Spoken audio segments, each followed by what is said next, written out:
Welcome to another Saturday edition of the Stretch Run. I'm Chris Walsh, and we'll have a full day of racing ahead with coverage at Gulfstream Park, Laurel Park, and Woodbine's opening day. In between, we'll have some Aqueduct and Tampa Bay Downs and Santa Anita Park and Golden Gate later on this afternoon. In the 5 o'clock hour, Justin Sampson will hop along with us with this week's special guest, John Stewart of Resolute Racing. Scotty McKeever joins us today. Scotty, how are you doing? I'm doing good, Chris. How are you? Can't complain. It's another good Saturday of racing. The week before the Derby, there'll be lots of interest in that next week. Since Oldy is out this week, we pulled in a first-time starter from the farm, and Derek Huneau joins us. Derek is an EquinEdge user and has been a member of our chat for 3+ years now. Hey, Chris. Derek, how you doing? Doing good. I'm excited to be on the show. Hi, Scotty. How are you? Very good. Good to have you on, Derek. Hey. All right, let's get out to, I think we're going to Gulfstream Park first today, race 1. Derek, I know you've handicapped this a little bit, and give us your thoughts. Yeah, so, I like the two horses that, are in the Scotty picks. I like the first one, the number 8, and I think there is value in that number 5 with the top pace. So I'm hoping to see. I'm actually interested what the simulator says, because I think that 5 could get an easy lead. All right, well, let's take a quick look at that. Let me get over to the sim. We'll start the race off. We'll play the first one all the way. So it says the 5 is going to get the lead here at the first call as they head down this 5 furlong dash. Still going to be in the lead at the second call. And then it looks like the 8 is catching up here in the stretch. And then as we get to the finish, the system has it with an 8, a clear winner. And you can see by 2+ lengths over the 1, 2, and the 6. We also do have a horse to watch here. It's a silver horse to watch, 14% on the win percentage, -2% on the ROI, and 40% in the money. That is the top pace horse in there. One thing I would note here is you can see that the 22% win percentage of the race, the downgrade is on the 14% here. Scotty, any comments on that? Well, on the 5 horse, those aren't going to win a lot. I think these horses to watch, by the way, this new edition is just incredible, because it tells you, look, you're going to get prices on horses like this. They're not going to win often, but when they do, if you play them, you're going to win. I think this horse has a look, especially because of the new trainer change, right? So you've got Amador Sanchez, and he's 28% with first-time out claims. So, this horse definitely could go gate to wire. It's one of the ones. I think the 8 horse, the simulator has the 8 winning pretty easily, 30% to win. I will say this, though, that horse has burned money, did get claimed by Carlos David last time out for 8,000, comes back at the same level. But, this horse has burned a lot of money, splurged. But I think the horse should get a good trip from that post. And I'm going to go with the 8, but I think the 5 will be second or third. Yeah, you can see on the 5 when we talked about the not only being also a money bags, which is a separate algorithm, but 40% there in the money with that 5. And when you take a look at where it's been before, third last out, third 1/3 before, and obviously breaking its maiden first out. Derek, what our tick up, guys? Just that's another plus from the last race on this 5. That's. Yeah, good point, Derek. That's true. Going from a 51 to a 59, that's a good point. The facing similar, only has one way of going, no doubt about it. And this horse is going to get the lead. And also, if you're going to go 5 furlongs on this synthetic at Gulfstream Park, that's actually the place to be. So getting off the dirt this is a big difference, actually. Getting a clear lead here on the synthetic going 5 furlong, speed usually holds. So I think this 5 could carry them a long way, and you're getting 9-2 odds. And it's also the Scotty long shot. So, that bodes well too. So, maybe a 5-8 exacta box. I don't love the 6 horse, guys, the Scotty second pick, because this horse kind of has one way of going. It really isn't a horse that closes very well. I wouldn't be surprised if the 6 wasn't even in the money. Yeah, last out at 5.5, and 5.5 is a whole different animal, right, than 5, as you can see here.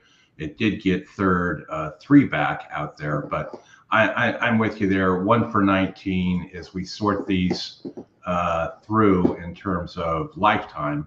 You can kind of see where everybody lands. This 2 horse is interesting, and the simulator did like it to a certain extent to get up there. As we flip back over that quickly, you can see in the finish it does have the 2 there with the 1 as well. Yeah, the 2 horse is dropping in win percentage. GSR is the same, facing a little bit tougher. It's in its burn money as the favorite. It's not the favorite here, but the 2. This is one of the reasons why I think the 5 could go a long ways, because a lot of these horses just don't finish. And the way you look at that is if you look from the stretch to the finish on each of their past performances, and you see horses losing ground consistently, like the 2, like the 1 horse, like the 2 horse, then that's usually a sign that that maybe a horse that gets the lead will be tough to beat. I think, and even the 8 horse, the favorite, this is the horse that loses ground at the stretch as well. This 5 could be tough going gate to wire, possibly. Yeah, and if I was going to throw another one, I would go with the 1 over the 6. I'd probably leave the 6 out too. But the 1, I just see, you look, it's cutting back, right? It's going from 8.5 to 5 furlongs. The last time it went 5, you can see it, went 5.5. It was a much higher SOR race, so you're getting a little easier race this time. Like I could see this one, and it came in third. It finished in the money. I could see this one getting, to me, this one's my third place horse under the 5 and 8. Yeah, and you can also see it dropping in class, right? But still been running against kind of the same. So yep. I can see that one as well. All right. Chris, another way of looking at this, if you sort the simulated race right here and sort it from the 8 horse to the 1. Yeah, and then restart the race. And you'll kind of get a glimpse as to how the 8's gonna get this trip, right? So doesn't really have, it sits a really nice trip, probably in 3rd place. That's a good place to be. It has burned some money, so, and the 6 horse doesn't like to finish either. So, I mean, the 5 could go gate to wire, but if not, then the 8 should get a really good trip from that post. So the post does matter, and in this context here, that 8 post is a good draw for this horse, especially considering the tactical speed the horse has. Absolutely. All right, let me get see where they're at here at Gulfstream. They are getting ready to go to the track. Woodbine, we could pick up Woodbine today, and unfortunately, it looks like they're both going to run on top of each other. But we can take a quick peek at race 1 at Woodbine. I know Derek has a pick 5 ticket, and they always start those in race number 2. But we can take a quick peek at here while we're waiting for Gulfstream to fire up. No horses to watch here.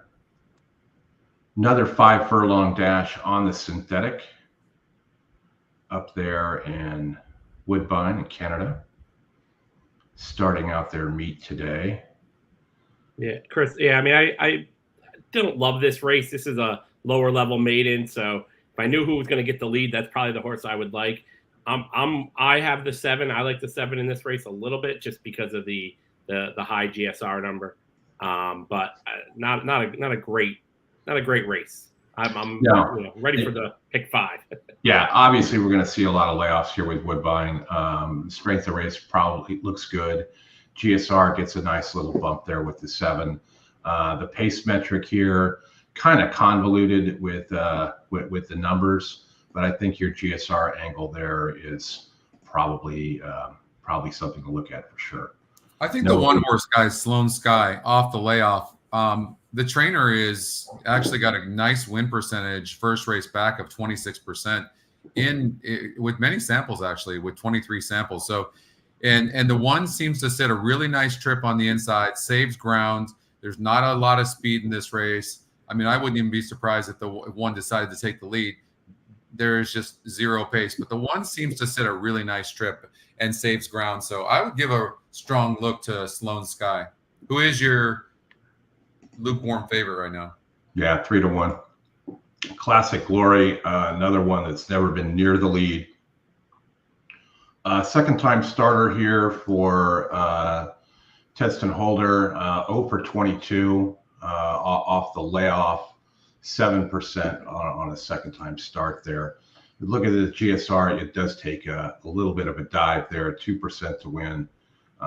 Definitely was facing Holder last September. The 6, Queen Sahara, another one here. You could see it maybe gonna buy for the lead here. It broke well that day. GSR a little bit low, well below that of the 7 and the 1, and then finally the 4, who is 0 for 10. Just not a fan of those types of horses at all. And finally the 3 is the first time starter here. Trainer Angles on first time start, 0 for 3. Not a large sample there, but one thing that we do like, Scotty, right, is when you see those GSR numbers line up with first time starters. So yeah, we'd like to see that. Also, to answer your question, you need to be within about 3 lengths at the top of the stretch. So if you run, anytime you run the simulator, Chris, and you see a horse is outside of 3 lengths at the stretch at Woodbine, very rarely that they actually win. Very rarely. So you're involved in the early pick. Front runner actually, whoever has the lead at the top of the stretch wins like 68% of the time as well. So you speed, you cannot come from too far back. Usually, I'm talking about the synthetic course. All right, here's race number 1 from Gulfstream Park. All right.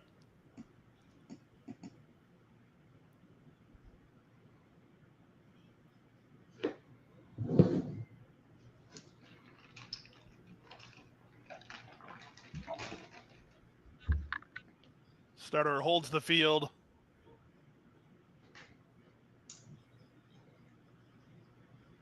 Racing at Gulfstream. Good start. From the outside, it's the favorite Splurge, who was quick into stride and tries to clear some inside traffic, trying to hold her at least in the 2 path is Tear Duck, who's rushed forward to challenge. These 2 kick on. They're a length and a half in front of She Spiteful, who's now 3rd.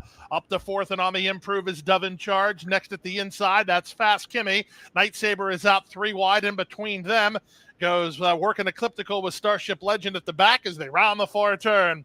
Up front, it's Splurge on the outside, Tear Duck toward the rail, their heads apart. She Spiteful is 3rd, Dove in Charge is now 4th. Trying to wind it up from the back is Fast Kimmy with an inside lane, and they're at the top of the stretch. Splurge has the lead, but she hasn't seen the rail yet, and she's vulnerable now as Dove in Charge is taking her shot with She Spiteful. At the rail, Tear Duck drops back. They come past the 8th pole. Here comes a Dove in Charge, surging forward on the outside. Dove in Charge is front and center for Edgard Zayas, and going away. Dove in Charge wins. She Spiteful was 2nd. Fast Kimmy's up for 3rd. Splurge is in a photo for 4th with Night Saber in 5th. You know, 100%, guys, in my opinion. I know is Woodbine going? Yeah. The 8 horse, the jockey on the 8 did not take advantage of that outside post, and he sent and dueled with the 5, which was a mistake. Yep. Tapped up in 2nd. Iron Princess on the outside. Down the stretch, they got to get to Hobby Class. A couple in front of Queen Sahara. Then Iron Princess, kind of blue kitten, but Hobby Class raced well ahead. And down inside the final 16th, Hobby Class by 3 lengths. Here's Sloan Sky finishing really resolutely, but Hobby Class gate to wire in the opener for Woodbine. Hobby Class 2 lengths. Sloan Sky 2nd, 3rd is Queen Sahara. Out wide, a kind of blue kitten narrowly in a 4th place photo. Well, we were sort of right about that. Whatever horse 59 going to go to the lead was probably going to win there. Yeah, you know, I don't know about that. The 1 closed very fast, but that horse had a good lead early, and that made all the difference in the world. It's really tough when the fastest horse in the race on the pace number shows 34, you know, so it's a jockey's race at that point, so you just don't know which jockey's going to send, and in this case the 5 wins the race, but 1 ran a good race at 9-2 as well too, so there's plenty of ways to make money. Absolutely. All right, getting over to Aqueduct, 4 minutes to race 1. We do have a bronze horse to watch here. 44%, which is in line with its win percentage for today over there on the right. 5 of the metrics are lining up, negative 8% on the ROI, but in the money 78% of the time. Derek, I know you handicapped this sequence. What are your thoughts here?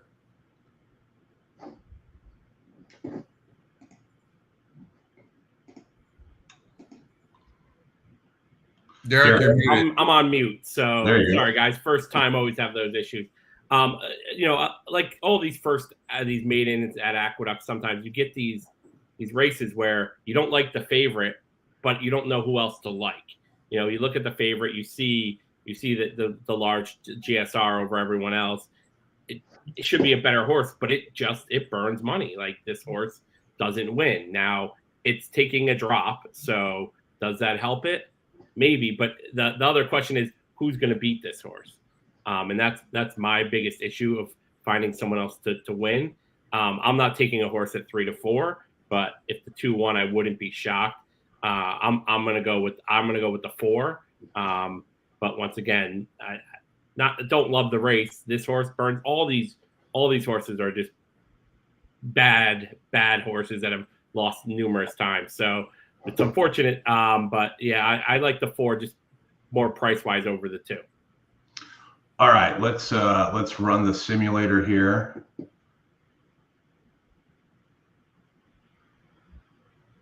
says the 4 and the 2 are going to be close there at the first call. And it looks like it's going to be the same thing. As we get into the stretch, I'm going to guess that the 2 is going to just slightly pull away a little bit. And that's how it has to finish. 2, 4, 6, 1 is what it's looking like. The 7 is interesting. I mean, you get this nice GSR bump with the 7. It just doesn't showing it running at all with the 7. 0 for 12, coming off a layoff here. First race back, 13%, and then 0% first time with the horse. Could this one get out there and just kind of try and go to the lead like it's done, back at Finger Lakes in the past? The 7 horse? Yeah. No. The 2 and 4 are going to be, you're like 84% chance of winning by choosing either the 2 or the 4. They've and they look long gone. I mean, you'll get one of those price horses getting up for 3rd. Most likely the Scotty Longshot, the 6 horse. The 7, I do like the increase in GSR, but if you look at that horse, faced 6 horses last time out, got 6th. Faced 5 horses the time before, got 5th. Like, this horse just is not finishing. You can point to a race 3 back if you want to get excited about the potential of what this horse might be able to do, but this horse just is not finishing. Coming off a layoff, and the trainer is, 1 win in 8 tries. So nothing really that great there. At 20 to 1, maybe for the 3rd spot. I think all the way down from start to finish is going to be the 2 and the 4 that are dueling. It's just a matter of which jockey is going to get the lead and shoot for the lead. I would think probably from the inside post, the 2 is going to send. I would agree. I think the 1 might be able to do something here in terms of picking up the pieces, 2nd, 3rd, something like that. It's the only one that has, the least amount of runs here, right? It's been off for quite a while. No real good trainer ankles or anything else. We don't really have any decent workout reports on these horses either. As I flip through them, so there really isn't any nuggets there. Are you playing a multi-race wager here, Derek, or is this just sort of one where you're going to watch and maybe make a vertical play? Yeah, I mean, I had the 2-4. I tried to put together a pick 5. I didn't really like the sequence, so I've decided when I started it off, because I really like to find the value first. I don't like to make these huge tickets. I like to keep my tickets under $50. Unless I'm doing a share, then I like to keep it under 100. So it's real tough. And it looks like the 3 just scratched at Aqueduct. So that's going to be I don't think it's going to change much, but if you're going to play a pick 5 and you put the 2 and the 4, both of them in there, and the 2 wins, you lost a lot of value in your ticket. So that's why I have an issue. Yeah. So I did not do the pick 5. I'll have a pick 4. All right, we'll get to the pick 4 after this one goes off here. It looks like they're getting to the gate. Derek, if you want to get some audio ready. We can't show EquinEdge today, folks, so it'll just be audio only.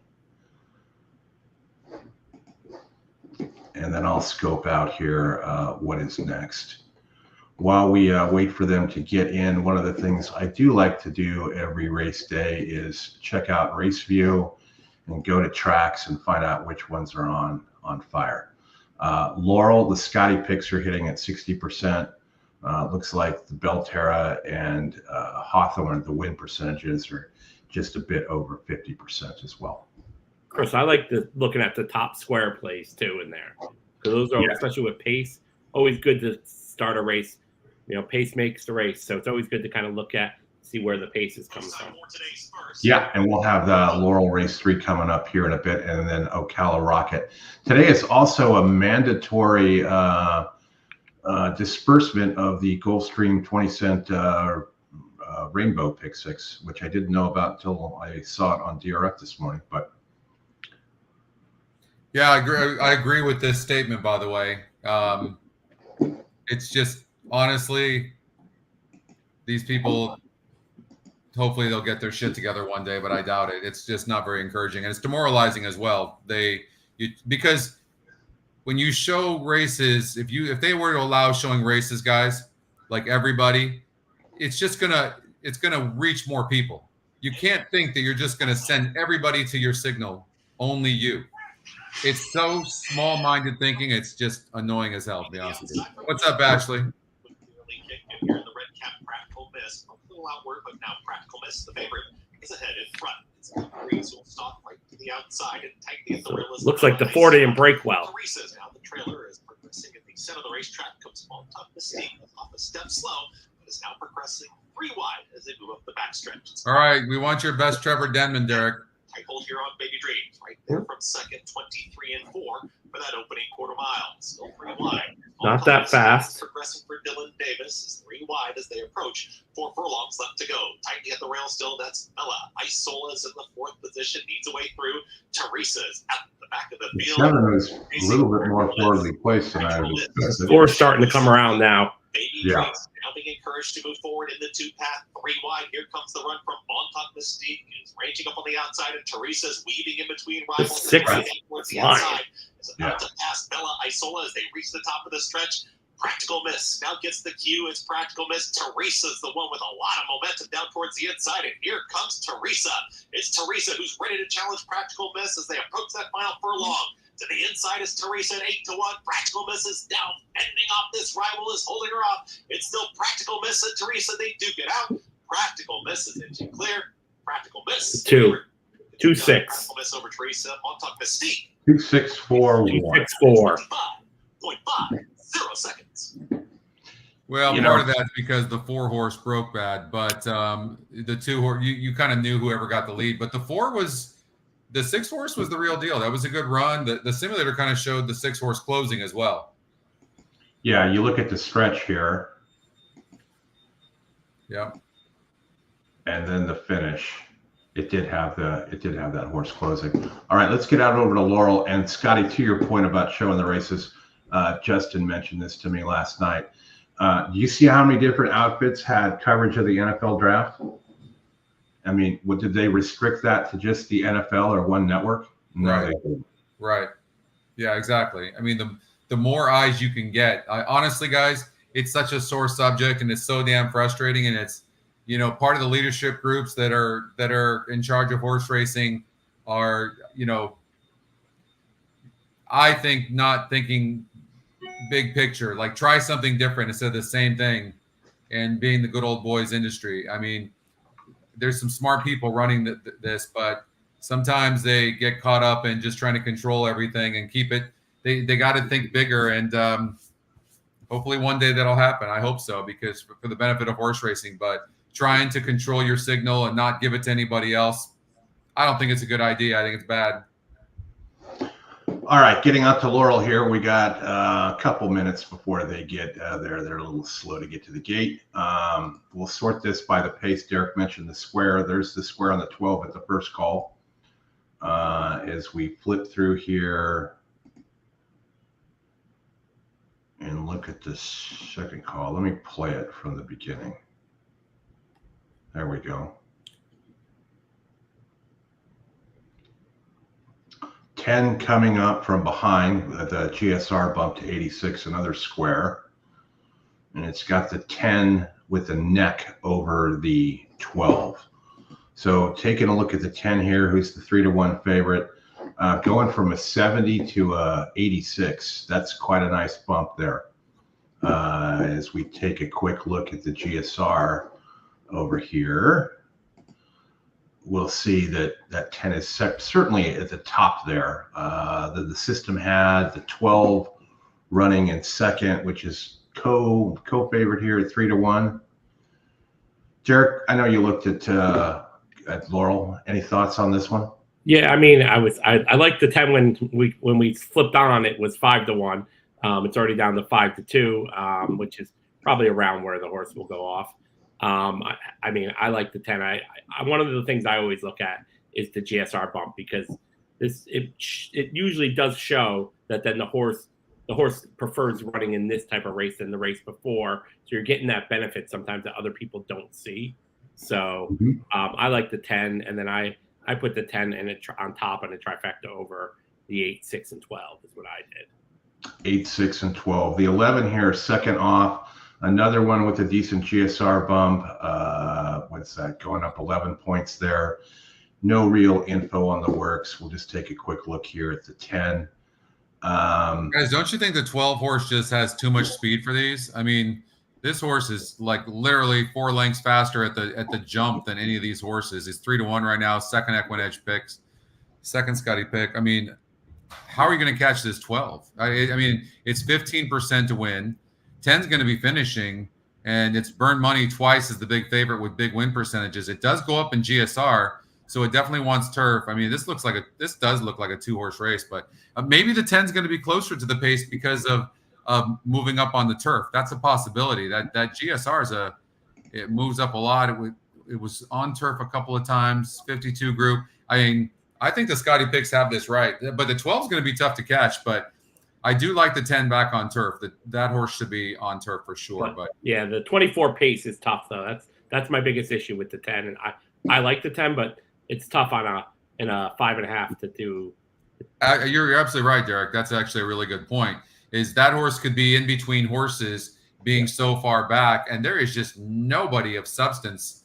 I mean, like the 1 horse is probably the next closest speed early on, and it really, or the 9, and it really, the 9 has a decent look, but the 9 is just, this horse has been so far back with big win percentages. I can't back this horse.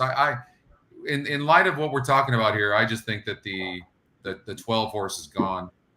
Yeah, Scotty, and if you look here too, it's broke very well every time, right? Yeah. So there's no reason to suspect that the horse is going to be a bad breaker and get itself into trouble. All right. No, they're at the gate right now, and I would consider the Scotty long shot as well. This is a first-time starter. We know how good first-time starters Scotty long shots are. They're pretty deadly. So for a little bit of value, there's a chance that maybe the 6 horse someone might like Summer Snow might be a yeah. Patrick's got a good comment here. She's rails are way out too. For me, what I'm looking at is early spring That's racing. definitely true. Horse. I thought she was really, really good last year when she first kind of made her.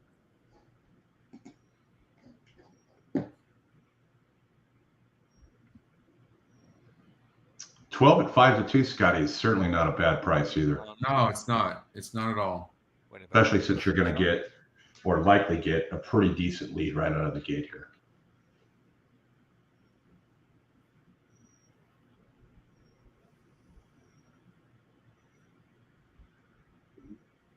Won an award. Fire and Knives. Enzo. Enzo. Wasn't there a Godfather character named Enzo? Feels like Take it. the fifth.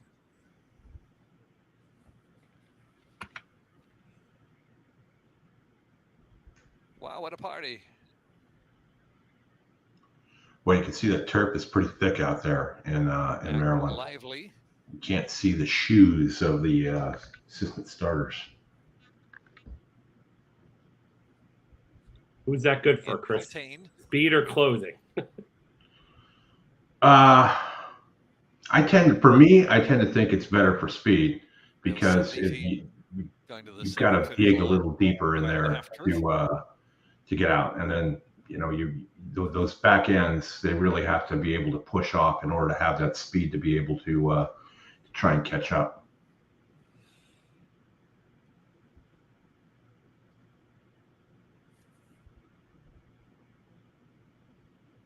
And they're off.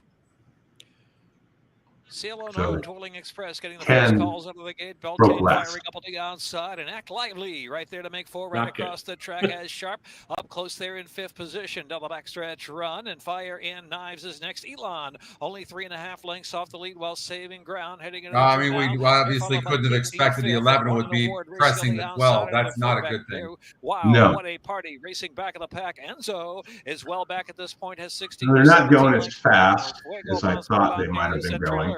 Top of the stretch where it's Beltane from Act Lively, narrow lead. Scott Just in behind him, Twirling Express switches to the outside. Elon is speeded down up to to the 3-1 as well. Elon's trying to move on now for that. Yeah, no, that 11 pushing the 12 outside. Furlong left to go. Twirling Express comes to lead. Twirling Express from between horses. Take the fifth is firing. Elon still there. The fire outside coming with a run two and one, and Award late on the scene. Twirling Express from Elon, and Take the fifth. Twirling Express. And Take the fifth. Well, I hope it's not going to be that kind of day. Yeah, right. Yeah, I mean, no matter what, there's no way I can find this horse. It's not even possible that I could see this horse running a race like that, or even the 10 horse running that bad.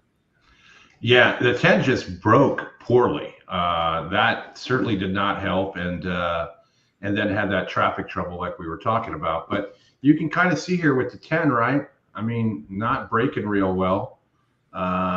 Field of 12 last two back. It's broke last in its last two races. Yeah, I mean, you can't break last in that short of a race. It was over once the gates opened with that one. So I think the deal with the 11 is that third time starter here off the layoff. Probably caught a flyer and it just went with the favorite, which obviously doesn't help you if you have that horse. All right, let me just. What's up, Tony? All right, guys, let's start. When did they want the race simulator GP pick 5 before race 2 goes off? Gulfstream doesn't have a pick 5 in race 2. But we do have Woodbine coming up. And I think Derek's got something for us there. So let's get out to race 2 at Woodbine. We got 7 minutes to talk about the pick 5. All right. So yeah, I did a shared ticket in the group chat. So okay. And I think for me, when I do them, do you want me to share my screen? Is that? Yeah. If you can do that, absolutely. All right. Let me. Okay. So for me, this is what we played in the group chat. For me, when I do a pick 5, I like to find a single.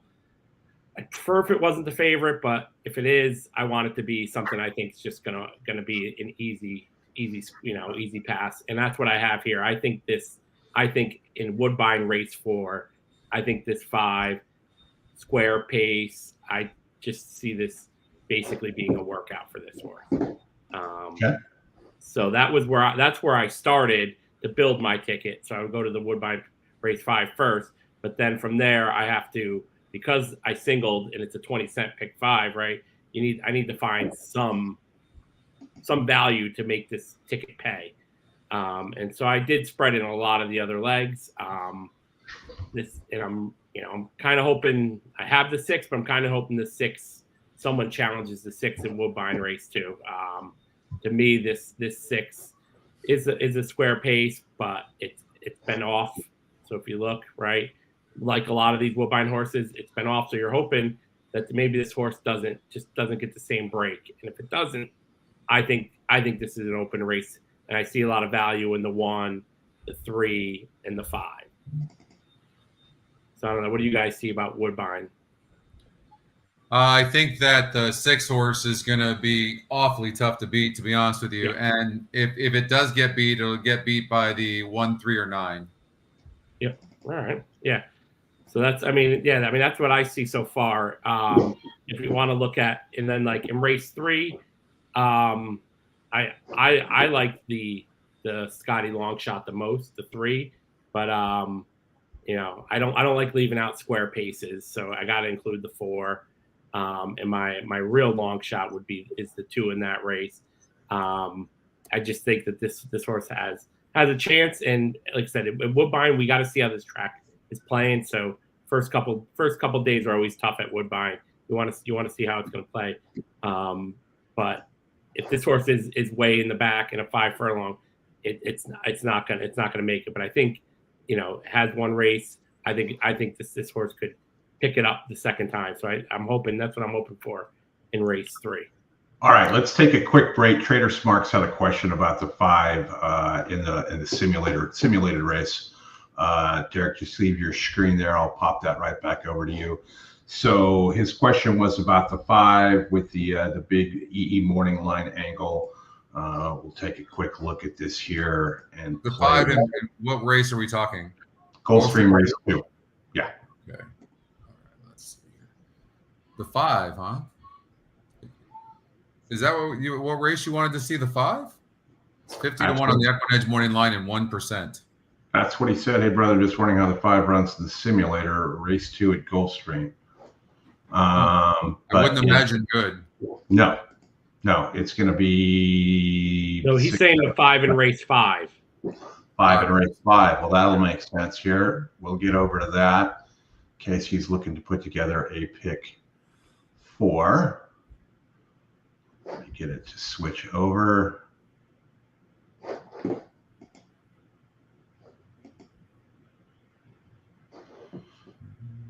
All right, there we go. 5 to 1, 8 to 1. So let's just get to the finish. We'll go through the calls here and then get back to Woodbine. So in the stretch and then the finish, it's got it close. Sesame seed bagel, last time out winner. Yeah, you have to take that horse very seriously, considering it's 8 to 5 on the EquinEdge morning line. I think this is a wide open race, and I don't think the only horse I could literally recommend throwing out strongly would be the 2 horse Neophyte. I don't see that horse at all. I think the 2 and the 3 are going to duel. I think the 5 could sit a very good trip. The 8 is a very live horse as well, the top Scotty pick. But the 5 at 8 to 5 on the EquinEdge morning line, that's pretty big.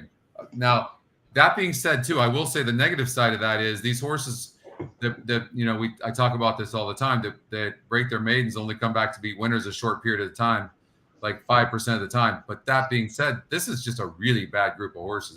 This is not really that great a group.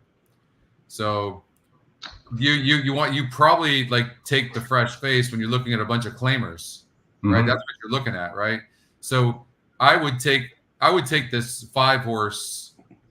Honestly, if it was my ticket, I'd single this 5. Scotty, that's what I did for my pick 4. Yeah. Because I like to get, especially in the last race, getting a value single. Because to me, I could pick 5 horses in here, and then you're killing the value. So I might as well try to single if I can and keep it small.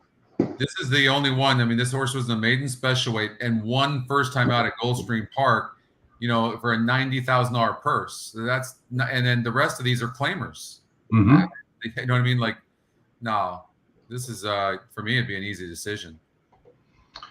All right, let's go back to Woodbine, Derek, and talk about your single, and then I'll queue up the Gulfstream. Sure. So my singles in race 4, right? Yeah. And as you Go can ahead. see, You got to reshare. huge pace You got to reshare. advantage. Yeah, you got to reshare your All right, screen. here we go. And you can just leave it there. I'll take it in and out for you. All right, perfect. So I have, like I said, I singled the 5. I think the 5 is I'd be shocked if this isn't just a borderline workout for this horse. You got Sophie on the horse. She did really well last meet at Woodbine. So I think, and Cassie's been going to her. So I think this horse is probably like I said, probably the horse to beat. Will be. I would be shocked if this horse isn't 4 to 5 or less. So I'm trying to get value elsewhere, but get my good single in and give me a spread elsewhere and hope that you get a couple weird things happening today at Woodbine. All right, there's the rest of Derek's ticket. We're going to get out to Woodbine. They are in the gate. Oldie in the chat, taking a break. Summer Snow, the favorite.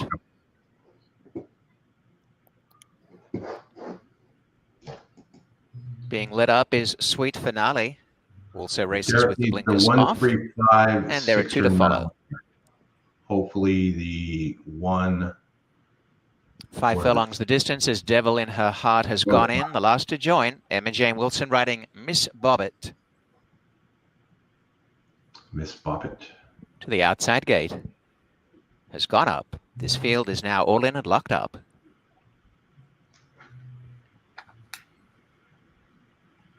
They're off. Another great start. No clear-cut leader, but finding the lead is Summer Snow, the race favorite, plunging away from the pack and got out by a length and a half to meet Tormenta. And going up, Devil in Her Heart is deep on the track, and also Sweet Finale, the center, forging up to be second. And over on their inside in fifth is Lady in Red. Around the outside goes Miss Bobbit with Natasha's Business, the center. Back to second last is Charlotte Silver as Lady in Red drop right back through the pack. And off the track at the back is More Savvy, but scooting clear, Summer Snow. Raced out to lead by almost 3 lengths. Coming up nicely is Meet Tormenta, getting within 2.5. Back in third is Devil in Her Heart. They're well clear from Miss Bobbit. And then came Charlotte Silver. Summer Snow a length and a half. Meet Tormenta trying to switch leads. It's about 3 behind as Summer Snow got further ahead again.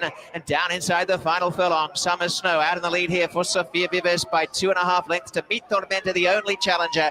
A gap away, Miss Bobbit. But putting the neck right down, and Summer Snow never in doubt. Summer Snow by 2.5 to Meet Tormenta. About 3.5 to Miss Bobbit, third, and Charlotte Silver has run 4. All right, running, moving on. They're off. Decisive Pride was quick to begin. Moving up on the outside, Ocala Rocket in the middle. Gold Franc is on the go. Gold Franc and Jaramillo to the top. Yeah, the 5 wins Pride this second race. from Ocala Rocket, who angles over to the 2 path. Down at the inside goes one shot we were talking about. Kohaku's out in the center, racing in the green and red colors, and at the rail it's Caspian Sea. Between runners goes Things Are Getting Hairy. Out deep on the course is Flat Cap. Then it's a length and a half to Dollar Liberty, and out the back early is Barry the Builder. They went 23-2 for the opening quarter. They have Gold Franc to catch on the comeback try. He's a length in front. Second, Ocala Rocket. Kohaku is keeping him honest while 3 wide third. Decisive Pride is at the rail in fourth, a gap of 3.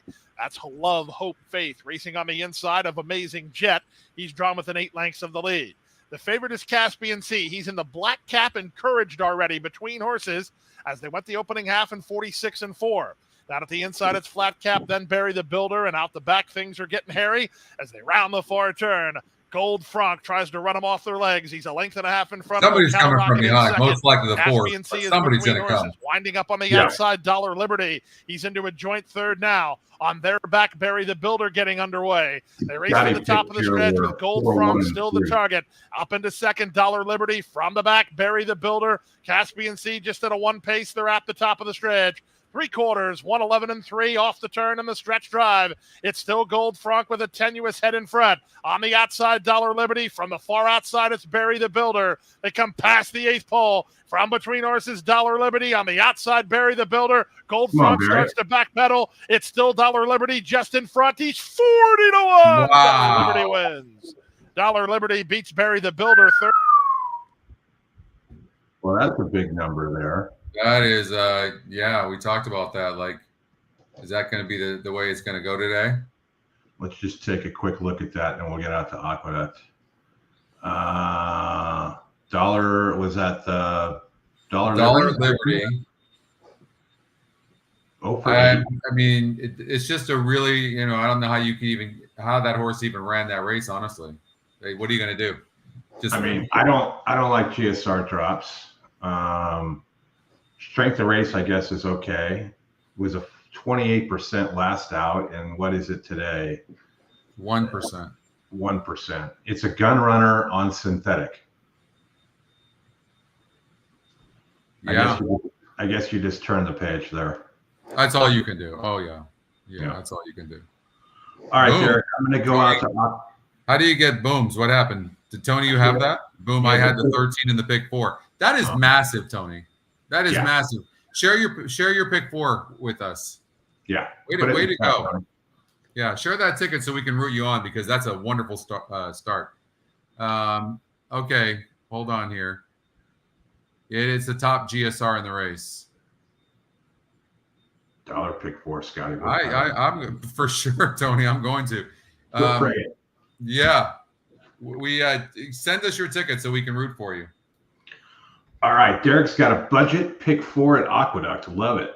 So this is one where you can play for $8 for 50 cents or punch it a few times. You're on mute, Derek. There you go. Yeah, so no, I mean, look, I looked at Aqueduct and I just saw it being very chalky. So I'm not spending that type of money there until the later races. Get a couple of the turf races later on. There'll be some, I think, better prices. But the early part looks really chalky. So I'm not really going, not throwing a lot of money at Aqueduct. My single, the only issue with my single is it has a long layoff. So has top pace, top win percentage. It's got IRAD.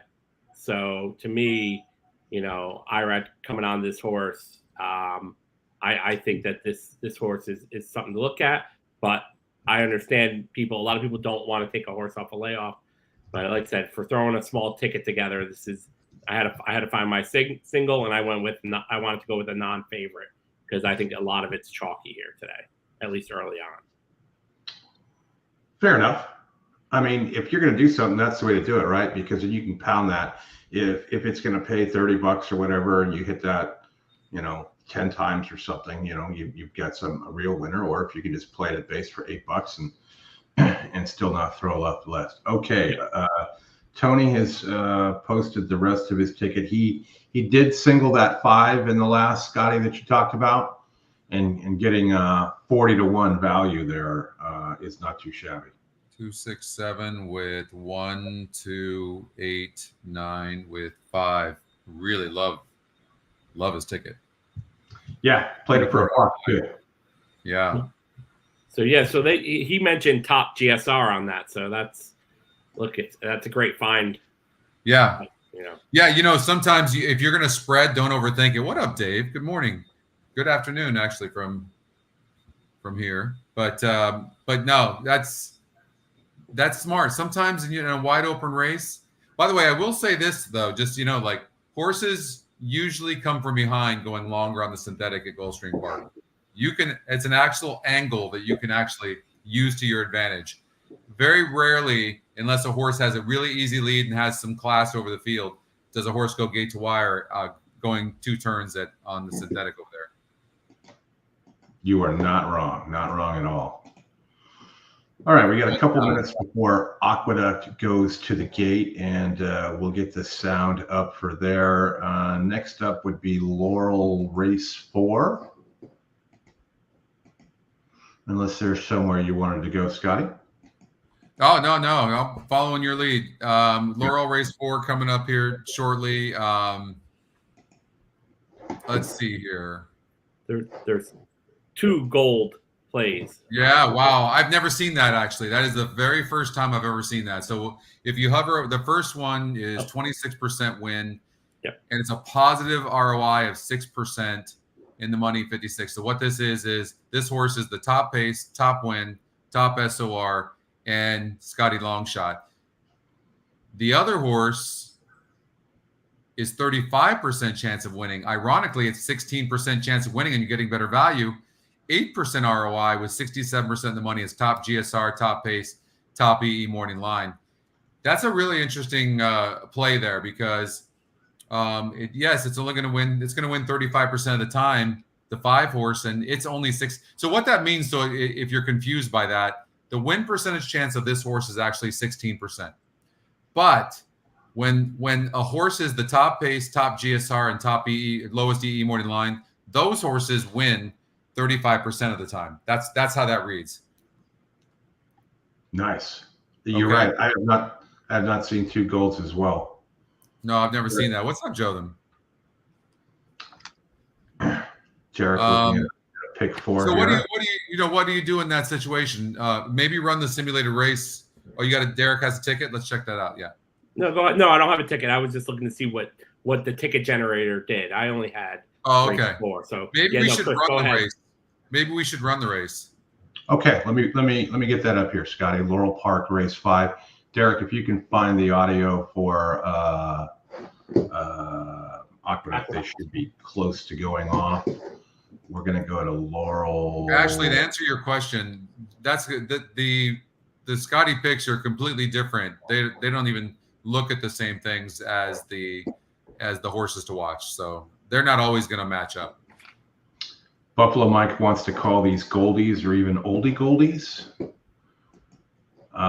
As you look at the 4 and the 5 here, we'll get to the race simulator and run the race. So it really does look like a wide open race, but again, if you play those horses, you'll do better than not. Like the 5 horse, it's getting bet later right now, but the simulator doesn't really have the 5. The simulator, it's going to be interesting. I don't know. Sometimes you can't overthink it, but at 9-2, here's another thing too. Not only is it a horse to watch, but it's EquinEdge's lowest morning line. That has to mean something as well. And the horse won last time out. It looks like more of a front runner, and it's moving up in class. It definitely is not the type. I understand why it's not a Scotty pick. It definitely is not my type of horse for sure. So Aqueduct's about to go off. Yeah, we should get to Aqueduct.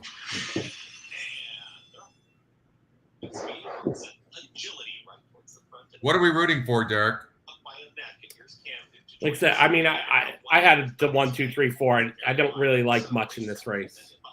Okay. The game misconduct is actually going to be the trailer. As compared down towards the inside solo of Harrison, you better be joking. Already 4 off the battling duo up front. It's Cam Duke who takes it right to agility, and these 2 speed into the turn together. 22 and 3 for the opening quarter mile. Cam I'm not sure. Is it a carryover mandatory payout today at Gulfstream Park, you guys?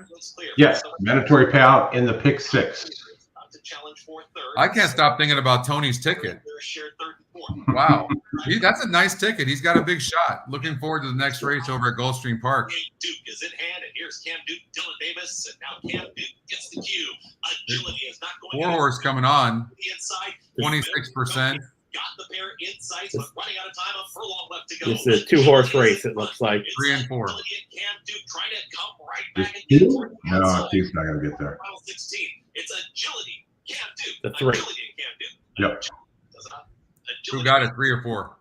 3. 3.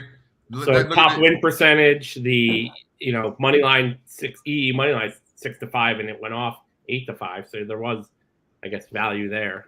Yeah, the simulator had the 3 winning. But if you go to the stretch, Chris, and sometimes I'll do that with the simulated race. If you go to the stretch, it's got those 2 right there. Yep. So sometimes I'll do both. And Scotty, you also see when you look at the stretch, you see the 2 coming as well, right? Because it finished. That's how it finished. Yeah. 3, 4, 2. Yep.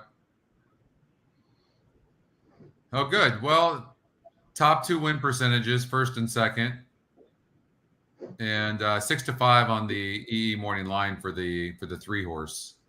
So All right, let's cruise over to Laurel. We got 4 minutes to go there. This is going to be. I really am looking forward to seeing how this 5-horse No Walk in the Park runs. Let's run the race one more time.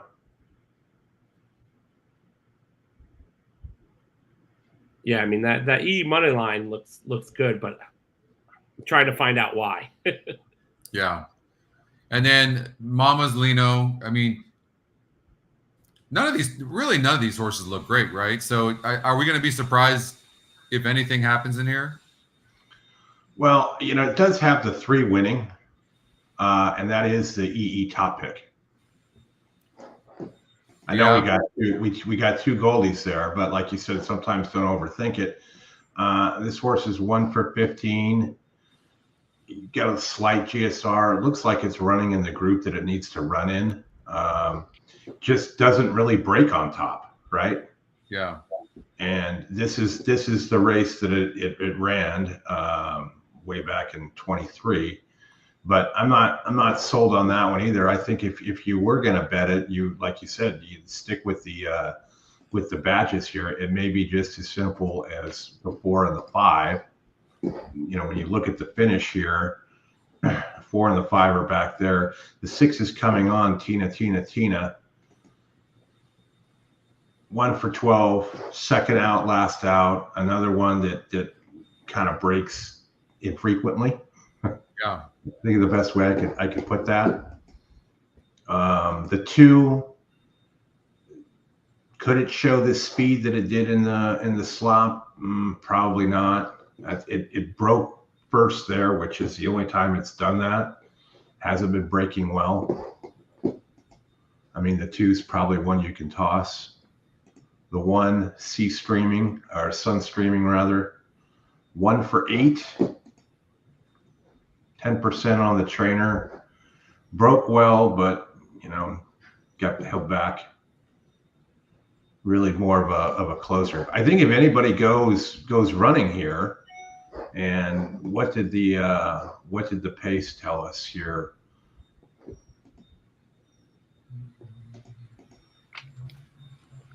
Looks like it's telling us the 4, but the 3 is going to pick it up at the end. Well, I mean, the 4 and 5 and 6, they all seem to want to be near the lead.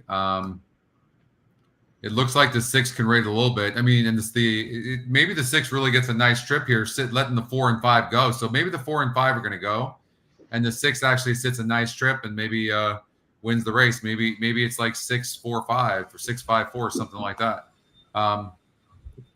That's a possibility. I actually agree. I like the 6. I just threw a win bet on the 6. So. Yeah, I mean, it's definitely going to sit a really nice trip from that post. Look, it didn't break good the last couple of races, and it had the rail last time out, and the trouble line says the horse was waiting. I mean, connections all the same come back. Well, actually, Alex Cruz gets aboard. The 6 horse sits an incredible trip. No doubt about it. Like, there's no reason for the 6 to duel with the 4 and the 5. Agree. Just sit right off. We've seen some bad rides earlier today, right? Where they, let's go duel with the cheap speed, and they all paid for it too. Yeah, but maybe if the 6 is on the inside, it does it. But inside post, it maybe goes. But from this position right here, I think the 6 controls everything. Ed Trader is not wrong. The best thing about the GP mandatory is 4 of the 6 races are on the turf. Yep. Okay, of the 4 and the 5, who's most likely to get the lead? I think we have to look to see how they both break. Other than last race, you can see how important a break is. The 5 horse won last time out because it broke good, and that's super important. That's something that most handicappers actually don't analyze, and that's how a horse breaks. Horses win and lose races based on how they break. 100%. Mama's Lino. Especially in short races. No Walk in the Park. And Tina.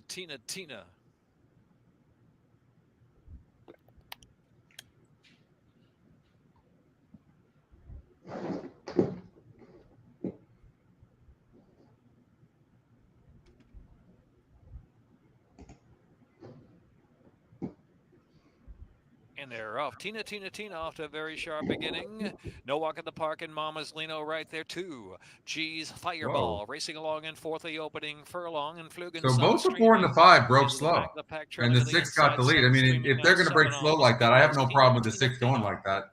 Is that leader? Tina, Mama's Lino with his win bet. Second spot and no walk. And I mean, the jockey on the 4 is just why he's doing. I mean, he destroyed this animal, absolutely destroyed it. Like, got his feet so far in the dashboard. It's just such a ridiculous ride. It's not even funny. If you back the 4, that's just a ridiculous ride.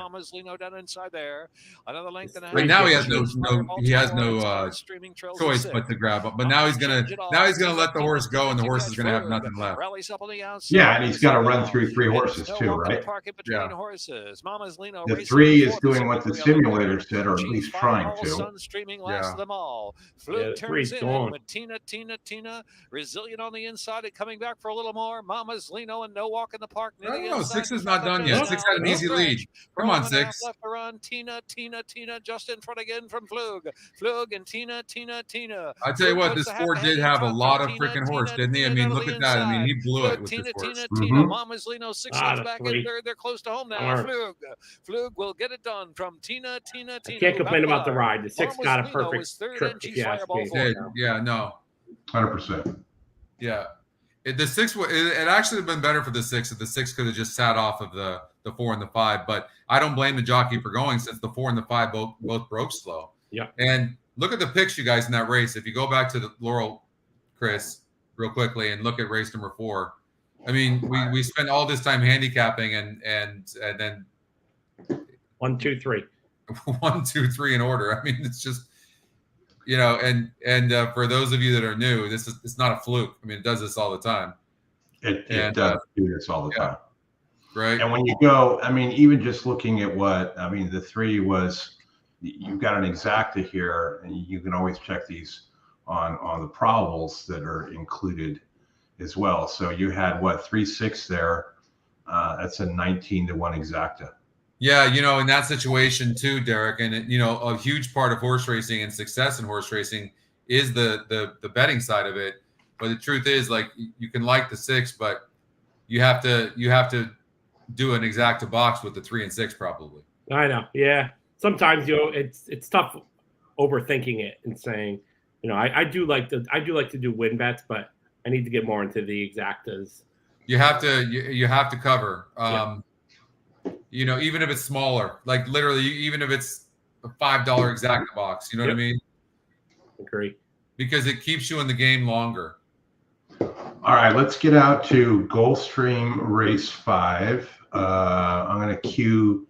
By the way, I am not the best at that, right, Derek? I mean, I'm super aggressive, but I have a lot of good friends that are actually very profitable betting horses, and they always cover their bets. Yeah, I know. I would say unfortunately I don't do that a lot. I'm a little more aggressive. Just the gambling side of me. I think I like to take a stance, and it works out sometimes, and sometimes it doesn't. Yeah, no, for sure. All right, everybody. Flattery, you're right. Hit the like button for the algorithm. Let's go. Why does he have that horse at 3-1 morning line, but it's 9-5? I don't know what do you mean? What does that mean? What race are we talking about? Yeah. Let's talk about Tony's Pick 4 ticket. Let's go. 4 minutes to go for Gulfstream Park Race 4. Tony is 267 here. Well, to set that up, Chris, if you go back to race number 2 and show what he hit in the first leg. Flip back, Derek. You're live. All right. Okay, so he hit an $87 horse that he had that was the top GSR, and he's alive now to the 2, 6, and 7 here in this race number 3. Yeah, man, I think he has the right horses here. He has the top pace, and then he has it covered with the top win percentage. I like the 7, but as Scotty did say, when you go on the go long on synthetic, you want a horse. You don't want a horse on the lead usually. So that kind of has, that's why I added the 2 and 6 also. So hey, we got a special guest here. Let me. Is Oldie going to be here a while? Is he here for good? He's here. He's backstage right now. I'm trying to add him in. Is he going to stay for a while? If so, I'm going to check out so you guys are good. Oldie, you coming on? Just give a thumbs up or thumbs down. Just for a couple minutes, Scotty. I have a couple minutes waiting for my daughter to come back from practice. I'll hang for a while then. I just if you were gonna be here, I was just gonna tune in and watch you guys. But let me say, first of all, Derek, you're doing a terrific job. Yes. And thanks, welcome Oldie. to the team. And just wanted to say hi to everybody and wish everybody good luck on the Gulfstream Mandatory today. That's right. 4 to 6 out on the turf, Oldie. Yeah, my single is on the synthetic. Fly the W. Yes, 100% agree. Shout out to cheer competitions. Ashley. Yep. Already went at World All-Star Federation Worlds, and they are practicing for tomorrow's USASF Worlds competition, which is the big Worlds competition. So good times. Team dinner tonight. I got to drive them to go watch one of their teammates or ex-teammates that's competing on one of the celebrity teams today. So that gives me a short window to just come by and say hi, wish Tony good luck, because Tony, he puts together some amazing tickets. Not surprised that he's singling in the last, as I've learned more about Tony. That's typically the way Tony tends to play, is he spreads and then goes narrow and hard in the last, in a strong opinion.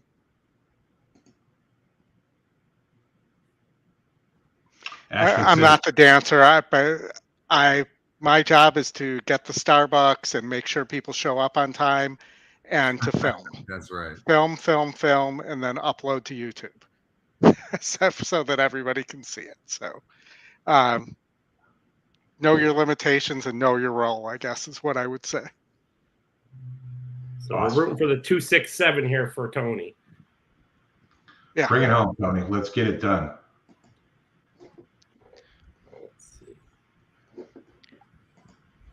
I did get smart though this time, because remember when I was in the closet during the NHC, my camera wouldn't work. I actually brought my my older webcam that was having some issues, but is working right now, and at least gave me an option for something that works. So excellent. Well, we're happy you could join us. Well, thank you for having me, guys. Again, I can hang out till Scotty comes back, hopefully here. So it looks like we're in the no Scotty formation, so I'll give you like 5 minutes here. Super. You got anything else you like in the Gulfstream Pick 6 other than Fly the W? There were a couple long shots I liked there. But to answer Ashley's question, this is my daughter's 13th and final season in that world. So we've been in that world for a long time. And looking forward to having some free time, but also will miss watching her compete and, just being a part of that with her in her life. So, all right. So you asked about what I'm looking forward to. What I'm looking forward to is Oldie visiting his daughter at the University of Tampa in the fall. As I let him know the track is only 20 miles away, so he should get the hotel at the 10-mile mark right in the middle, and it'll be easy going back and forth. So in the first leg, the 2 D'Angelo horses, the 6 and the 4. The 4. Yeah. In race 8, it looks like it could set up perfectly for JP Hellish, but we'll see on that. There are definitely some other pretty decent horses. I'll give you guys a long shot in the last, though. The system really seems to like the Pletcher horse, the 1. The other Pletcher horse, the 11, is a horse I'm very interested in. Okay. 3-star works. First time turf, well, second time turf actually. Good GSR. Gets Luca Panici. That's the downside, but you know, you're not exactly having the IRADs of the world riding at Gulfstream right now either. And we've talked about how the one post where the favored Pletcher is a really tough place to win on the turf at Gulfstream. Is captain right. Anthony. Out to Run around the first turn, the advantage to KC Chief, who was used hard by Perez in the early exchanges here. He leads by just ahead over Commandant, who's in hand second. Dear Dad is pocketed up. He's now third with Shankar for company on the outside. He's now fourth. Out the back early is Homer Jones and 4 lengths to the trailer, Captain Anthony. Come on, They make their way now by the opening quarter in 23 and 3. It's been a contested pace early, and KC Chief by a length. Dear Dad now moves to a flanking position, off cover to race in second. Up to the outside, Commandant has lost ground since the last call with Shankar between horses and Homer Jones at the rail. The trailer remains Captain Anthony. They went 47-1 for a strong half mile. KC Chief putting up some ambitious numbers. He enters the final 3.5 furlongs with a length advantage over Dear Dad in second. From the outside, that's Shankar in the clear and on the go third from Commandant and Homer Jones. And still out the back is Captain Anthony. They run to the top of the stretch, and KC Chief tries to stretch him out behind him. He is still in front. Shankar bids up in the pink cap from between horses Dear Dad. Commandant is grinding home. He's fourth, followed by Captain Anthony. That's all for Homer Jones. Yeah. And they're at the top of the stretch. Yes. The leader is still KC Chief. Dear Dad trying to go get him down the center and Commandant. There's a 16th to go. And Edgar Perez and KC Chief. They're still finding on the outside. Commandant launches late with Dear Dad. KC Chief wins. By a length in the end from Commandant second, Dear Dad third, Shankar is fourth. Nice going, Tony. Tony, moving on. We love to see that. Let's see. Let me go back over here and take a quick look at Gulfstream Race 3. What? Tony, don't say damn. You're good. Yeah. You got your value in the first leg. Yeah, you don't have to worry about that. You just wanted a winner there, I promise you. So it looks like he had it right with the top pace, and then it had the 1 and 2s came in exactly like that. 1, 2, or 2 and 3 they came behind the pace. Mm-hmm. So it was the problems there, Tony, on your double to that 7. From the last leg, it says $9. It's got to be more than that. Might need a refresh there. No, I think you're looking at this over race, right? Oh yes, you're right. You're right. All right, guys, I gotta check out here. Right, good Oldy. luck. All right, I'll try to watch as much as I can on my phone. All right, Oldy, thanks for joining. Good luck to your daughter. Thank you, guys. Okay, let's see. Where are we going next? It looks like it's going to be Aqueduct. Yeah, you want to get over there, Derek? See how your pick 4 is doing. I can add you to the stream. This is what I played. Well, I had problem is that now it switches. So what did I have for my pick 4? I'll tell you what you had. You had. I gotta find it. You had 1, 2, 3, 4 in the last. Yes. And then 2 in the 6 here. 2, 6, 2, 6. Yeah. So let's go back to third. So the 2 is a bronze. It's not a great ROI, but it's the top pace by a lot. So I'm actually interested to see what does the simulator have on that, and then I think the 6 is going to sit kind of, third or fourth, and then should be making a run at the end. So the simulator, I will give you the simulator here. Aqueduct race 3.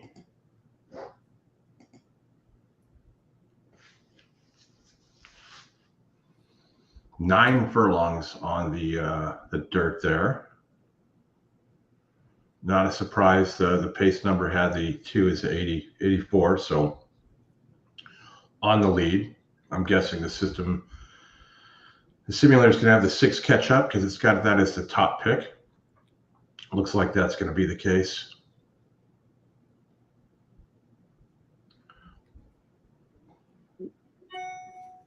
It really has that 2 dying. Yeah, I have mixed feelings about that. It does stop a lot, doesn't it? But it is also a horse to watch. It's also there you are in the stretch, and when you get to the finish, it's minus 2.5, 2.2 back, right? It's close here, and then the tractor beam comes on and it gets sucked right back. So this could be another one where it's just the EE picks here, 6, 5, 4 all day long. You could do a try 6 over the 5 and 4 and whatnot. The 1, it has it way back, not even in contention. Memphis. Yeah, that might be. I think IRAD's on that one, right? So I think that might be that. Yeah, I wouldn't be surprised if that's one of the reasons that one's getting bet. Yeah, for sure. I mean, IRAD for Noda. It's going to be interesting this summer with IRAD riding in New York and Jose riding in Kentucky. We're going to have, I think, a lot less of the things we complain about. Yeah, I agree. I mean, I prefer that. I'm shocked that they're allowed to ride in the same races, but considering that the married couple had a ride as a coupled entry. Yes. And this is blood.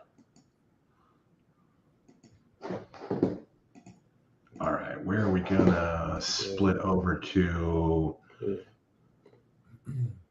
We didn't get races from Tampa Bay. What happened? No. They turned us down. They did not reply. It's the same folks that have Aqueduct. Correct. Own those has that signal as well. Oh, same. Okay, so those two. Gotcha. Yeah. All right. Well, I know what you want to say, Scotty. We won't say it on the air. Begins with an. Yeah, it's just it's absolute bullshit. But whatever. Yeah. Well, I mean, that's horse racing. Welcome to horse racing. But you can't take people for granted for too long before they say, you know what, I'll find something else to watch. Mm-hmm. You know, not to get into politics, but this is a true story.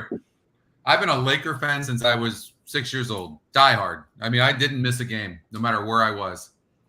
And then all the bullshit with the politics they started putting into sports. I just wanted to watch the sports. I don't want to deal with all that stuff. I haven't watched a game in 3 years. It's crazy. My entire life, I didn't miss a game. I haven't watched a game in 3 years. Like when you lose people, eventually they're like, you know what? It's almost like taking abuse, right? One day you wake up and you're like, I've had enough.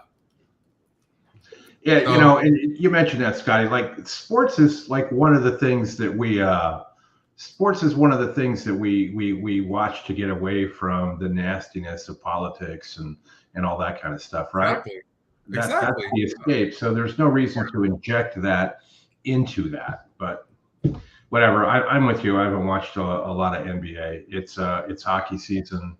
I'm rooting for my Kings. They're down 2-1. My Tampa Bay Lightning are down 0-3, and tonight probably the last game of the season. Rangers are looking good though. I've been watching Rangers. This might be the year. Let's see. And as a tortured Mets fan, it's always good to have the Rangers doing something good. So they look good. Tampa Bay is going off here in a few. I didn't see a whole lot here. They just went off. The only thing I was really looking at was the money bag there. But let's find out what else we've got for live racing and kind of move this along here. Aqueduct in 3 minutes. And then after that, we can get over to Laurel. right. So we don't have the aqueduct race to show. Derek, let me see. Do I have your? I'm going to put your EE up on stage. Okay. You and Scotty can talk about Laurel. I'll be back in about 3 minutes, and then Scotty in about 15. I'll need about 6 minutes before David Harrison joins us at the top of the hour. Good guy. David is the best. Well, it's great. I have 2 New Yorkers on here, and I'm hoping they get into an old school throwdown on an aqueduct race where, no, you're wrong, or you're wrong, or you're wrong. That could be good stuff. I'll be right back. All right. So yeah, I don't know, Scotty, if you for Laurel race 5, we got 2 bronzes. We got the top pace, top win percentage. So wins at 26 with a minus 10% ROI, and then we got a top win because it's tied, and E pick 2, which is also wins at 26 and minus 11 ROI. So I don't think those are too strong returns, at least. Got a decent the thing is that what you're supposed to do with these things as well is just really look at the other numbers, the other figures as well. Like the 8 horse, it should have an easy lead, but it also likes to stop. But then if you look at the last race, it never got the lead, and it was 47% to win. It was 45% the time before that, and even when it did get the lead, it didn't win. I don't know why it's a horse to watch. It definitely is not my type of horse. And then you're looking at the 1, 5, and 7, and they're dropping in GSR. And to me, I just think it sets it up. I think it sets it up for the 7 horse. 7. The 6 horse, excuse me. All right. Yeah. Okay. Yes. Agree. Yeah. So with the 6, we got dropping, a little bit easier race than last time. Was in a 64 last. Finished second in that race. Only a 6% win percentage that time, and then the race before that was a stakes race, it might be. 62 was the favorite, but came in 5th, but only lost by 2 lengths. So it seems like this horse. Well, the horse, when I look at the horse losing, I mean, that horse was only 14% to win. That was against a 62 group.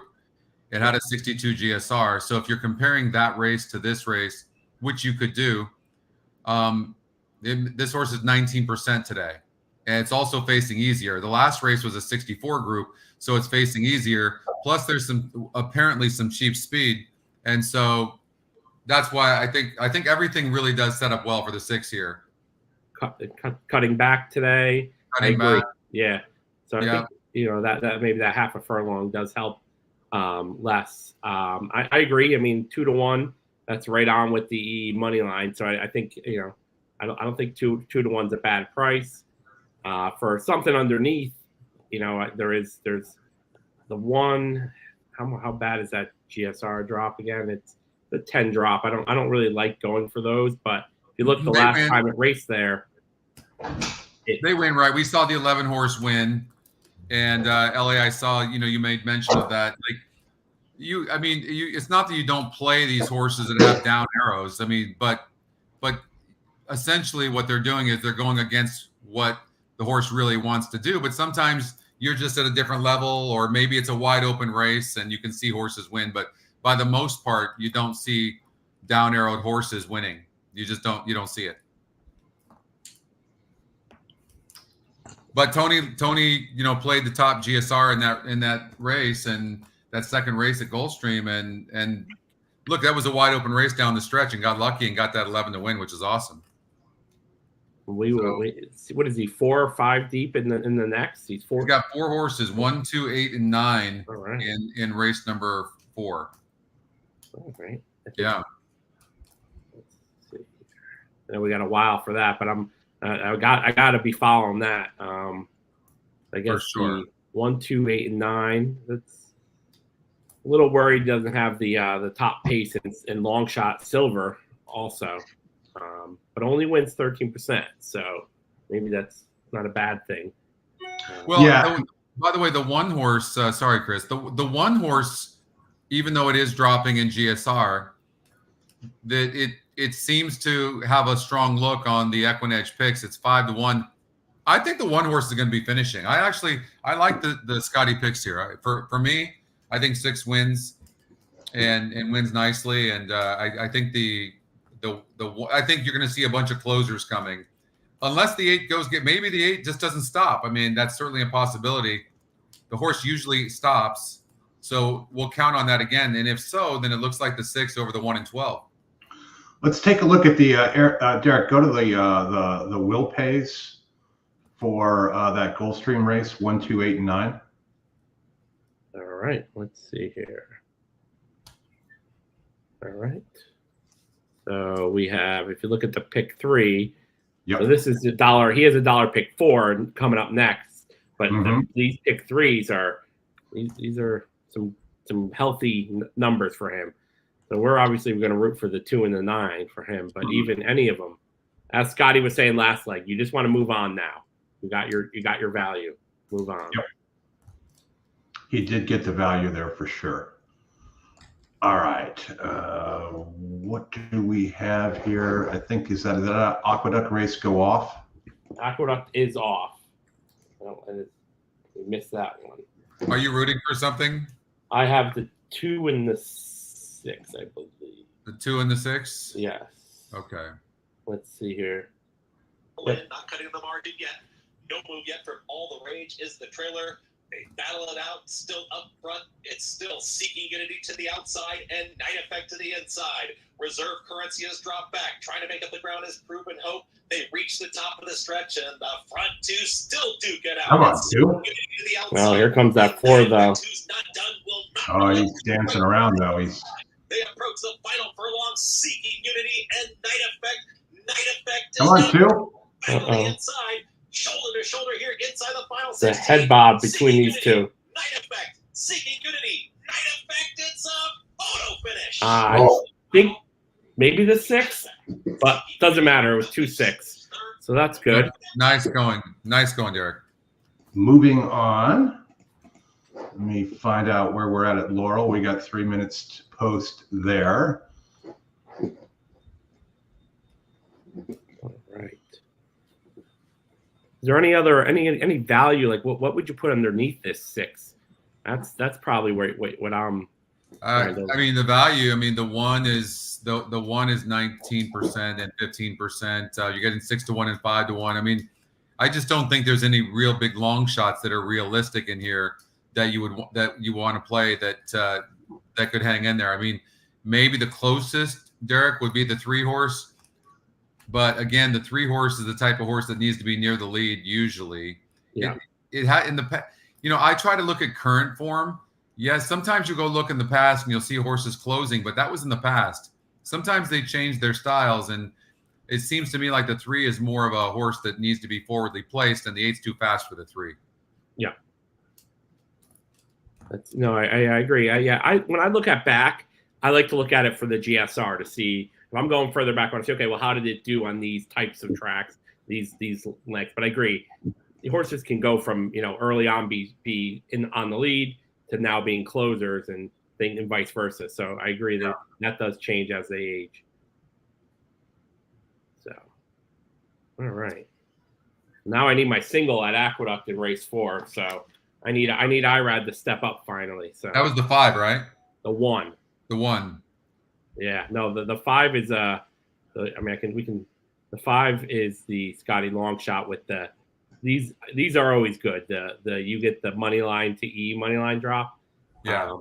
But I mean, I think if you look on this one, long layoff, but if he runs like he has, I think this horse wins. The question is it's been 6 months, so that's tough.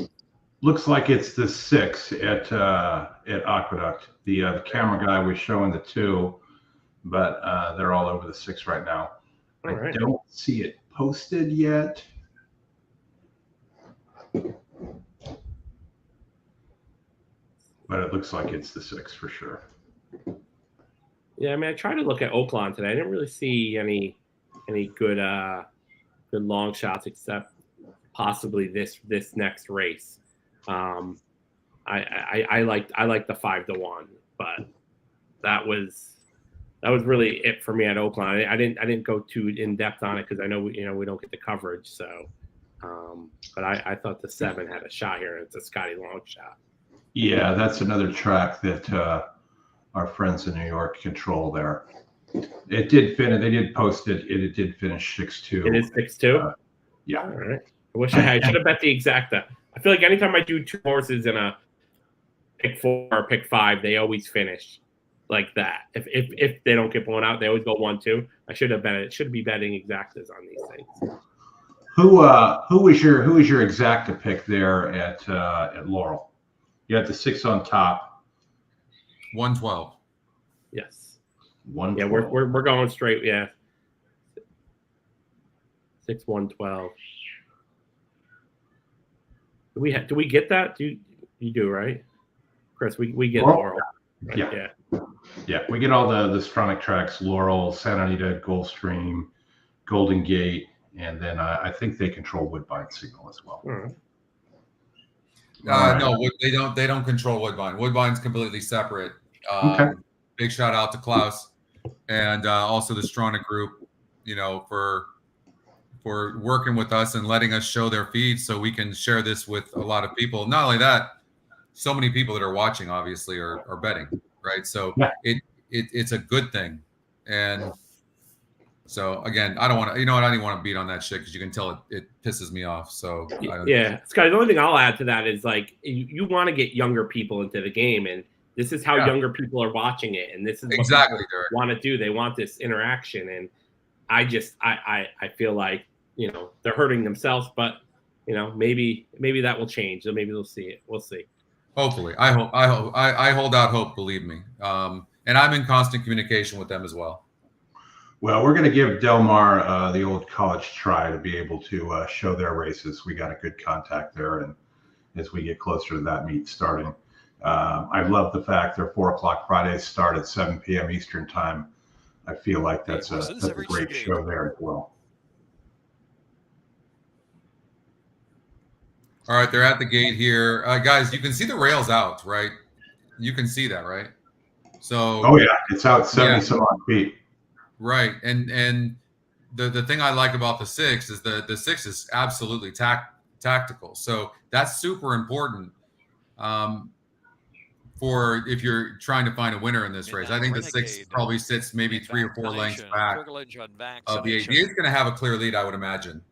But again, this is the type of horse you want to use. I'm not going to be surprised this 8 horse goes gate to wire. I just won't understand it because this horse's entire past performances, it just continues to stop, at least in the last couple of races. Maybe it's going to get a clear lead right now and go gate to wire and not stop. That's certainly a possibility, and it's going to get away at 5-1. I mean, if so, then do a saver 8-6 exacta box. Twist and twirls in. Crabs and beer, even because it is a horse to watch as well. And Riccio. I like Ashley's idea. Going to focus. Let's see what happens. Off. Crossland off to a clean beginning. There goes Running River. Is set for speed now. And Riccio away in solid order. Twist and Twirl is right there too. So it's Running River from Twist and Twirl and Riccio on the outside in 3rd position into the turn run. Here's Crossland settling in 4th position about mid-flight. Crabs and Beer, the favorite, has about 6 to make up as a midway on that first turn. Master of None. Midnight Renegade unhurried. Trailing the field is Vax, A Nation. Running River settled into a steady beat as they make that turn, head for the backstretch now. And so it's Running River clear, even pace out there for Running River. Twist and Twirl is the closest in 2nd, and Riccio on the outside fired up and keen from 3rd position. Crossland saving ground in 4th. Crabs ended up getting off at 4 to 5, you guys. From the front heading for the turn. Master of None, Nation on the inside, and trailing the field is Midnight Renegade. Running River rolls right along. Running River 3 parts of a length in front from Twist and Twirl, edging into the far turn run. He's in a good position because the 12 horse actually has some horse. Out in the cleat. And so he can Crabs sit right off of that 12. That's a good thing, and not get stuck behind horses. So may the better horse win, but that's what's going to happen here between the 6 and the 12. At the top of the stretch. A Well, gap of looks 2, pretty and good, it's though. Crossland trying to kick in as well as they turn for home now. It is Riccio on the outside, twist and twirl, and Crabs and Beer to the center of the Here course. comes the one. And so Get up, Riccio, 6. Crabs and Beer to the One final time. Get up, together. 6. Vaccination is close to the back of the One pack, sec. picking up very Get late up, in the 6. game. Crabs and Come on. Beer, Crabs and Gear surging to the front. Crabs and Beer and Hold it. vaccination. Hold on. Crabs Hold and it. Beer, vaccination close. Oh! Very close, too close to call. Crabs and Beer, vaccination. I think you surge got at the it. last moment. Then you? Riccio You and think so? Crossland. No, I don't think I don't so. know about that. That was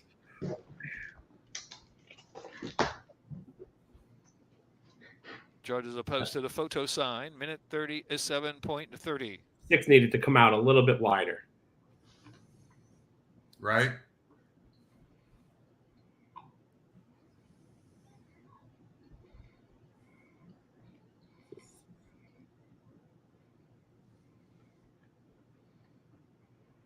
I don't think so. Eesh. This looks like the one's just coming and just gaining. Yeah, it's the one. Yeah. Yeah.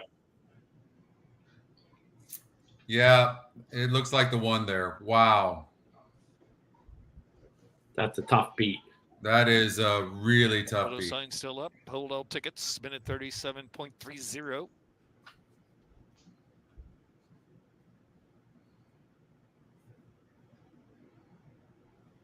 Two minutes to Gulfstream. Yep. So And All right, let's get Gulfstream up. so I have Gulfstream here on the, but we're rooting for the 1, 2. yeah, you can. Yeah, there you go, Chris. Just keep that. Well, go ahead. Let's keep that Laurel up. Okay. Go double box here. Yeah, let's just see. I mean, it is close, but it certainly looked from that angle like the one horse got nipped to 6. Maybe we'll get lucky. I think the turf is a little harder to judge where the mirror is than the dirt at Laurel. Dead heat wouldn't be bad. Dead heat. Dead heat. All right. We'll take that. Not a loss. Half is better than nothing. Nice. That's half. That'll be a good trifecta box there too. Yeah, we'll take that. I just had the 6 on top in my trifecta and exacta, but I won't lose money. Wow, we'll take that. Absolutely. Mm. Okay. All right. Gulfstream Park. Look, okay, let's set this up again. So go to race number on your race view, if you don't mind, Chris. Go to race number 2. Away from race number 4, and we are just closing in on this mandatory. Turn her off. Could you have that race up, Derek? Looks like you do. Yep. Race 2, you said, right? Race 2. All right. So Tony played a pick 4, and he got this horse for an $87 hit. He had a lot of horses in that race. That was the top GSR. And then in race number 3, he had the 2, 6, and 7. And they came in first, second, and third. Got the favorite, but the 7 horse was 3-2 on the odds makers morning line. Very nice morning line, by Aiello. Also, and then in this leg here, he's got the 1, 2, 8, and 9 in race number 4. So 1, 2, 8, and 9. All right, well, we're rooting for you, Tony. 1, 2, 8, and 9. Okay, let's get back out to Gulfstream as they get ready to go to the gate. Churchill Downs, guys, opening day at Churchill Downs. That's at 6 o'clock. Yep. And then the Derby draw, I think it starts at 7. Oh, that's nice, Rico. That's pretty cool. I believe him too. All right, come on. 1, 2, 8, and 9. And look, Scotty, Rodney got the try at Laurel.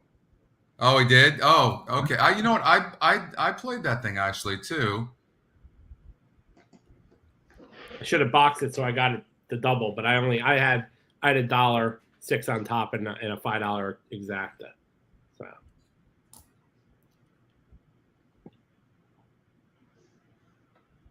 not losing, at least. That's what we want to make some money back. Absolutely. Yeah, it's not official yet, I don't think. No. It just became official. Wow. We got a fortunate head bob there, didn't we? Yeah, we did. Definitely. What did it end up? What did they exactly end up paying, Scotty? 6. Hold on, Hector. It's not in yet. Let's see here. Hold on, I'll check. Okay. Yeah. Okay, so on my win bet, I bet 200 to win. I got 40 back profit. On the exacta, I did an exacta for $200, and so it was 400 because I did 6 with 1 and 2. I got back 1,300, so that was good. And I did a trifecta 6 with 1 2 with 1 2, and I got 12 times my money. Nice. The 6-1 cold exacta paid $650. The 1-6 paid $940. That's not bad. That's a One, lot six. better. That's a lot better than losing. I'll tell you that. That was that could have been a lot worse. 1-6-12 try paid $38, and the 6-1-12 paid $25. So if you bought that, you're going to get it. You would have got both of them. Yeah, no, exactly, Rico, because it looked like we had lost that for sure. So yeah, absolutely. All right, they're meandering here. Like they sometimes like to do over there. Let's see. Trifecta paid 63. Yeah, I was surprised. That's a nice trifecta, really. All right, come on, Tony. We are praying for you, brother. You got this. God willing. 1, 2, 8, and 9. Prefer the 2 horse, which would be sick. That horse is 6-1 on the EquinEdge morning line. The simulator has the 5 in front, big time, all the way to the stretch. But that's the one, to be honest with you, you're going to have to fight off. No doubt about it, because it's going to have a big lead early on. And so let's see what happens here. You're going to have to sweat this, I have a feeling. You got 6.5 on the dirt. Hopefully the 5 horses the legs are getting weak at the top of the stretch, I hope. And then right after this, Scotty, we'll get out to Woodbine. There is a silver horse in the next race. Looking pretty good with one of the top pace numbers that Derek likes with 81. Next one up would be 60, being the 1. And the race simulator does like the 5. Yeah. Currently at 9-5.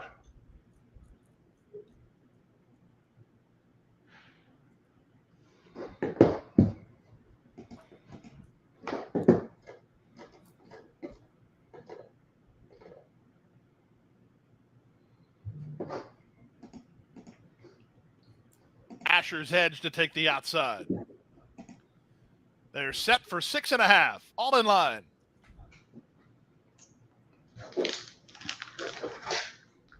And they're off. Asher's Edge was quick to begin from the far outside gate. Tony, that was huge horses for you, unequivocally, by but the he's way. taken in hand as he That wants to come five off the hip of the leader.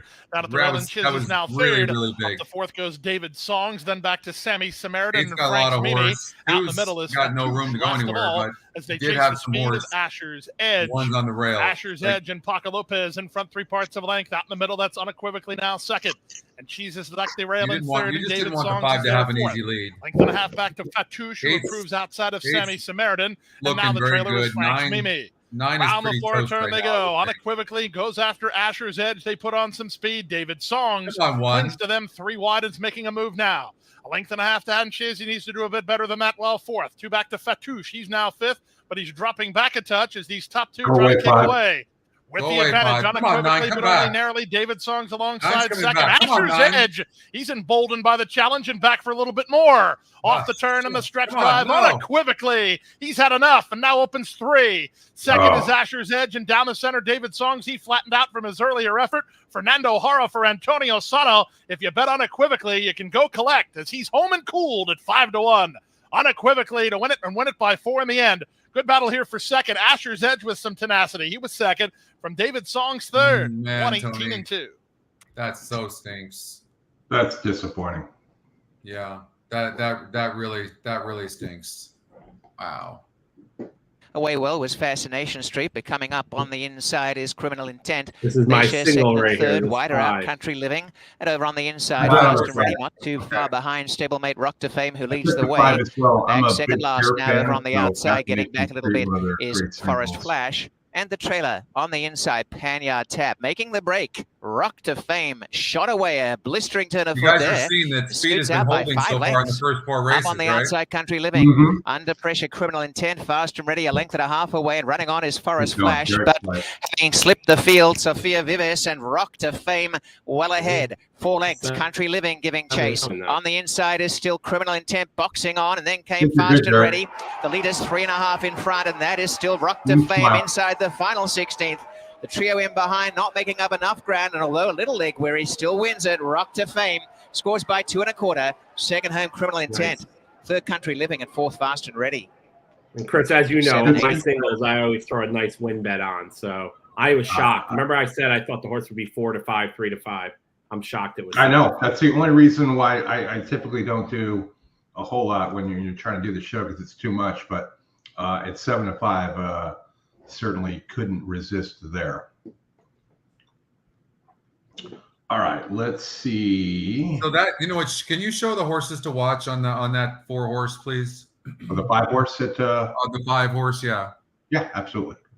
At Woodbine, you're saying. That Woodbine. Yep. Yep. Look, and then hover over that, Chris.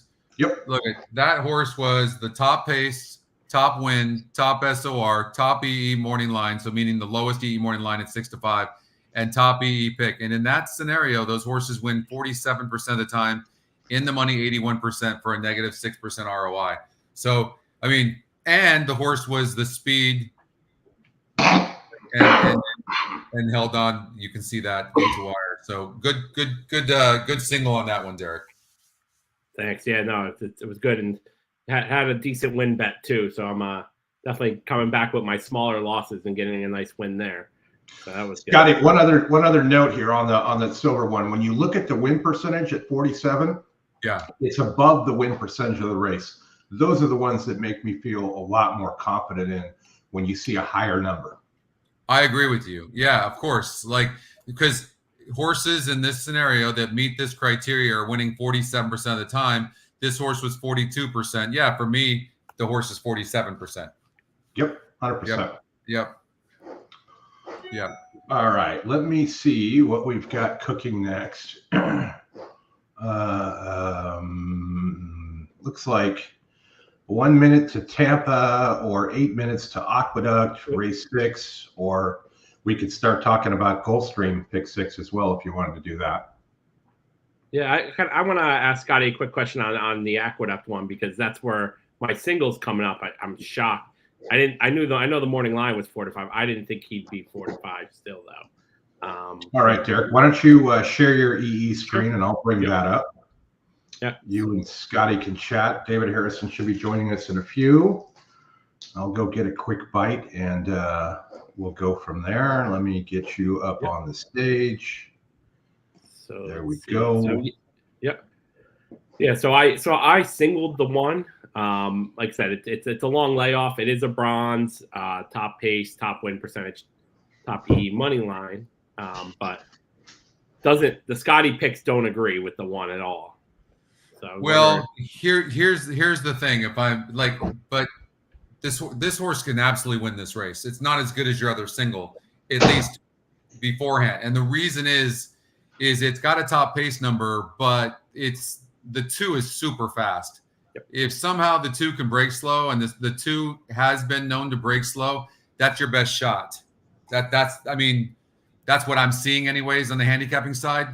The other thing is, even on the first call, the simulator is saying that the 3 and the 4 are going to be right there as well. And then the 4 horse, comes on. So I think I think the 4 could sit a really nice trip and rate just a little bit as well. So if I had to see a horse that you had to beat, to me, it's the 4 horse, the top and Scotty. Value wise, I think. Value wise, I'm not betting the 1 at 4 to 5. I'm just not. Yeah, not no, sure. and the thing about it is the horse is on the rail, Yep. and it might not get the lead, and I don't know that it can win not getting the lead, and that's off a layoff.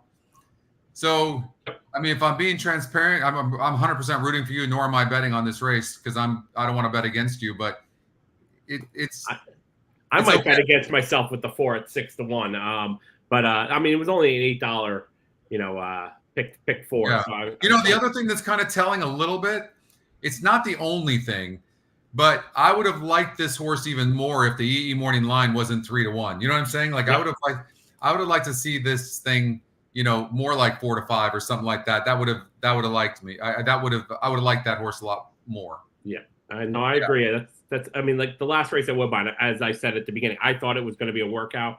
It actually was a little closer than I thought, but I think he kind of took the 5, slowed the 5 down at the end. I don't think he was really pushing them, but this one, I don't think this is going to be a close race. So. Yeah, it is. Let's get this thing home though. Jay, to answer your question, I'm in the lead on the tour right now. I have Joe Costello's behind me with 90-something 100 points. Joe's won the tour the last 2 out of 3 years. He's got like 90-something 100 points, and I've got over 13,000 points. So I'm ahead. I'm in the lead right now. I've never really tried to play the tour before until this year. But man, there's some just talented people, man. I played in the NHC event yesterday. There was like 450 people, I think, and I got like 110 or something like that. So I'm putting my tickets together right now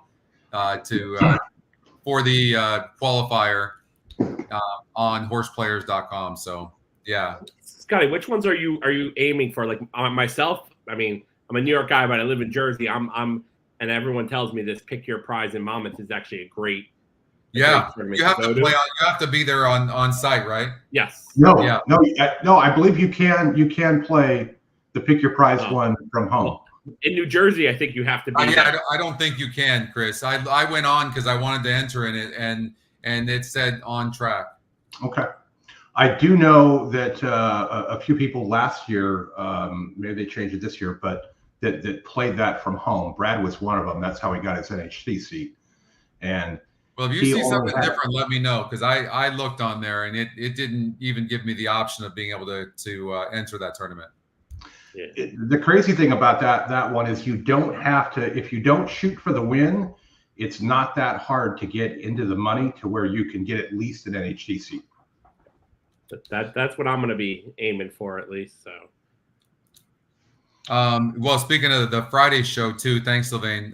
That's what David Harrison is going to be joining you guys. We did that yesterday morning, and that's the road to the NHC, showing people how they can actually get an NTRA account and then just get an account with horse players and horsetourneys.com. And it's really easy to do. And there's a lot of free tournaments too. In fact, Christina, who is an EquinEdge user, got second with over 2,000 people in the free tournament. So, I mean, that was awesome. So we're going to see her in Vegas. And so that's really what it's all about, is just, I want to, get everybody, it builds the community. Honestly, my thought initially was we have such a great community, and I wanted to, even build it more, and also show I'm in the lead right now in the tour. Believe me, like I can't even tell you guys how bad I was at Mythical up until like the last year. So if you really try and you try to find your way, you can do good. I can verify that he was not good at the Mythical, and Shots it's fired. true. It's true. Yeah. And Chris, you stopped doing the Thursday tournament. Did I win it too many times in a row? It's fixed. The Wednesday ones. Well, it was Gulfstream in Tampa, and then I got busy with the Keeneland meet. But I thought you were sick of me winning it. Yeah, no, Derek was winning those. He won back-to-back ones, I believe. Yeah. No, Scotty. I'm actually putting it together right now. There's 12 races, I think, that start at Gulfstream Park, race number 8. So it looks like you've got Chris. Did you want to take a break and eat? You want me to stay and cover you a little bit, or are you staying on and make room for you and Derek and David. I'm all good. I'm gonna bring David in right now. We'll watch this Aqueduct race and then or listen to it. Listen. and then Scotty, you can do whatever you want to do. All right. That sounds David good. Harrison. My man. Welcome to What's the up, show. partner? Hello, gentlemen. Can you hear me okay? Absolutely. Coming in loud and clear. Hello, Chris. Hello, Scotty. Hello, Derek. I don't think we've had the pleasure of meeting before. We have Nice not. to see Nice you. to meet you. Nice to meet you. And Scotty, you going deep sea fishing right now? No, I'd like okay. to.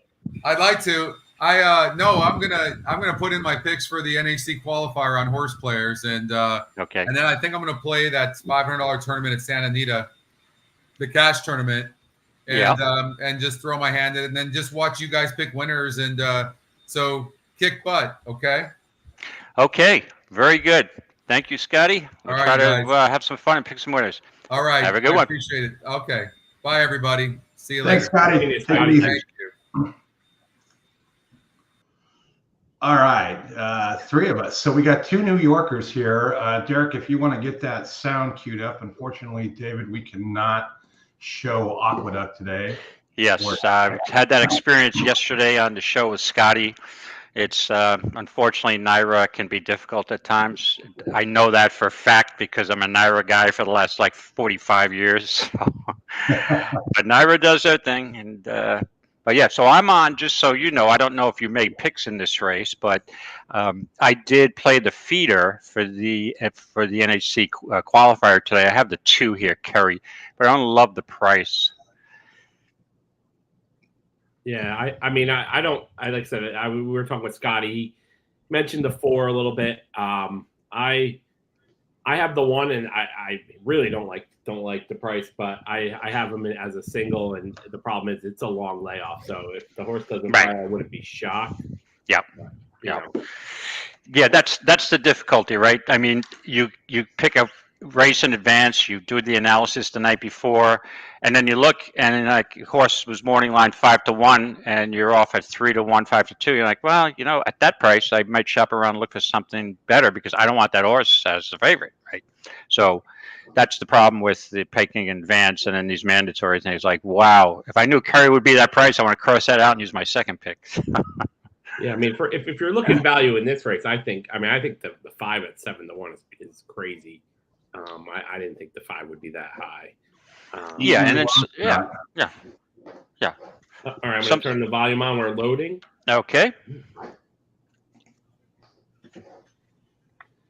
I'm just happy the turf is back at Aqueduct. And it looks fantastic too. They do a really good job. We've gotten a lot of rain, I can tell you that much.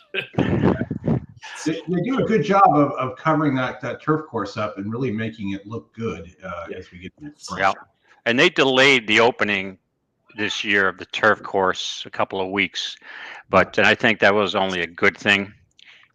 I think that means we know they're going to run it longer with Belmont out. Right. Yeah, given the fact that there's no Belmont, you needed to have that. Well, the 1 did break good. It did. 2's right there with them. The only gray in the field. Here comes Solo Shot to now put a nose in front of Lady Mia is going to take back to second. Just behind them is Carrie, who moves towards the outside from 3rd. Another 2. That's smart for Irad not to go. Yeah, that's going to be Catskill. Who did you like here, David? I have the 2. The 2. Facing Solo Shot. 2's coming on the outside. Yep. For that opening quarter mile. Right there in second comes Carrie, and now taking back to 3rd was You're Lady. gonna need Irad magic, Derek. Towards the inside. Yeah, I think the layoff might be hurting this one. Rally here from 4th. Ruby's in time, nowhere to go. Master of the Tunes is going to be 5 wide as they reach. Gonna find out right now. 3 is still in it as well. Yep. They've caught up to the long Going shot. inside. With the nose in front, here's to the outside. Carrie and Lady Mia with a wide gap down towards the inside. And now Lady Mia is unleashed. And Lady Mia is opening up. It's Lady Mia who's now up by a full length. Solo Shot is very good. That rail really opened up for the 1. Get it? Yeah. And you can see how smart Irad was just to sit and let it open up and then go. Yeah, I'm watching the replay right now. I'm about 5, seems like a minute or 2 behind your feed with my streaming. Perfect trip with the 1. Perfect trip. Yeah, I mean, there he goes right there. Boom. All right. Well, Derek's pick All right. 4, David, was super expensive. Yeah, right. It was $8. That's more expensive than mine, too, actually. And again, hey, listen, doesn't it feel good, though, guys, when you play an $8 multi-race wager and you cash for a couple of hundred? You know, I played an 8. The largest pick 6 I ever had was over 10 grand, about 10, 11 grand. This is back in the day. It was a $24 ticket. And so many times I play more, but it feels good because you're like, okay, well, I was seeing it real good because my 2 singles came in and I didn't go too deep. So who do you have? Who are you live with, Derek, going into the 2 and the 4. Yep. At Aqueduct? 2 and the 4. 2 and the 4. Can you guys hear me or no? I feel like my internet's coming in and out now. Yeah, no, I can hear you fine. How about you, Chris? I can hear him fine too. He's just frozen. So I'm going to remove you, Derek, and I'll add you right back in. Let's see if we can get his internet moving. Here we are. Looks like we lost him. So we'll get back to Derek here when I see him pop back in. Okay. We do have a race going off at Laurel, and then everybody wants to take a look at the race simulator for Gulfstream, which we will do right after we look at this Laurel race. We got Laurel 6th. Yeah, Laurel 6, maiden claimer. We do have a gold star here, a gold shield, 35%. We just talked about this, David, before you popped on. Let me get Derek back in as I just heard him beep back in. Sorry about that, guys. There you are. It doesn't go out when I work from home. I'd rather have that. Yeah, right. I understand that. So we're looking at Laurel, Derek, and then we'll get over to Gulfstream and take a look at the picks, upcoming pick 6 there. So let me get right. over here. We do have a mandatory payout today, correct, at Gulfstream? Yep. Yeah. So I did make my kind of scratched out some idea. I don't usually go deep on these days. I figure if you're going to get lucky, I mean, you're going to have about a bunch of joint tickets and syndicates possibly. You could easily invest $200, $400, $600 and not hit it or break or hit it for less than that amount if there's a lot of favorites. So yeah, I put in a small ticket. Derek, you want to tell them how many times we've done that? Oh, yeah. I mean, I'm with you, David. Though I like to do the small ball, keep my tickets less. It gives you more bullets down the line. I don't like to be going, but then with the share tickets I'll go a little more. But we get there's some big tickets. They hit well sometimes, Chris. But I feel like I think the one of the biggest ones we hit with Oldie, which was over 20 grand some time ago. But looking at Laurel Race 6 here, the system has it 394. The race sim has it 398. The 8 is the gold horse, which should be, as we look back here at the first call, definitely on the lead with the big pace number. That's one of the bigger stretches you'll see. 38 points there, and then into the stretch, the 9 and the 3 start coming, and when you get to the end here, it's got the 3 over the 9, 8, and 4. So you can kind of see that here with the pace scenario. If you can work something out, 5 to 1 here on this 3 horse, first time starter with some decent works and whatnot. So you do. Yeah, I looked at this race, Chris, and I believe the way that I'm going to approach this race is I'm just using the 8. I think this horse showed speed in both starts at a maiden special weight, dropping down now to $45,000 claimer. Will show speed again, and I think this horse does a wire job here.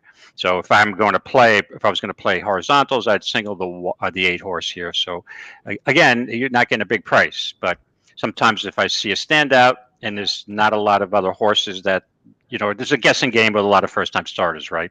So I'm just hoping that on the front end, wire to wire with the 8. Yeah, and also, I mean, you think the 8's going to have speed, so I want speed in these types of races. Well, yeah, we always think that though, and then you'll say lone speed. Gates open and the horse gets off slow, and he spots the field 10 lengths, and you're like, all right, you can just shut the race off with these speed horses because we know some horses can only win on the lead. They don't have the heart. Once you pass them, they're not coming back. The only way to win is wire to wire. And I would get that impression with Irish Hero also. Agree. And with these first time starts, you don't know the speed necessarily. So you're just kind of hoping. Right. I agree. I think the 8's a good play. I have the 8 on top of the 9 and 10 for a little price. So we'll see. Yeah, I hate to disappoint the long shot players that usually I'm looking for value long shots, but there's some races that you're not comfortable with, and you're comfortable with a favorite. I may not play it straight if the price is too low, but we'll see. It looks like has such a pace advantage that I think he's going to wire the field. Miracle. Thank you, Jay.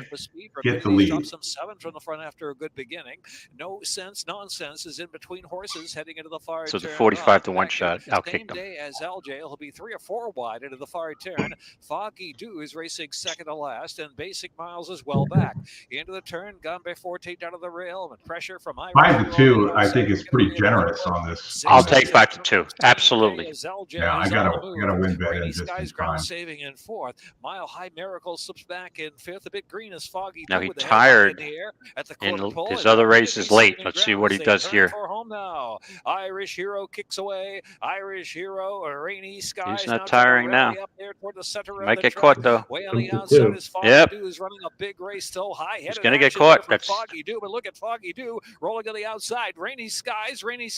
Foggy Dew. 3 ran really well. Despite being very green. Rainy Skies clear. Rainy Skies by 3 from Foggy Dew second, and Irish Hero, and same day is LJ. Well, the class drop didn't help the 8. He basically ran the same exact race that he ran his first 2 starts. Just backs it in. All right, let's see if we can get out to Gulfstream, maybe find a winner here, and then we'll get into the pick 6 sequence. Yeah, Chris, this Gulfstream, the Scotty pick is 8 to 1, and Scotty first pick is 8 to 1, and the bronze is 7 to 1. That's interesting. Yeah, it is. Let's see, where does this finish up at? So this is race 5 at Gulfstream. Yes. Optional claimer, state bred, Florida breds.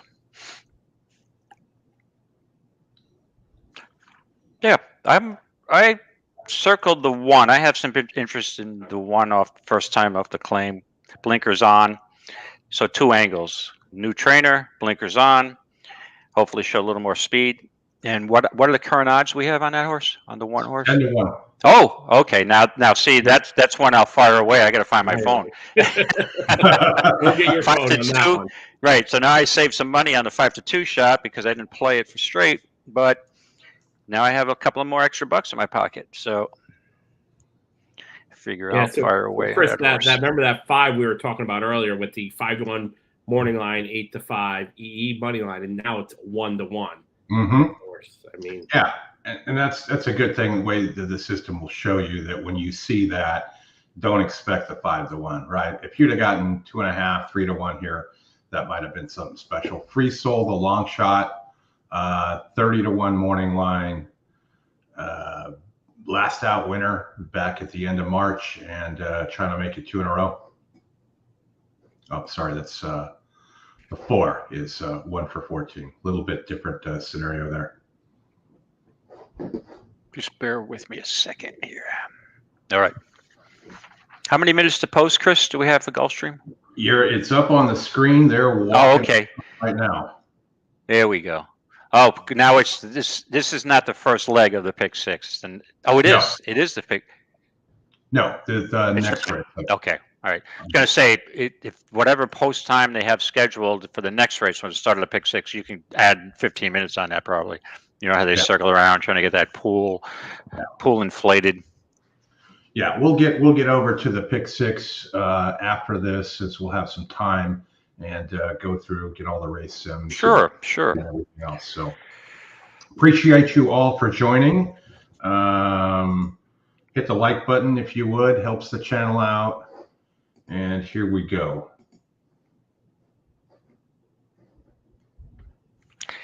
Even money on the 5.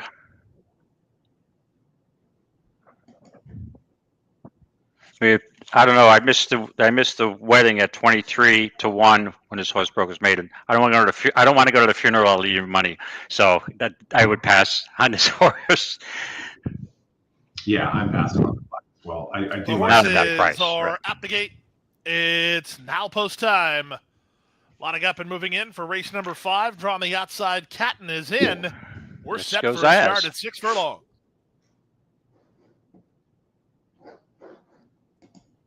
And they're off. Good start. From the inside, Neophyte gets the first call and fires to a clear lead from Cajun Brother, who's ridden hard to try to go with him. Up on the center, it's Free Soul into the top flight. The gray Cross Haste is at the rail. Fellow gray Sesame Seed Bagel is mid-flight today, racing ahead of Bird Wildcat and English Bob. And Catton's out the center at the back of the group. They chase Longshot Neophyte past the half-mile point. It's Neophyte in front, 3 parts of a length. Cajun Brother second, Free Soul third, Cross Haste looks for room toward the rail. No and room fourth. for the one Outside on the rail. Sesame Seed Bagel. He's It's on the really yellow in there room now. tight. He's got a Yeah, ton of more horse, to too. Catton, then it's back to Bird I've got the Wildcat jump on and him. English Bob is last. And with the advantage now, here's Sesame Seed Bagel. Here comes the boldly one. now to put a neck in front of Free Soul, who's there second. Off cover. Cross Haste is loose, and Zayas has him on the improve out the center. Dropping back his Cajun Brother. Nothing running home from the back. They're at the top of the stretch. Free Soul is battling hard at a big price, and he's in front again. Sesame Seed Bagel runs back at him, flattening out Cross Haste. They come past the 8th pole. Lionel Reyes imploring Free There's Soul a big for another price. 16. Come on with that He leads one. by a Get length. them up for a Sesame Seed second. Bagel is next. Down the center, Cross Haste one more time. Cross Haste late. Free Soul. Oh, just didn't make it. At least Free Soul on the at big 10 to number. 1, Cross I Haste and put a Sesame Seed place Bagel is saver 112 wager. and So 2. And you're going to get good place money there, because that 4 was a big number, 24-1. the longest shot on the board. Yeah. Okay, so now when I made my wager on the 1, he was 11-1. So 7-1. 7-1 I'll take, though. I have no other choice now. The race is over. I have to take it. Yeah. No doubt Get a little about place that. money. Yep. But when you look at look at where the Free Soul was the long shot here. 1 for 14, hasn't been doing really anything, but gets the money here. 4th out. Yep, never won a race over the track. 1 for 14. Yeah, three races since the layoff, and to me, I didn't see really any improvement. Maybe just very nominal, but that last 7 furlong race it wasn't too good. Cuts back though. I can see why the horse is 24-1. All right, Derek. We got 3 minutes here for a dash, and then I promised you guys we will get to the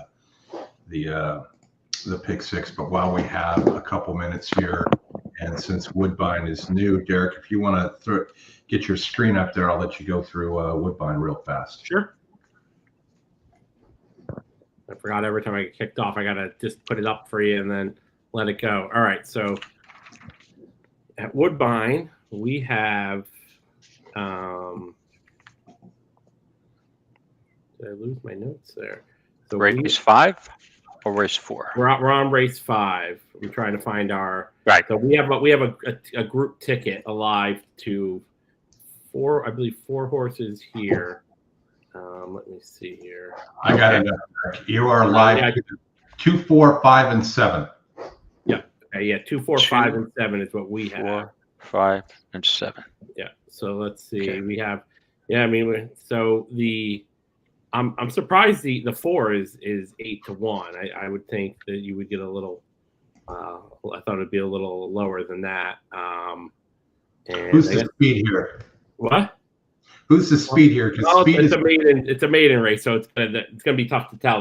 They're saying the 3, but that's not. That's off of 1 race. This horse looks like it's in the same level it was before. The only thing with the 3 that could be, I mean, it's a big price. It is that top GSR, which hurt us that we didn't do at Gulfstream. That 40 to 1 horse that won was the top GSR. Mm-hmm.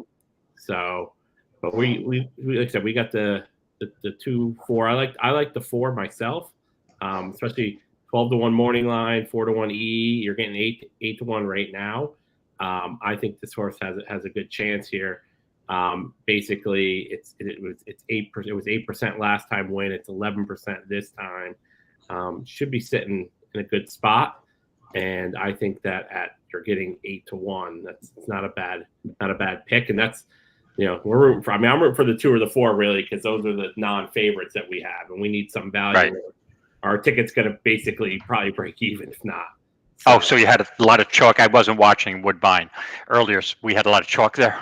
Yeah, so we hit the single in the last race. Actually, I know it's chalk. It was 7 to 5. We were saying before it was going to be like 3 to 5 or 4 to 5, and we said it was going to be like a workout, and it won very easily. So that was even though it was 7 to 5, we got it good, but the other 2 were also chalk. So with a 20-cent pick 5, you're going to need something. You're going to need a long shot. You're going to need these next 2 races to pay something for us to get anything out of this. And look at that one, Ashley at the last at Gulfstream, 60-cent superfecta, 3-4-7-8 with 1-5 and 3-4-7-8. So not too bad there. Very nice. No, great.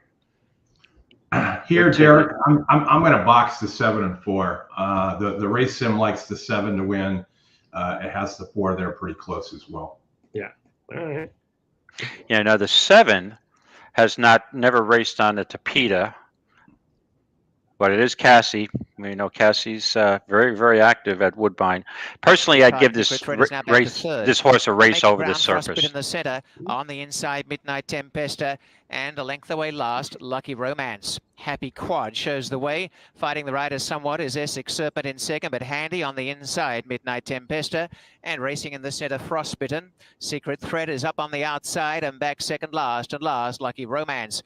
Happy Quad chiming along in front by a length, Essex Serpent second, and niggled at now, and on the inside, Midnight Tempesta. The 7's moving, but let's draw for this 4. Running on. Last of all as they turn, Lucky Romance. Happy Quad accelerates by a length, Essex Serpent on the outside. Wider out, Secret Thread is running on. They corner. Happy Quad 2 in front of Essex Serpent, and down the outside, Secret Thread. The leader remains Happy Quad, a length and a half. Essex Serpent coming now. Essex Serpent leveling on the outside and has got there into the lead and has plenty of reserves. And class will prevail. There's a polish to this runner.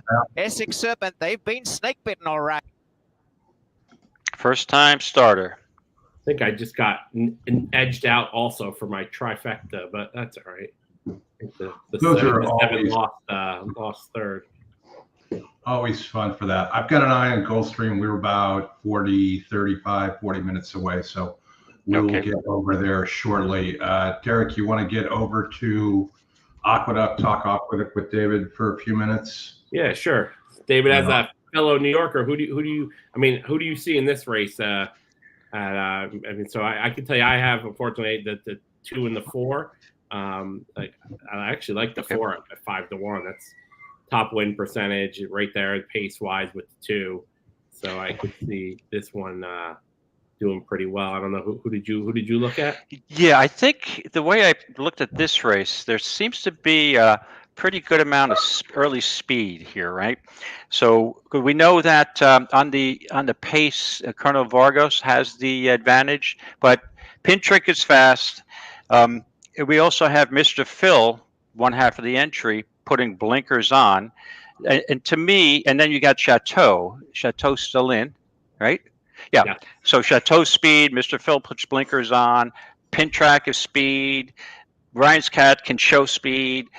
Colonel Vargo speed. So the way I looked at this race, I think maybe the reason that Jacobson's putting on blinkers onto the 1A is to set up for the 1. Got Thunder can stalk a little bit. So I think Got Thunder might be sitting a perfect trip behind the speeds here. And that was the one that I was looking for. That would be my key horse.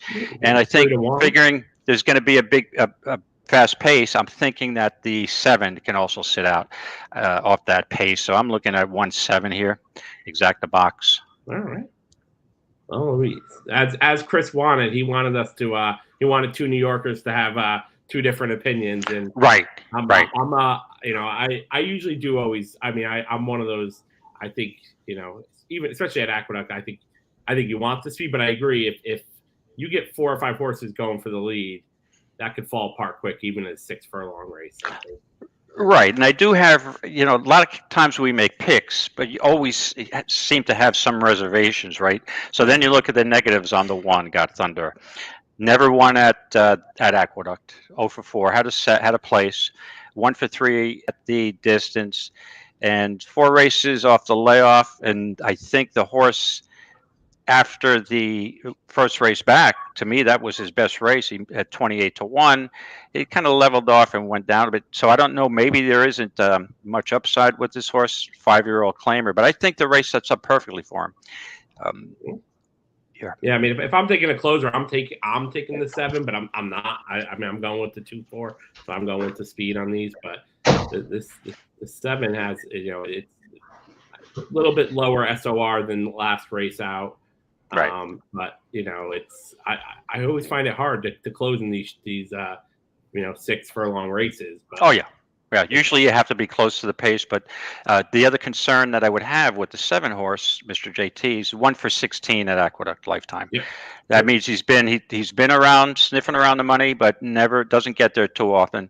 And even though he's won 6 races lifetime, I think I see a Delaware win, I see a Monmouth win, so, and he's been racing as low as an $8,000 claimer at Monmouth. So even though off the claim, this horse might be getting into shape. So 3rd race off the layoff. So 3rd race off the layoff, I like the claim, but I don't like the 1 for 16. So I think that my strategy here, if I was playing an exacta, would be to basically 1-7 with maybe a win bet on the 1, thinking the 7's more likely for 2nd, and a smaller denomination box 7, you know, with 7 on top of the 1.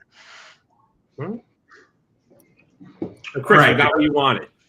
Yeah, it looks like exactly. You guys are going at it. I love it. Looks like the 2 is paying $41.75 on that pick 4, Derek, and the 4 is paying $84 even. So not too bad for an $8 wager, that's for sure. Right, and Print Track. I mean, this horse. So this horse is just crazy. This horse 1, 2, 3, 4, 5 wins and 3 seconds in the last 8 starts. Talk about a hard-hitting claimer. This horse runs every time. And it wasn't that long ago that I recall this horse wasn't in that form. This horse had spotty form. His early speed and didn't hold on a lot, but seems to have gotten better. But again, the thing is, I think this horse has one way to win. It's on the lead. I think there's other pace horses will confront that early speed. So these horses sometimes, even though they look in great form, eventually they decline. They're claimers. They vary in form. They go up, they go down. But this horse is in prime shape now. But I think the speed in this race would compromise this horse's chances a bit. But we'll see. And we're looking at this cutback on the 5. I'm trying to take a look to see, but it looks like it might be cutting back. It was close to the favorite last time, but now it's cutting back. It was the same level race, a little bit worse GSR now, but this horse, odds wise, I mean, there's not a ton of value I feel like in any of these horses, but, you know, because they're all in that, you know, borderline, you know, chalk range. Right. 9-1 is not bad for. No. And I'll tell you, basically, I know this horse quite well. I always got the impression while watching other races this horse has been in, that this horse would possibly close. But it seems the only time this horse wins is on an easy pace right close to the lead. The last time it barely missed. It had the lead all the way around and just lost by a neck. And back on February 3rd on a muddy track at 7, got an easy lead, first quarter 23-3, and just coasted home. So that horse is not going to get the lead. Brian Scott is not getting the lead in this race. Does that compromise his chances? So I think really the only legitimate closer, I think you're right, Derek, is the 7 is probably the legitimate closer here. There's the race sim for this. Yeah, I'm interested to see how this. So it's got the 2B Chateau on the lead. Surprised how far off it has the 1. And the funny thing is here, I don't see the 2A is the top horse. It didn't have the icon for the 2B. This is why we haven't released it for everybody that keeps asking me, when is it going to come out? No horse here. Probably because of the couple entries. But it has the 2 winning, it has the 4 in second, and it has the 5.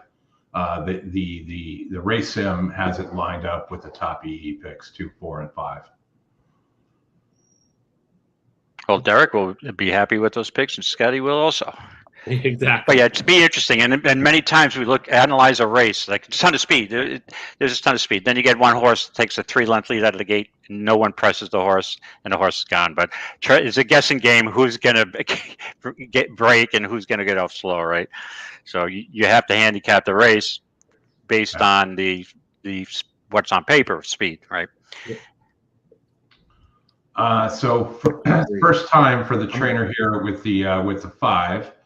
Almost 10%. So, but like David was saying earlier, likely to press the 2, which could set it up for David. You would like the 1 and the 7 there, and that yes, 1-7, correct.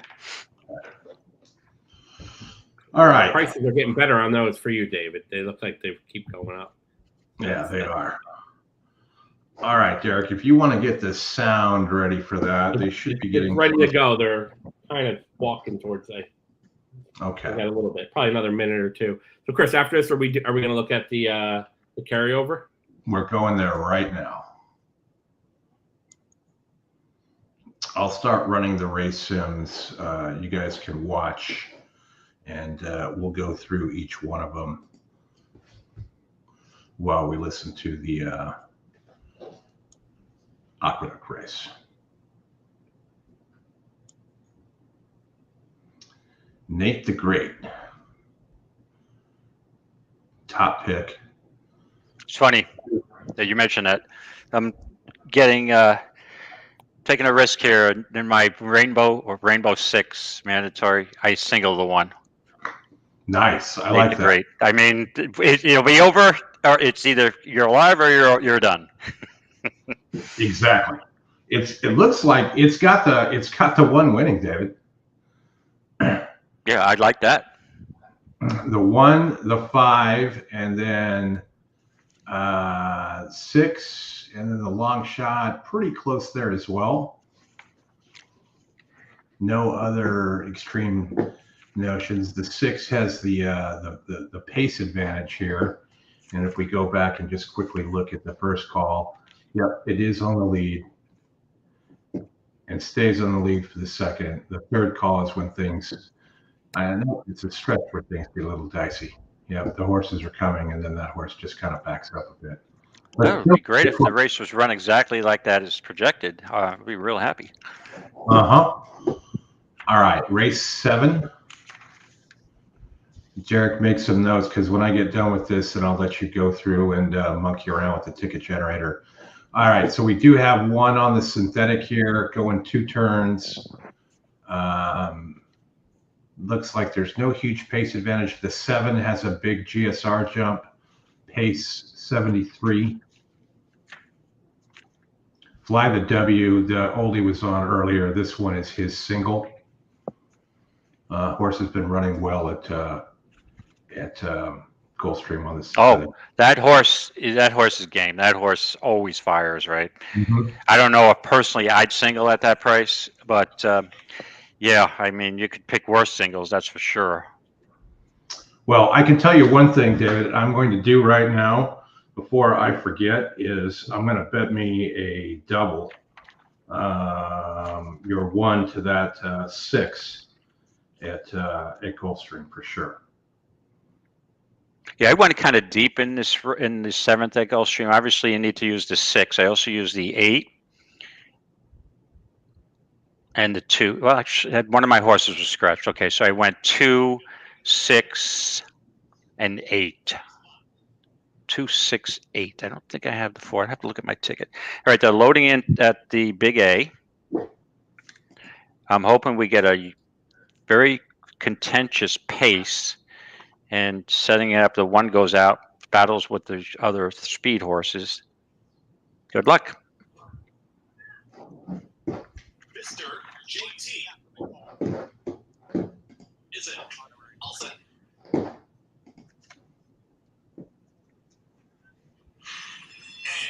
they're off. Good speed to the outside from Chateau. And Chateau right up to the front with the track. Okay, I'll run the simulator here for Gulfstream Race 8. As well as Colonel Margot. That's the top 2 now. And just off of them. The 11 is a Comes to the outside. That's Mr. Bronze Star. Got Thunder. Same can be said for Mr. JT, who now takes 5th. Second to last is honorary degree. The trailer, Lion's Cat, 22 seconds flat. In the opening quarter mile, it's for track in front. Chateau is on cruise control, is now within 3/4 of a length. Here comes the run from Mr. Phil, 3 wide. Losing ground to the inside, there it was. Colonel Margot is back to 4th. Mr. JT starts to rally on, is within 3 of the lead. Ryan's Cat trying to follow that move as they get set to reach the top of the stretch. Print Rack is still there. Chateau is ready to challenge, and Mr. Phil, Mr. JT on the grandstand side. It's Chateau to the inside. Print Rack just keeps on going and battles on and is back in front. It's Print Rack and Chateau trying to push on by Mr. JT, trying to time it perfectly. And here comes the run from Mr. JT. Print Rack is almost there. Mr. JT is lending. Print Rack gets the win. Print Rack wins it. There we go. Mr. Phil. Well, thanks, Derek. I hit that 6 times, so appreciate it. All right. Congrats. I only hit it twice. Well so see, okay. You're bigger, better than me. This 2 is in rare form. Keeps going. $8 ticket, and just keep hitting the rebet button. Nice. All right, so Gulfstream Park Race 8. I went through this before, showed this before. So the 11 here, which is the bronze, 38%. It's way above the 21% of the race there.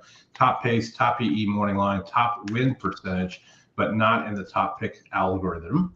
And you can see that it's staying in the lead from the outside, which means it's probably going to cut and cross over. And then when you get into the stretch, we start getting the stretch runners coming in, and that's where the 6 kind of takes over there. Is the winner. The 1 and the 3 are the closest. 11 would be the 3rd closest, and then you can see where some of the backer markers here. David, anything here that kind of stood out to you, or did you think that everything kind of lined up to where we're at? The system is showing it. Yeah, no, I'm a contrarian, as Scotty would always calls me.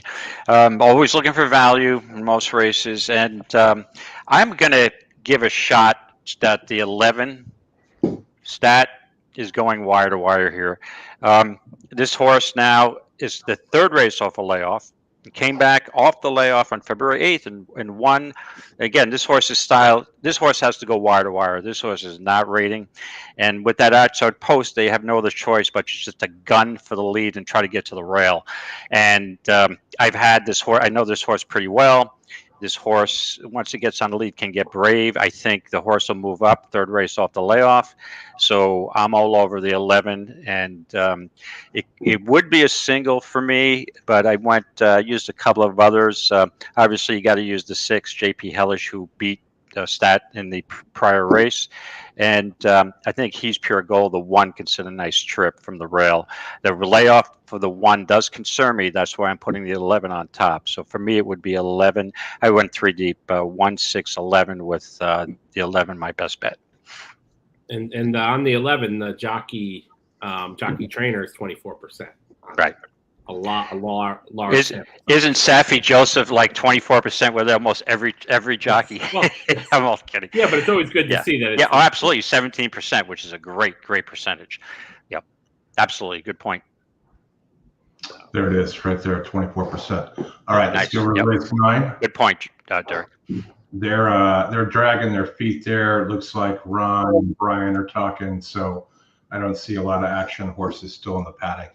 David's spot on that they are not going to go off in 4 minutes. No, they want to get what's the projection? 5 mil to 6. They had 4, I think, is what they were praying for in their tweet. Right. Oh, okay. Then they can. Then with 4, they probably only will delay 25 minutes for the post time of the first leg, right? It's amazing. There's no other track that I know that does that. Even Santa Anita, which is the first the Stronach group, also. Yeah, they don't hover like that, and yeah. And the most frustrating thing, if you're wagering on other tracks, and you got a race at a different simulcast coming up, say like Aqueduct or Laurel or one of the other Tampa, and you need you have a win bet. You don't know what you're putting into the next race until give me a shot at least. get to the post somewhat in a reasonable time for the projected post time. But well, the sim has it. The best dream here is the winner at 16% win percentage, 7-5 on the morning line, 8-5 on the EE morning line. Lots of yellow. Oldy will tell you I love seeing lots of yellow. Horse can win on the lead. It appears to be able to rate a little bit like it did here. Is this another single angle here? Second race back, 21% for Victor Barboza. You get Paco, 18% overall. When you take a look at their combo, they're 15% each other. But when you look at the win percentage here, the 4 is the top pick. I mean, the 4 is the top win percentage. Mm-hmm. And it's calling it 2-4 here and 2-4 is there on the Scotty picks, the 7 being the long shot, finishing a little bit further back than the 6 anatomically. And then Yuki has this big GSR bump here, going from the dirt 51 to 67, which is significant.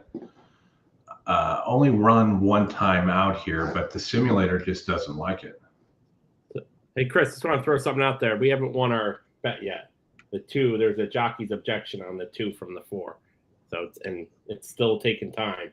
So yeah, well, David hits his exacta because 7 came in second, 1 came in third. So okay, hey, whatever way, I don't care. Whatever way it happens. Yeah, it doesn't matter. But hey, Chris, listen, I will say that 2. I mean, as you, I don't know if you saw the ticket I put on the chat. That 2 and the Fly the W are my 2. I did 2 singles on a $180 ticket so we could spread elsewhere. Right. So you're singling here at best stream as well. Okay. Yeah. Damn it. I wish Aqueduct would let us show us all this. That was my dream today, to get an inquiry where you guys could go back and forth on it, but we unfortunately can't. Yeah, we're going to put on our boxing gloves right now. Well, also I'm looking for the head on here. I didn't realize I got out of my app here, so I don't even think they're showing it right now. I mean, it looks like they took the objection down and nothing's happened, but it's not official. So I've seen weird things happen in there, so I'm going to wait. Oh yeah, they took it down. Yeah, it doesn't say official, just right. So chances are it's going to stay. Exactly. It was an objection, not an inquiry. Yeah, I mean, it was like before the turn, the 2 kind of just cleared the 4. It looked like. I mean, once again, this is Naira. They don't usually take these types of horses down. Correct. But it's official now. So now we've finally won. Okay. But I will say, when I was in a tournament, I think it was Messier, and he got an objection. Oh my I was on a PFT, and PFT's like, because he brought me on because I was on his tournament. And I was like, wait, it's still an objection. And he's like, no, it's not going to. And they took the 5 down. I remember that race. Yeah. Yes. California. Much different than Naira. California, you just touch them. No, this was a Naira mess. This was recently. That's right. This was on. Yeah, this was on Florida Derby Day. Yes, and that was the Excelsior, I believe. Yep. And yeah, when I watched I was at a party, so I was going into the bathroom to look at my phone to see who. And when I saw the race, and I'm like, okay, well, a good thing I didn't bet Messier, because he's winning easy, and I mean, it's not much of a price. And then I started looking, at the Will Pays later, and I'm like, hold on a second, something must have happened because there's like gigantic Will Pays. Yeah, like a 50 And I look, to 1. and I'm like, hold on a second, I got to watch the replay. They actually took that horse down. Yeah, it was terrible. It was one of the worst DQs I've seen, and it frustrates you. I mean, if you had Messier and that DQ costs you pick 5, pick 6, all your multi. It's not great. It's hard enough to hit these wagers to begin with. Chris, I don't mind a horse getting taken down as long as it's, to me, it should be blatant, and it costs it clearly costs the horse a chance to win. And I don't buy this stuff. If you're coming down the stretch, you make the turn coming from home, and you wipe out a horse totally, and the horse has to ease and drops back. And like, oh well, that horse was not going to win the race anyway because he was only going evenly. Yeah, that's fine, but it's still, it's not fair to wipe out another horse and you don't know what's going to happen after that, right? Yeah. It's just a frustrating thing. Chris, that was the tournament I won the 3% in that horse. So even with the takedown, I still won.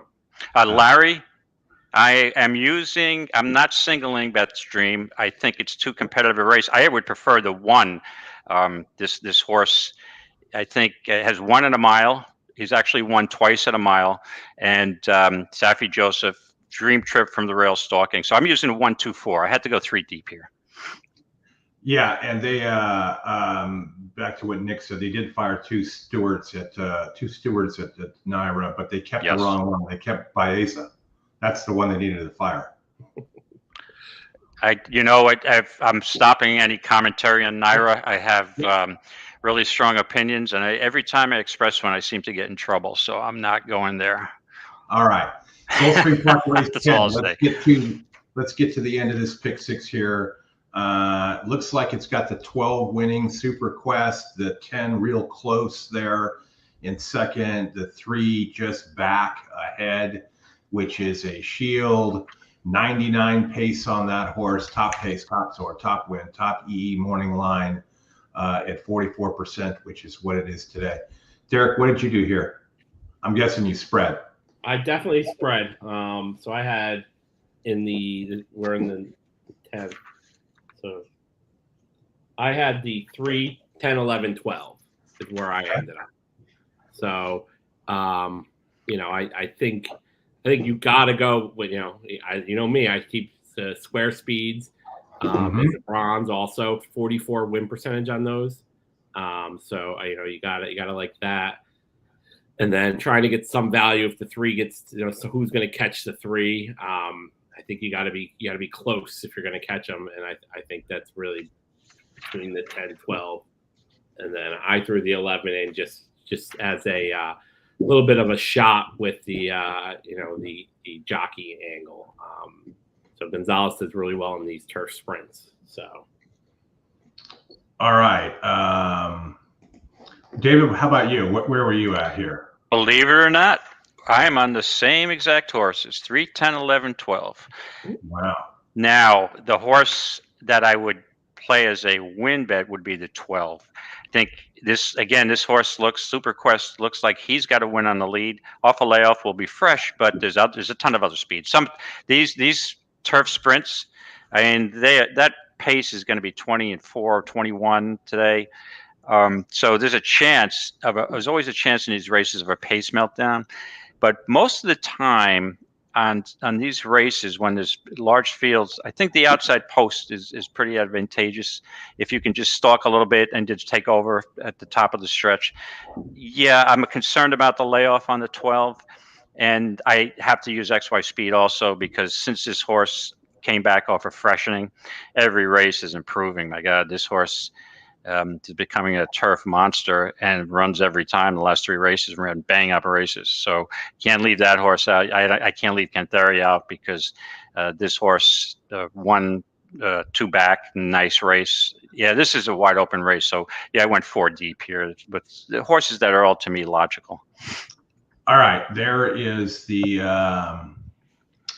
race sim for the finale, race 11. It looks like it'd be a fairly competitive field here. 3-year-olds going a mile. Oh, this race is impossible, actually. More than competitive. Personally, I could have went 8 or 9 deep here, I thought, but I'm going to be a wise guy. I'll wait till you finish the simulator. It's there. The 1, clear winner.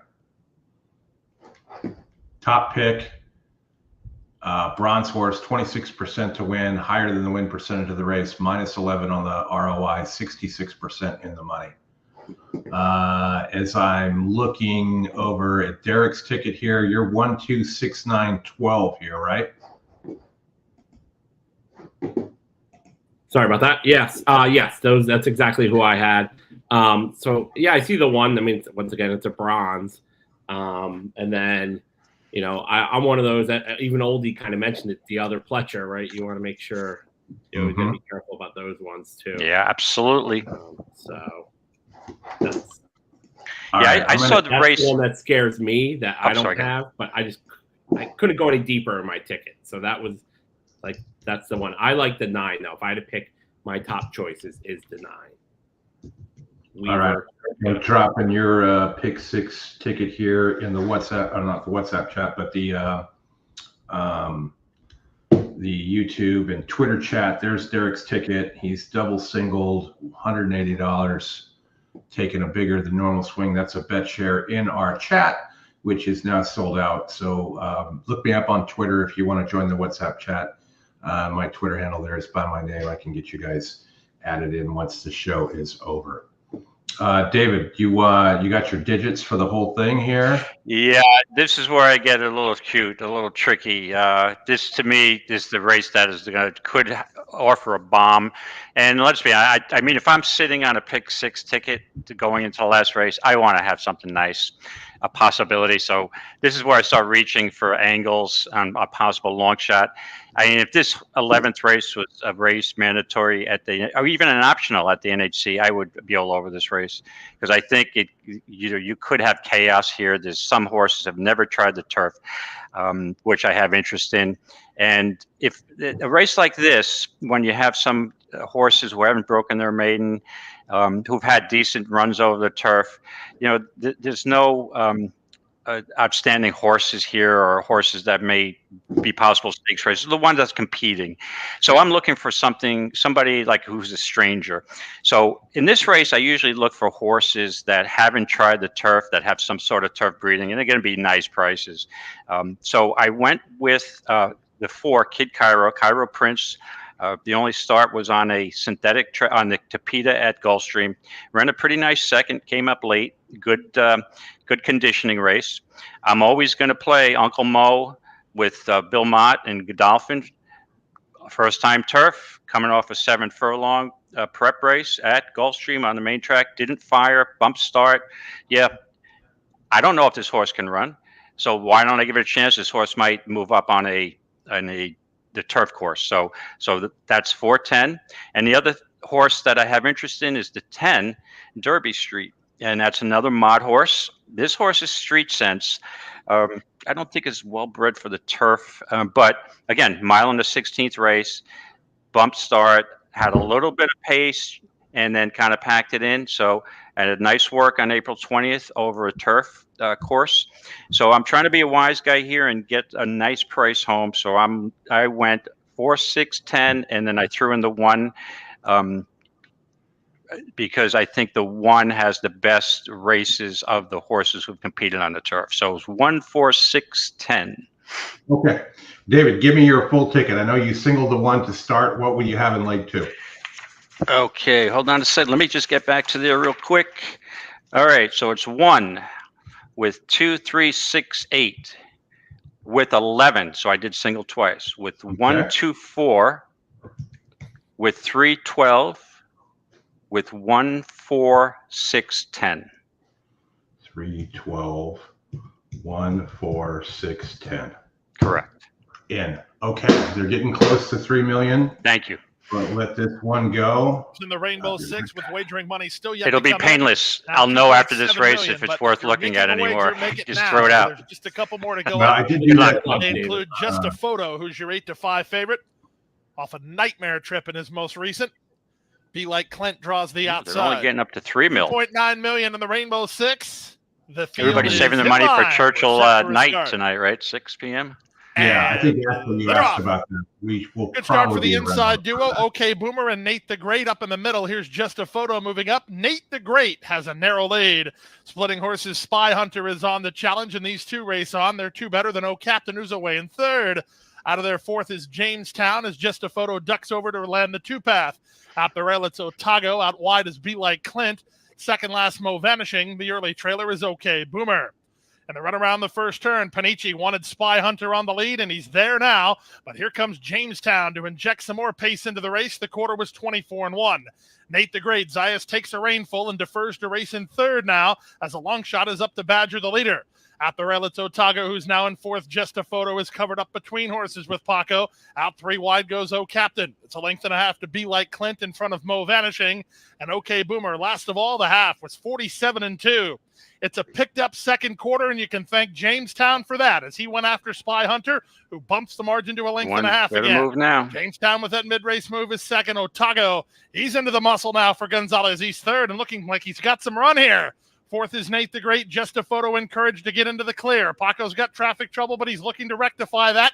Meanwhile, Otago's got traffic trouble now, as just a photo beat him to the spot. They run to the top of the stretch with 3/4 and 111 flat. Who do you like here? It's Spy Hunter off cover. Otago into the clear. Just a photo. Stand side Nate the Great. They come past the eighth pole. Otago and just a photo kick on. It's just a photo for a narrow lead. Otago runs at him from the inside. Down the center, Be Like Clint. Just a photo, just in front. Just a photo.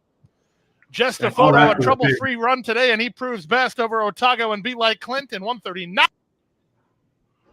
All that for the fave. Never good. Right. Okay. So they've done after one, which is fine with me. That's why I take that risk, that when I don't have to go too deep here. I don't think I would have used the 9 at that price. So, or I would have went 5 or 6 deep, and the ticket becomes that much more expensive, right? So. Absolutely. Absolutely. This 10 had to go too wide. I think this 10 had a nice run at the end, but this one had to go too wide. Yeah, way wide. Yeah. All right. Well, this may not have been on your agenda, Derek or David, but we have 8 minutes and they let us show the races. So why don't we get over to Santa Anita? We got 8 minutes to go with race 1. And there's more than 4 horses in the race. So that's a positive as well. Shocking. Now, Derek, I'll throw you up on the screen there if you want to cap us through a little something here at Santa Anita and see if we find something. 9 furlongs on the turf to start. So, yeah, I mean, this is 9 furlongs, 50 SOR. I always like to start to see the pace. So there is this 3 is the pace square. So that's interesting. And then the chalk is going to basically be sitting right behind him with the Scotty long shot coming. Let's see any changes. I always like to see just jockey. Nothing really sticking out for me. So, I mean, I'm not going to lie. I didn't look at it earlier on, but looking at it now, I mean, you're getting 9-2 on the 3, which is pretty good. I can tell you that the race sim has it 3-5. 3 over the 5 by a nose, and then everybody else is about 2 lengths back. The 2 would be the third horse, and then the 4. The 1. So 3-5, 2-1 is how the race simulator is looking at this one. Not too bad there, especially if you can get the 2 and the 1 there, and maybe a cheap super or a try for sure.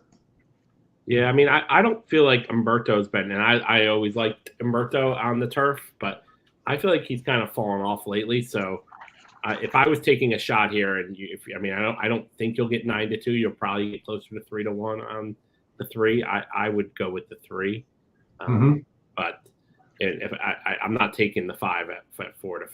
But that's, I don't know. No, I agree with you. He hasn't been riding great, so. Perhaps that's a good shot to even go with the 3, just throw the 5 out altogether and just do a 1-2-3 exacta or try box or something like that and see if you can get rid of that 5 altogether. Yeah, trying to see if there's anything else, any other lines here. There is the money bag on the 7. Yeah. So let's see here. 1-2 back, raced it, went up in class, lost, and taking a slight drop back down. So that Now, could be. We do have a short price in the next race, or a short field in the next race, and you get there's a silver on the 44%. The system has it at 62% for the race. Top square for a first-time starter. Top GSR first-time starter. That's something I could play a double into with the 3 in the race before, for sure.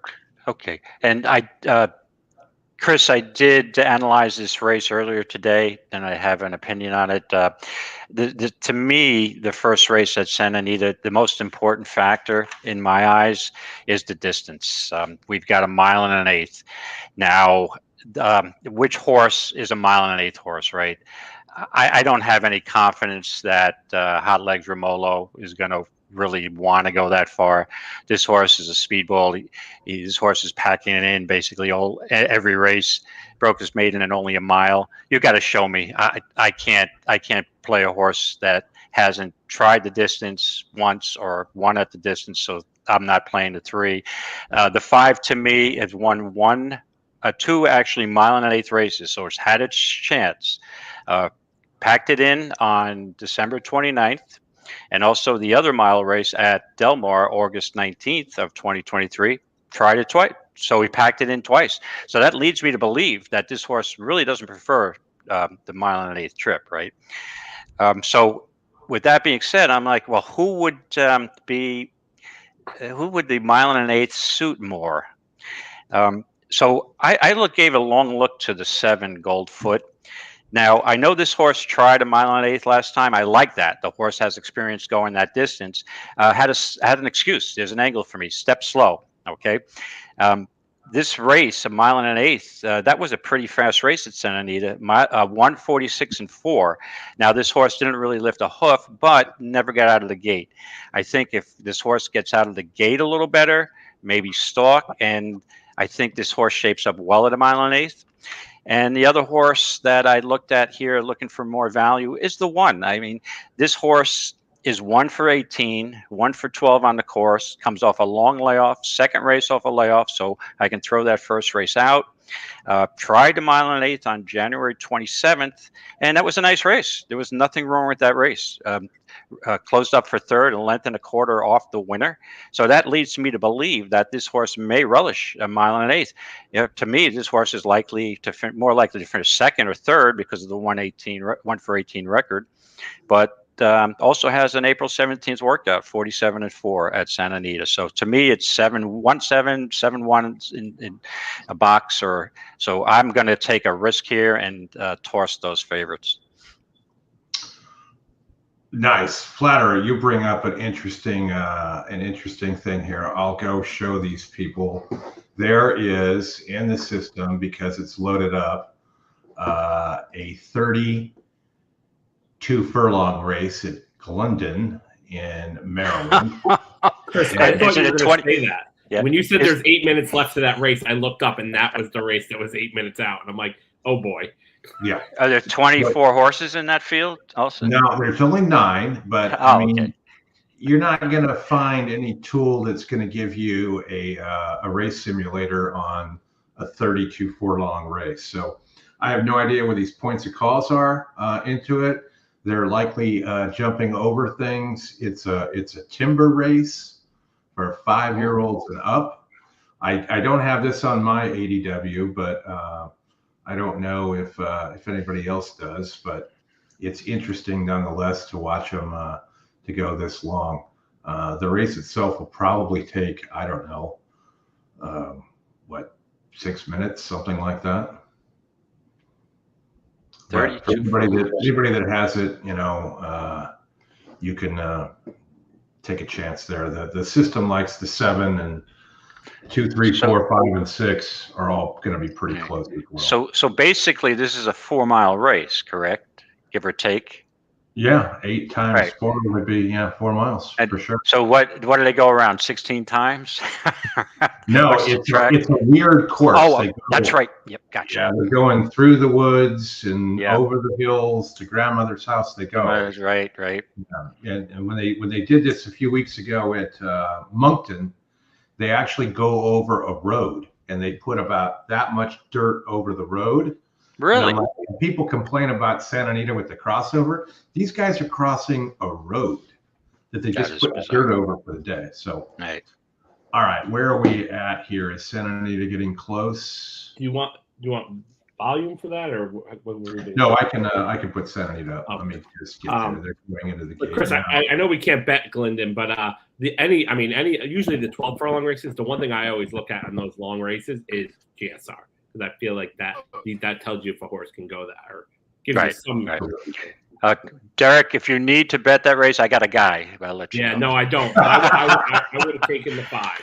I always got a guy, so don't say that you can't bet anything. Hot legs, Good luck, everybody. So is Promisio. And those two stride for stride, split by Caribbean King and joined 4 deep by Goldfoot. Goldfoot right up to Hot Legs Romulo as they pass the stand. See, Goldfoot got out of the gate today, so got a big chance here. By Mighty Kai, who's racing 1 from the rails. Circle of Champions inches up inside. I did a small exact at the 7-3 is my birthday, so I had to throw a little exact on what you said. Hey, nothing wrong with a hunch play. Nobody asks you when you cash a ticket how you formulated it, right? Showing the way, prompted by Goldfoot, who's a half length back in second. Circle of Champions is tucked in neatly along the rail in the red colors third. They are followed by Caribbean King. The favorite sits in the 4th spot, 3.5 lengths off the lead. Mongolian Altai is next. Mighty Kai under a hold down at the rail. 3/4 to Promisio and Hard. Pretty slow. They're coming to the half. 48 change. 3 in the front. Romulo, the target. 7 and 1 are stalking. I just hope that this horse. We'll see. At least they're running okay. Mongolian Altai takes I'd be 4th. worried that 5 is just King sitting fifth. perfect. 3.5 off the pace in between rivals. Need that 8 to come off, cut him off. I know. So I'm Inside hoping of for. Hard Mission, who's trying to launch a bid, and Promisio trails. Hot Legs Romulo takes them around the far turn. Goldfoot, Mongolian. We're going to go 1-7 exactly here. Let's go. Traffic for Caribbean King. He's about to find some room, swinging out for the drive. Top of the stretch. Okay, one, let him go. Romulo still clinging to the lead. Gamely, Goldfoot a length back second. Then Caribbean King in third. Circle. This horse is tough to catch. Come on with this 7. You got it. And Goldfoot takes the lead from him close to home. All right. I would have preferred 3-7, but I'll take 7-3. 10-1. I'll take that all day long. Boom. Yeah. Then it was Caribbean King in a battle That's between 7-3 Circle of as well Champions on that one. and Let me just make Promisio. sure. Yep. Yeah, we're a little too aggressive. My exacta. That 7-1 that's balloons there. So If the 3 held, I would have had the trifecta and the super. So, oh well. That's okay, Matt. I respected David Sevens enough to make sure I at least got a cold 7-3 exact, a 7-3 yep. exact. So that works. Good job, Dave. Nice, very nice. thanks everybody. Yep, thank you. All That's right. probably my only winner of the day. So thank you. I'll take the acknowledgement now. Right. Okay. Let's go and see what is on the menu board here. We got Laurel, race 8, Derek. I'm going to turn that one over to you. Yep. There we go. We have a bronze. Like I said, 26 win percent, but it's ROI's -11. It's 9-5. It's probably, not where you want to go. I feel if you're gonna look, I'm gonna look at the Scotty long shot at 9-2 right now. Rominski. That's where I would aim. Let's see here. Might be on the lead with the 9. There's not much else in here. I didn't really see anything. I didn't see a really good, but you can see there are some EE money line discrepancies versus the live money line, and that's because the 3 is so far bet down. So there is some, you get some value on this 6 at 6-1. But I would go with the 2 on top of the 8-6. Thoughts here, David? Yes, I have some history with a horse in this race, so it's tough for me to be objective, to be honest with you.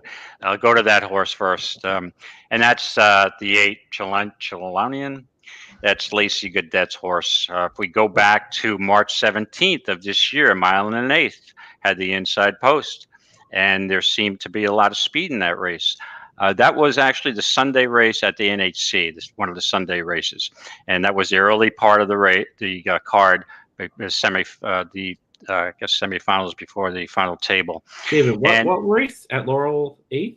No. Oh, hold on a second. We're in the 8th race? Yeah. I'm sorry. Who won the 7th at Laurel? I was just going to move my prattle. I would have used the 8th. Larry for you at 29 to 1, or no, 28 to 1. Oh, I just looked at that horse. I wouldn't have had that horse with Monopoly money. So, all right, let's move on. So, maybe I was. Yep. I figured that was one of the races we're gonna handicap. Yeah. So I did work on the 8th race. I apologize. I guess I'm just so enthused about my 10 to 1 winner that I can't think clearly anymore. So let me get back on page here. Yeah, I felt this was a really, really wide open race. And usually when I see a race that's wide open, when I go through it and I'm looking, I'm like, I can make a case for like 4 or 5 horses. So then I go back and say, okay, how's the race going to develop? Who's going to have the speed? Is there a contentious pace? Is a closer possibly? You got a good chance here. And this race really confused me. But I just see we have late scratches. So the 1 and the 7 are out. Okay, I had a couple. Oh, the 7 is the speed. So that would take out one of the speed horses. Now, I will talk about Cowan first. This horse off the claim. Jacobson. Now, this is 2 races in a row. Jacobson's claiming horses and sending them down to Maryland, which is interesting. I don't know the reason, but I don't usually think that's a good move, winning move for Jacobson Barn. So I got to see this horse run over that track. He's 0 for 2 on the track now. I think I had a strong opinion and a strong use was Murray, the 8 horse. I don't love the horse, but second race off the layoff's always an angle for me. Had some competitive races. It runs back to the race on November 2nd. Should be very tough here. And the preparation is not bad. Had a trip basically even and closed a little bit of ground, but had a little bit of a rough start. So if I was going to use this race, I'd be singling a win bet on the 8 Murray. Nice. They are going into the gate here. Let me get this Dave Rodman turned up here. And David, just as a heads up, in that last race at Santa Anita, I will thank you for the 43 to 1 exactly there. Very nice. Okay, you can send the percentage to my accountant. I'll give you his email. All right. That works. Is that the same guy that allowed me to bet that other they're related. They're related. That's all I'll say. They're in the family. They're members of the same family. That's all I'll say. Is that one of the 5 families up there? Or, hey, you're going down that path. Yeah, yes, I think you might be right. Sharp break at the rail. From that's Mr. Mo and Tenebris right there is the favorite. And to the outside is Cowan moving into 4th position. Exculpatory. Yeah, he Classier got up settles. dead last. Just in behind the second flight near the inside. And Murray is last of them all. Rominski is the leader. And a strong leader indeed by a length and a half. Rominski heads to the far turn with a length and a half, almost 2-length lead on Tenebris. And that's Mr. Mo. Then it's Cowan. Classier underway from the insiders. Classier with a quick move into 3rd. Exculpatory is next. That's Mr. Mo is dropped back and passed now by Murray, who's ground saving and 7 lengths from that leader. Rominski's been rolling along at a good clip, 23-2 the opening quarter mile as they reach the top of the stretch and a quarter of a mile left to go. And here is Rominski, and here is Classier up on the outside to challenge that lead as they turn in half mile 46 at 3/5 of a second. So Rominski on the inside is digging down from Classier. They're head to head and quick. I don't like they're coming up the rail there at Laurel. In 3rd, Exculpatory on the outside. Murray tries to pick up late down to the inside. Nothing between Classier, Rominski, and Classier. Rominski, yeah, he's got it. Rominski. Good call. Rominski does it. All the way from Classier, 2nd, Exculpatory, then Murray 4th, and Tenebris 5th. I don't like it getting bet down to 2 to 1 all of a sudden. It was 5 to 1 near the gate. Yeah, I like that horse. Also, that would have been my second pick at 5-1. I don't like it at 2-1. All right, let's hop over to Gulfstream. There's they got a late pick 5 here. Derek, you gonna do anything, or are you gonna kind of sit on your pick 6? I got you. I'm just sticking on my pick 6. I don't really like my pick 6 now that the favorite won that first leg, but I just don't see a ton of value in me. And I'm gonna have, if I was gonna do it, then I would have to play against the 6 here because and that's my single. Because if you're on a pick 5, I don't think you should ever start a pick 5 with a 2-5 in the first leg because agreed. Everyone's gonna single this horse. So no, I would not. I'm gonna stay away. I think the 2 wins. If you wanted some sort of angle, I mean, I would be looking to see anyone going up in GSR or what's going on. This 7 wins. Who's the exacta? What's the exacta to pound here? Is there a 2-5 over the 7 over one of these other long shots? Can any of these guys get? I would look at the 7-8 if I'm going to go with a long shot myself. But that's. David, who did you have here? You had this this Tapeta race I'm not crazy about. Yeah, I used the 2, 4, 6, 8. Now I probably wouldn't play the race straight because I'm not going to play Fly the W, and I think Fly the W. I mean, this is just such a game horse. But if you look, the last 3 races hasn't won, has been there. Maybe the horse is going off formula, but every race is pretty fast, about the same time. I mean, they're all fast races for this horse. But if I'm going to play a horse out of the 4 of them and take a shot, I mean, you've got the 2, 4, and 8, right? All have speed. So it makes it logical that the 6 will get enough pace to close in. But I watched a race earlier today on the Tapeta. It was wire to wire. And I think if anybody can just sit off a pace and maybe take the lead, come return for home and say, come catch me, as the 8. So if I had to pick one of the 4 for a win bet, I'd probably pick the 8 in this spot with stalking speed. I mean, this horse has won 4 races over the Tapeta, 4 at the distance. The outside post may be advantageous. So you can stalk the speed and maybe take over at the top of the stretch. We'll see what happens. For fun, I'm just going to do a cold 6-7 exacta here. Hope the 2 closers and the 6 can best right. the 7. Okay. It's paying 10-1. Yeah, that's a good one. And David. Sylvan, I'm sorry, Chris. Yes, the answer to your question is yes, I am qualified for the NHC by virtue of my victory at the Silver Sunday contest in Vegas. So that used to be the consolation tournament. And I was very fortunate this year that they turned it into a new title, the Silver Sunday. With that new title, they increased the purse from $10K to $25K. So without the Silver Sunday, 25th anniversary, $25K. So yeah, so one of the prizes of that is a seat to the NHC next year. Awesome. That was nice following you that day with Justin as well. That was had a lot of fun. Yeah. Scotty was chasing me at one point. I walked past his table. I didn't realize he was that close to me. And I'm like, geez, I didn't realize you're in 4th. I better not bear down here because I'm not losing to you, Scotty, today. I was hoping he'd finish 2nd. We'd go 1-2, and that would have been fun. But he made a very good run. All right, we're going to get over to Gulfstream here. Let me see what they're doing. They're just leaving the paddock right now.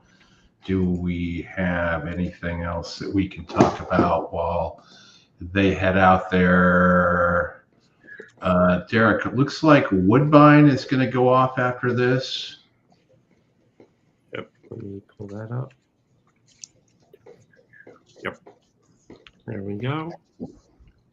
Woodbine's been very chalky.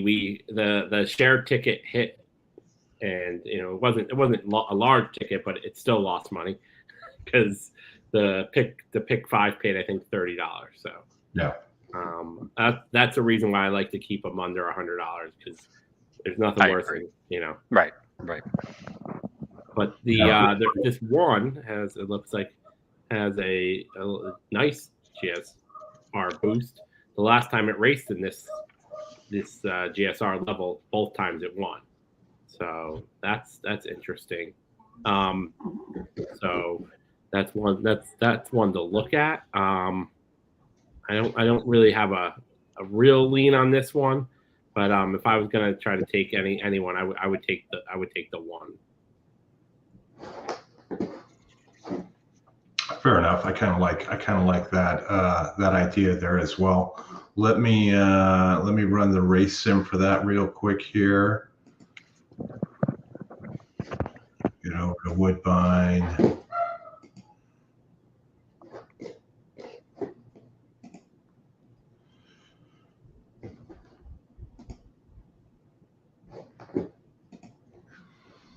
Eight and a half.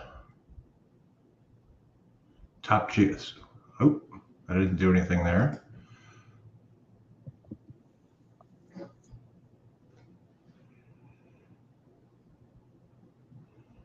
Top GSR on the one for sure with a bump.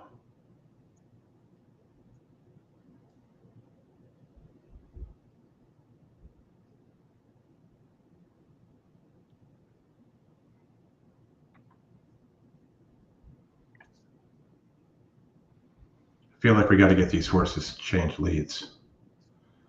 So 3-7-1 is what it's saying there. And it's got the long shot in the Scotty picks as the third choice. But I still think your one here, Derek, has got a shot. It can go gate to wire. That doesn't look like the sim race likes that. It did win first out, so kind of can come off the layoff. Good 3-star work there from Bruno as well. Is our friend Sophie running in this race at all, or does she take this race off? She's on the 2, and she's been doing very well today. So Gulfstream horse for Cassie. I don't think you would want to leave that one off as well. Maybe figure that one into a vertical bet. Let me see where we're at with Gulfstream. They're talking to people. Horses are on the track. Quick request. You guys got any Derby picks? Oh, let me, while we're talking, before we get to the Derby picks, let me add this. Derek, I'll defer to you first. You're on mute, Derek. Let me see if I can unmute him. I picked the Derby only once or twice, I think. So it's not really, I would never listen to me when it comes to the Derby. I don't have anyone I really like. I will be playing against who I think are going to be, the favorites. So I will be playing against Sierra Leone. I know that was an amazing race, but I don't think it can be done again. I don't think you can pass all those horses. So I don't have one yet. I need to kind of see. I like to throw out the favorite, throw out the wise guys horse, whoever those two are, and then start from there. So I got to kind of see. And the drawing's everything, right? Chris, you already said you won't take anyone from the 17, all right? Not until it happens. 17 has never won. Yep. I do think the new gate in the last few years we've had it has made the inside 5 posts a lot more fair. Especially the way they position it. If you look at the overhead shots of where the old gate was positioned and where the new one is, I think you do have a decent shot from the inside. But post position is a lot of it for the Derby, and to try and figure out who you're going to go with and then find out they're going to get in a bad spot or they're surrounded by a horse on each side that are both bad breakers, because you can get a lot of quarter horse action there for sure. All right, let me get Gulfstream keyed up here as they seem to be getting ready. Fly the W at 1-2 now. Yeah, I mean, I'm not wouldn't touch it, but I wouldn't. I mean, obviously, I think this horse is by far the best. I agree. I mean, if it gets a decent setup and a good ride too, right? You can't get trapped. You got to be able to get out and go where you need to go. But certainly can run them all down. Just taking a look at what the probables are here. I did bet the 6-7, and it looks like it is. I'm on the wrong race.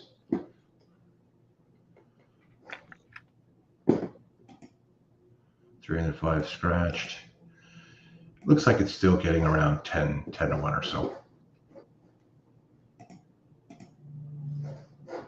Let me get that on the stage. Right.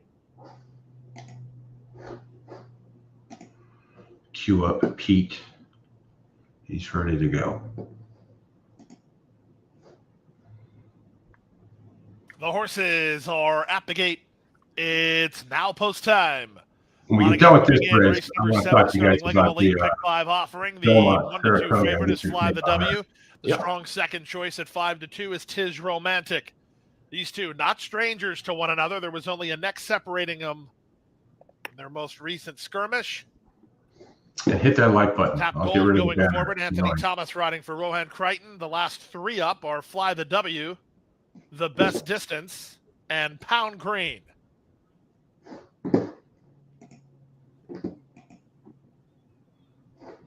Late pick 5 over $200,000 as Fly the W steps forward. Pound Green and The Best Distance, the last 2 up. Speedball, The Best Distance, and Jaramillo to take the outside. They're out the post. And they're off. Tis Romantic, quick off the blocks. Tap Gold's going to run with him. From between horses, Fly the W surveys the situation. Out wide is The Best Distance. He's beaten for speed today. Up between horses is Pound Green. The early trailer is Uranium. With the advantage, it's Tap Gold on the outside of Tis Romantic, who's toward the rail. Zayas will take a seat with the favorite Fly the W, who's third at the rail. Followed fourth by Pound Green. Out wide on the course, The Best Distance, and the trailer is Uranium. They complete an opening quarter in just 24-2. It's Tap Gold on the outside and Tis Romantic along the rail. Their heads apart for the lead. Pound Green situated on their outside, third for Leonel Reyes.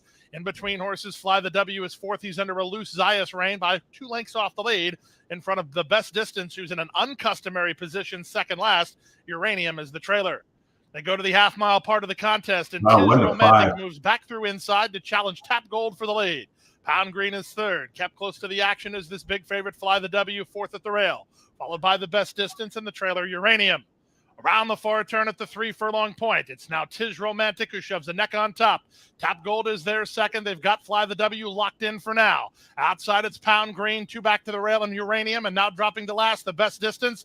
And now Zayas tells Fly the W it's time to go to work. He has his arch rival Tis Romantic to catch. 3/4, 111-1 off the turn in the stretch drive. It's Tis Romantic who wheels for home, 2 on top. Fly the W takes aim second with 1/8 of a mile to go. It's Tis Romantic still in front. Fly the W begins to get a read on him now, though. Here comes Fly the W on the outside. Fly the W, indeed. He'll win it at 1-5.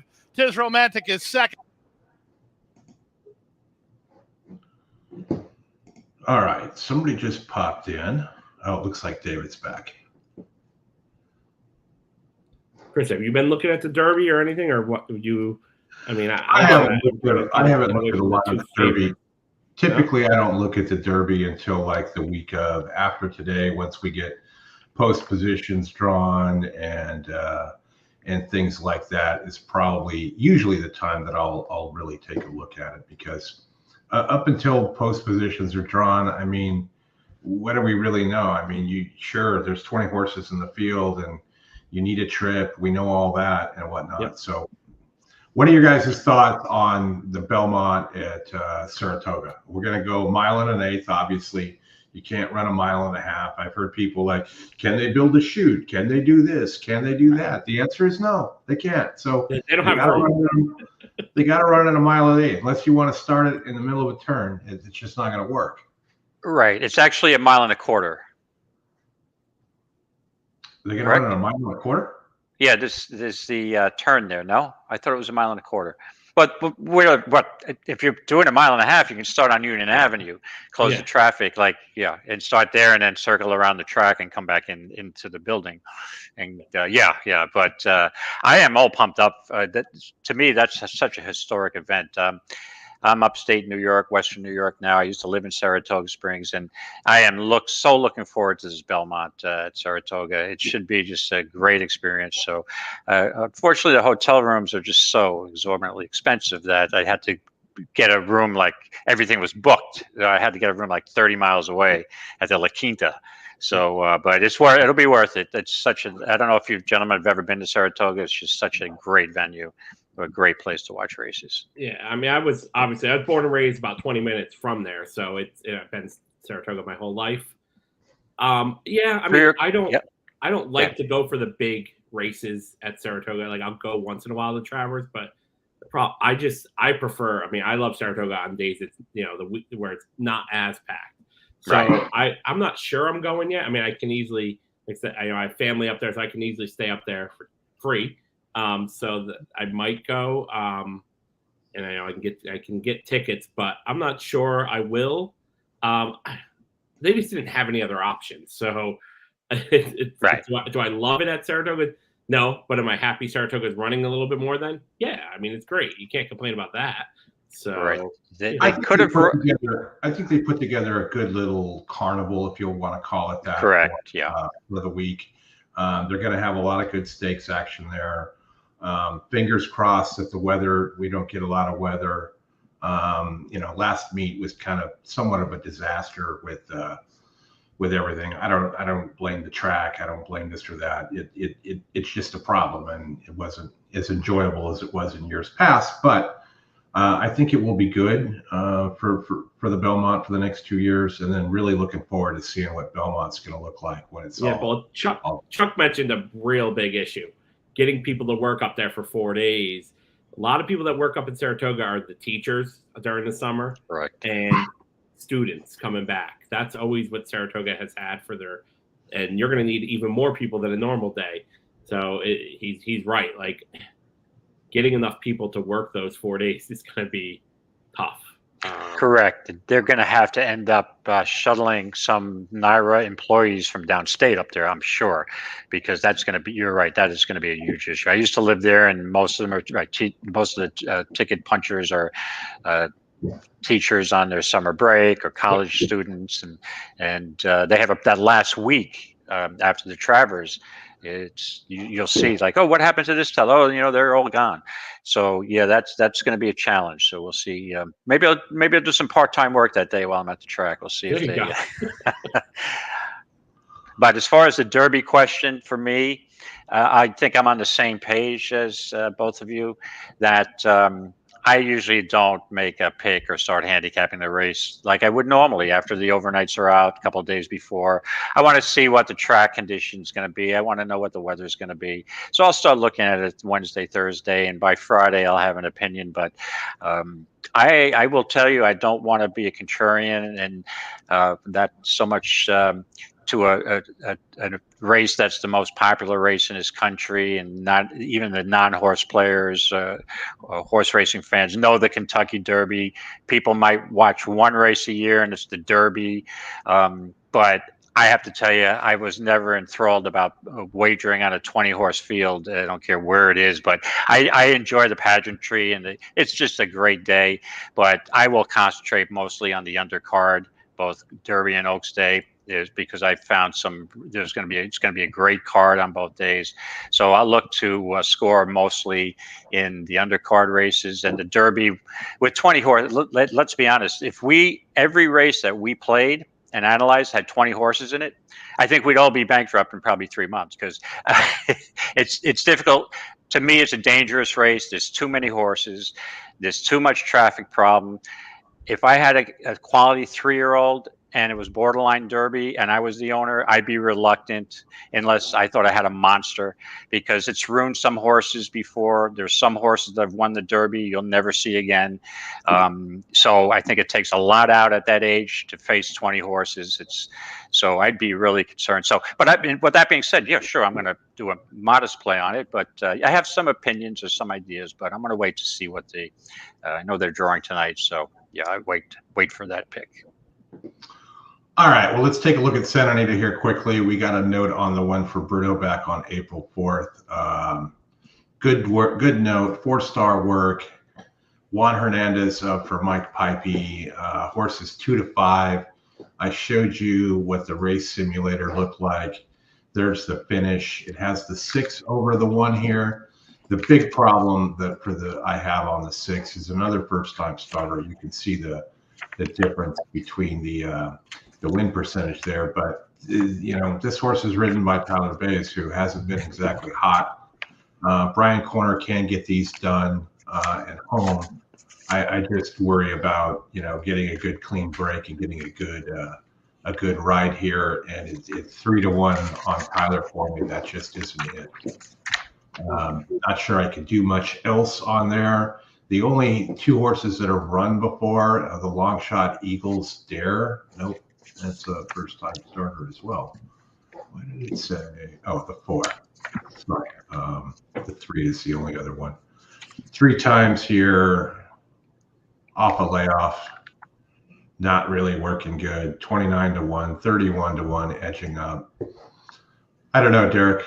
Anything here for you, or is this just kind of watch it and see how see if the metrics line up and kind of get some knowledge there?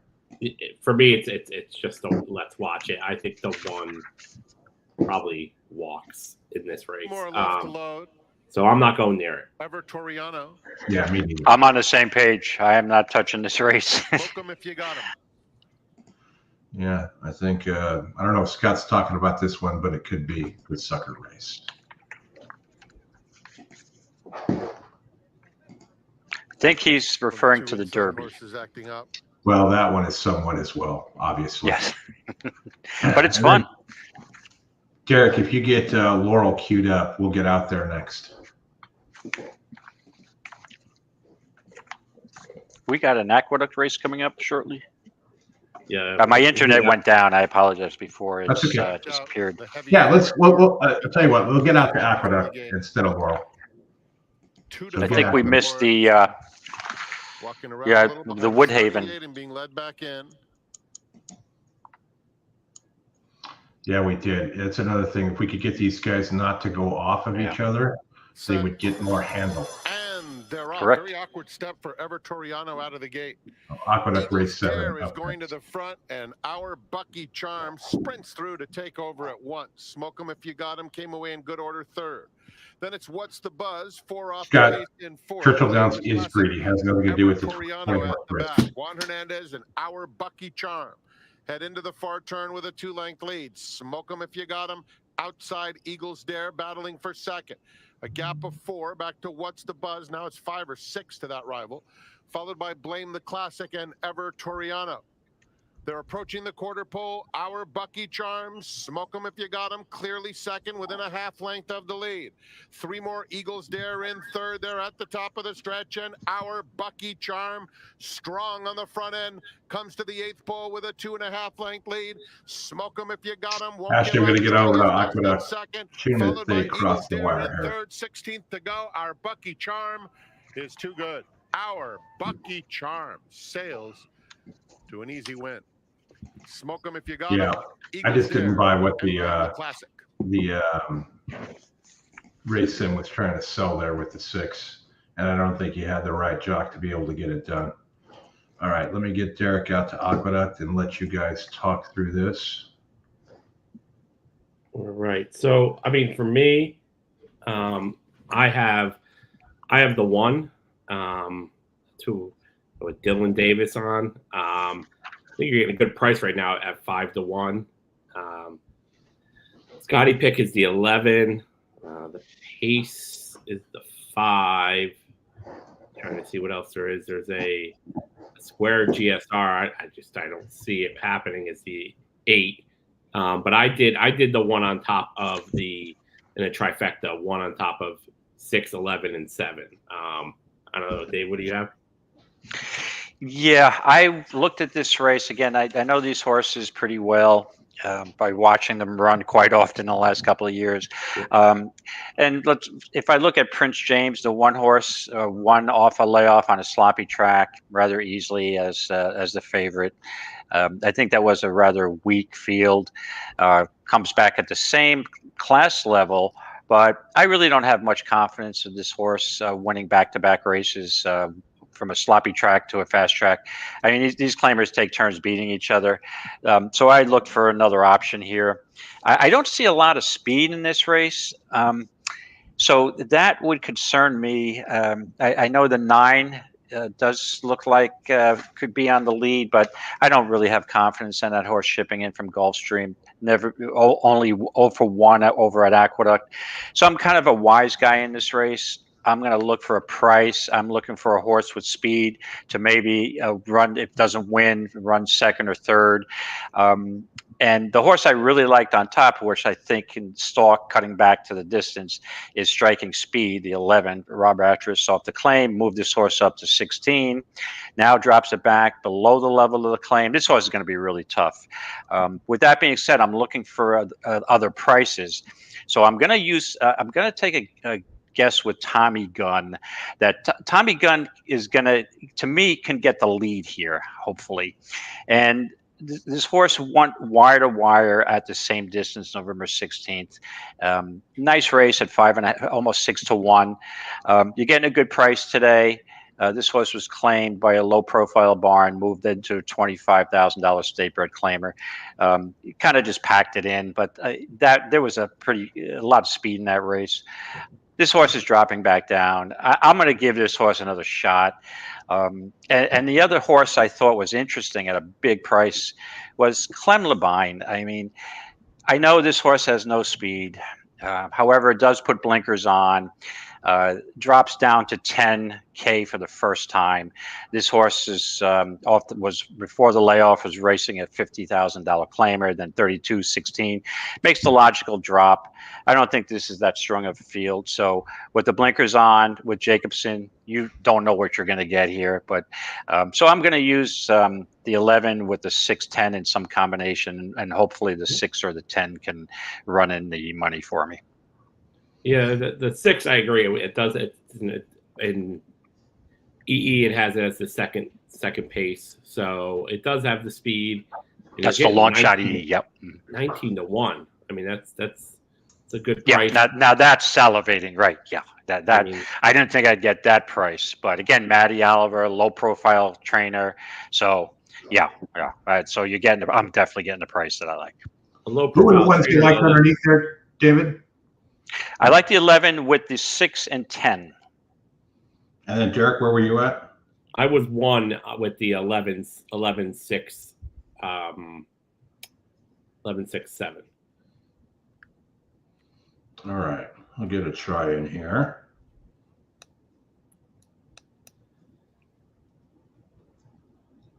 Yeah, I mean, because the last time Tommy Gunn won was this trainer. Then it got claimed by Rice, and they claimed him back. So I don't know the trainer, but it's yeah, we've seen that trainer. It's very low. They don't have a lot of horses. They're all claimers.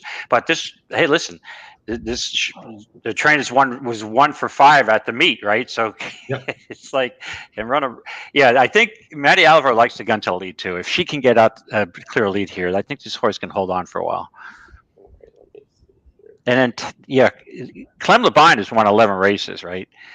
Blinkers on. That horse to me is sneaky. I don't know if he's still any good, but maybe can't run. But willing to take a shot. Taking a little drop at least, so some relief there. But I don't know. The horse hasn't done anything lately for me, but keeps dropping, and it's getting to the bottom. It's about as far as it can drop. So right, and then you have another angle, blinkers on. So maybe the horse will. This horse really doesn't have any speed. This horse showed a little more speed earlier in his career, but it's disappeared. All right, looks like they're dancing around here. Keep an eye on that, and then Derek, you can flip the audio up. Looks like the next thing we've got coming up here is Gulfstream Park Race 8. Another allowance optional claimer here. I believe we had one of those just before that. No, starter optional. And then we get a handicap. I think the 8 and 9 or 8, 9, and 10 races are pretty good ones today. I know Derek, you looked at this. Any thoughts there?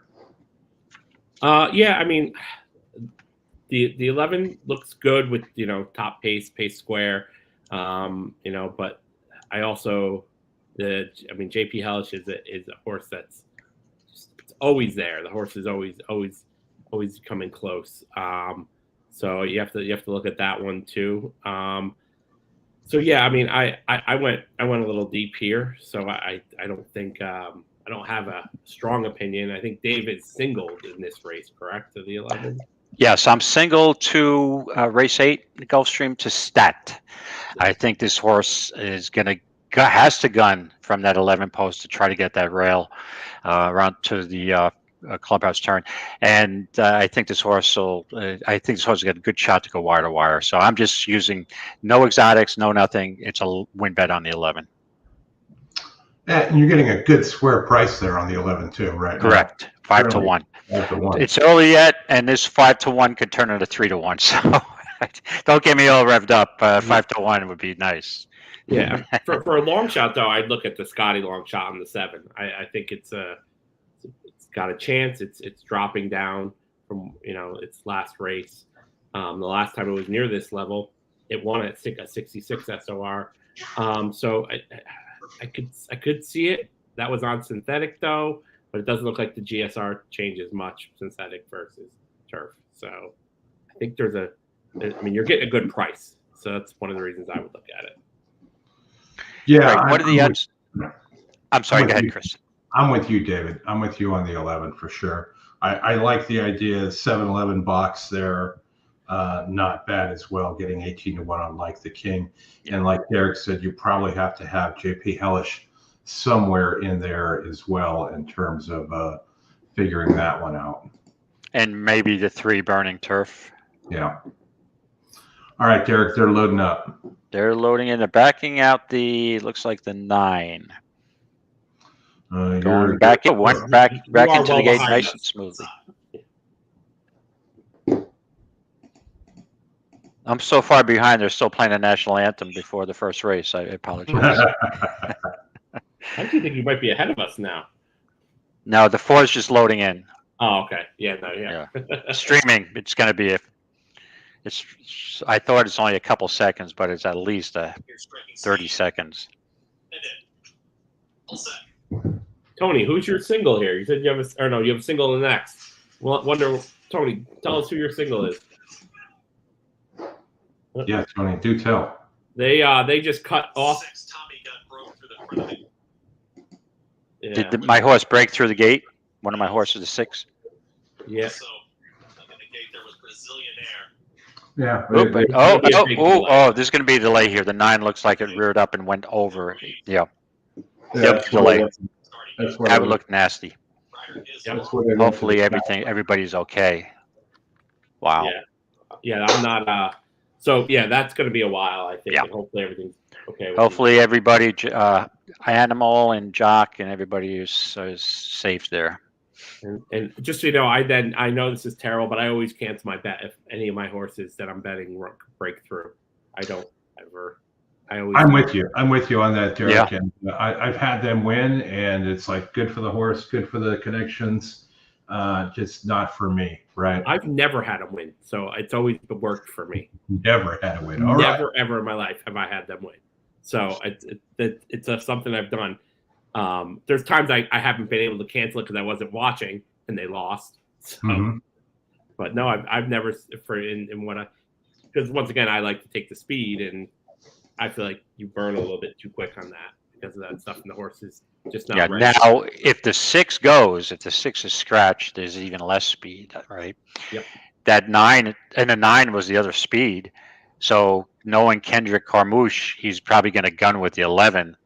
And Tony, I think the 11 if those 2 horses are scratched, the 11 is probably going to go off at 2 to 1 or less, right? Yeah. But looks like a solid play.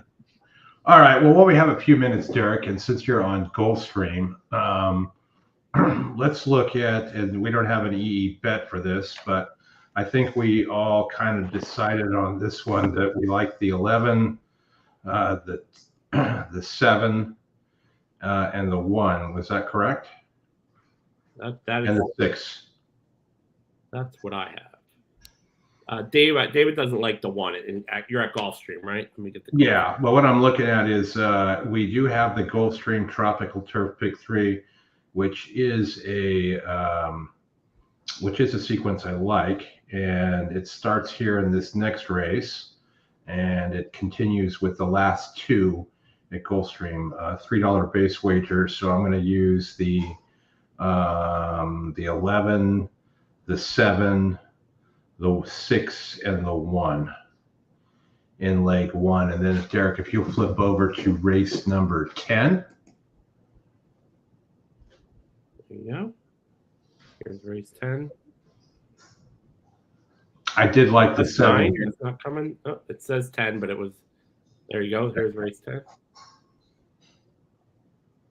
So I think you can possibly, I mean, like I said, the 3's the speed. 12 might also get out there, and the 12 might be good. Pretty sure we're 3, 10, 11, 12 in our ticket. But for a $3 base, you might just want to go with the 12. Yeah, I use the same horses in that race. Yep. 3, 10, 11, 12. I'm going to add the 1 as well in that one. And then in the last, I think was where I was looking to potentially try and get a single in that mile race that David thought was just. That's a lot of guts, my friend. I got a single somewhere because it's a $3 base wager, right? And I've taken a few horses in there. So, right now, just with a single in the last, it's a $60 ticket. So just flipping through here, trying to figure out what could work and what couldn't work and what kind of racing luck can you get. Right. I think I'm just going to stick with the top pick for Todd Pletcher and Fernando Jara. The 1, yeah. The 1. That's a logical horse. Not a bad GSR bump from last race, and I think it's a good horse. Yeah, I just have a thing where I hate to be singled to the chalk or the favorite in the last race, or even it doesn't have to be prohibitive type of chalk, but knowing that, okay, yeah, I'm alive, I'm cashing out a pick 5, I only have the favorite. So that has ruined me a number way back in the past. I'm like, I'm stopping doing that. So I don't use one horse, I'll use 2. I try to stay away. Again, depends on the race, right? You can only go with what the type of card there is, but I think this race has potential for a long shot, so that's why I got a little aggressive in this one. Yeah, I'll put my ticket here. That's it. $60 base, $3 base, 1, 6, 7, 11, 1, 3, 10, 11, 12, and we'll single that one. So it looks like we're being told the 8 and the 9 are scratched, so the 6 may still be in. Let me call up my Naira now. That's what it looks like. Yeah, let me see if they're getting back in the gate here. Oh, okay. I hear that. Thanks. Yeah, you're way ahead of me. Reminded again, there's an empty stall in between the 10 and the 11. Today's 7th race, striking speed. Goes in. All set. Can't believe the price on a 6 horse. 21 to 1. Right out towards the front, the 11 broke last. Yeah. Not good. To join this leader, they're very tightly bunched. Here comes Poppy's Pride to join them or across the racetrack, because also in that early mix is Joker Boy. But now Poppy's Pride will shake loose. This 10 might be sitting nice. By a length and a half. Prince James is right in behind this leader. Also moving forward, here comes Clem Lamine right there with striking speed. They make it 4 across the racetrack, is now backing out of that mix. That's going to be Joker Boy back to 5th with less than 4 furlongs to go. Tommy Gunn has lost ground. Mount Travers is trying to run on from the back with First Deputy, 22 seconds flat for the opening quarter mile. Poppy's Pride has got the lead. Here comes Clem Lamine in the 2-path, ready to engage this leader. Striking speed is just off of Clem Lamine as they get set to reach the top of the stretch. Prince James is trying to get out and touches it. Come on, Clem. Travers with a ground-saving Go, treatment. 10. First Deputy from the back still off the lead. Clem Lamine is drifting out, but Clem Lamine's got the lead. Come on, it's 10. Clem Lamine. 10. Just There. there's Poppy's Pride to the inside, Prince James. First deputies put in the rally. A host of pursuers in behind, but inside 10. the final 16. There you go. Clem Lamont. Clear. Boom. See, Chris, every time you cancel, I haven't lost. Nice. That 10 ran a really nice race there for a Jacobson.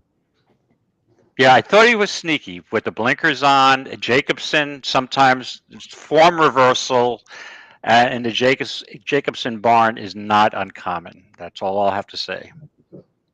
Too bad I can't get a 10-11 exacta, but I'll take the 7-1 all day long. I think you would have gotten a 10-11 exact if the 11 broke better. The 11 was coming, and then it just died. It had to go out wide. And right, things we can't control, right? Yep. So you got to shake it off and don't let it bother you. So I'll take the $16, $17 and move on.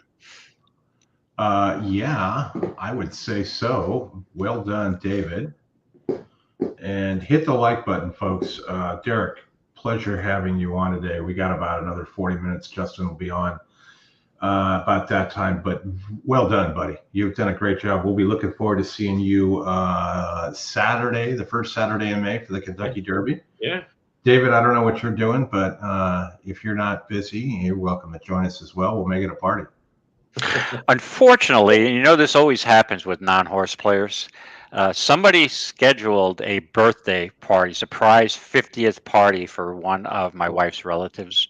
Mm-hmm. And I really, I'm like, who the hell schedules a surprise party on Kentucky Derby Day, right? But based on all the time I've spent in Vegas and most weekends on racetracks or following or doing these shows, I'm going to have to pass because I'll be at a birthday party, but they do have a bar there, and I will be watching. And actually, a sports bar right across the street. I might be sneaking in there for a couple of races, so we'll see. But I'll have to pass. But thanks anyway. David, speaking of sports, are you a sports bettor at all, or are you just horses? No, I sometimes delve into the sports area. Yeah. More for entertainment. I like the future wagers a little more than day-to-day thing, because some of these sports are so difficult to play day-to-day. I'm a big NHL fan, as you can see. Let's go Rangers. I'll play the occasional hockey game. Years ago, I had the LA Kings on a future wager at 40-1 to win the cup after they're down 3-0 to the Sharks. I don't know. I think I was drinking that night. There you go. The LA Kings. I was at those games, David. I lived in Los Angeles at the time. Went to both of their cup wins when we beat your Rangers. And I knew it was a jinx, right? Because I didn't think the Rangers were going to get to the Stanley Cup final. So I was holding, as probably one of the biggest Rangers fans in the country that I think I am, I was holding a 40-1 ticket on the LA Kings to win the Stanley Cup, and of course they're facing my Rangers. But the blessing in disguise wasn't as depressed as if I didn't have that wager, right? I'm like, well, the Rangers lost, I'm all bummed out, but I will cash that ticket for. Yep, that was nice. my friends wanted me to tear it up, but I'm like, no, I'll take the cash. I had the Kings that year where they when they were down 0-3 twice. And in the playoffs, and I had them at 8-1, and I almost burned that ticket twice, and they ended up winning the cup that year as well. Yeah, but actually, I don't know. I don't know if they can get over Edmonton this year. Same thing. It's gonna be kind of tough. They don't seem to have fared too well against Edmonton in the playoffs. Last year, I had them last year to win the series, and that didn't work out so well. But I watch a lot of hockey, so I thought that series, the first round between the Sharks and the Kings that year, that even though the Sharks were up 3-0, I thought the Kings played really well in that game 3, and I'm like, to me, they're the better team. Mm-hmm. And if I had the guts when they were down 3-1 when we placed the wager, but if I had the guts to do it 3-0. It would have been 80-1, I think, rather than 40. Sure. Love hockey. My adopted team is the Lightning, and they're gonna exit tonight against Florida. That's my second favorite team, the Panthers. I have my condo's 5 minutes away from the arena here. Nice. They're All right. in the gate. All right, let's go stat. And they're off.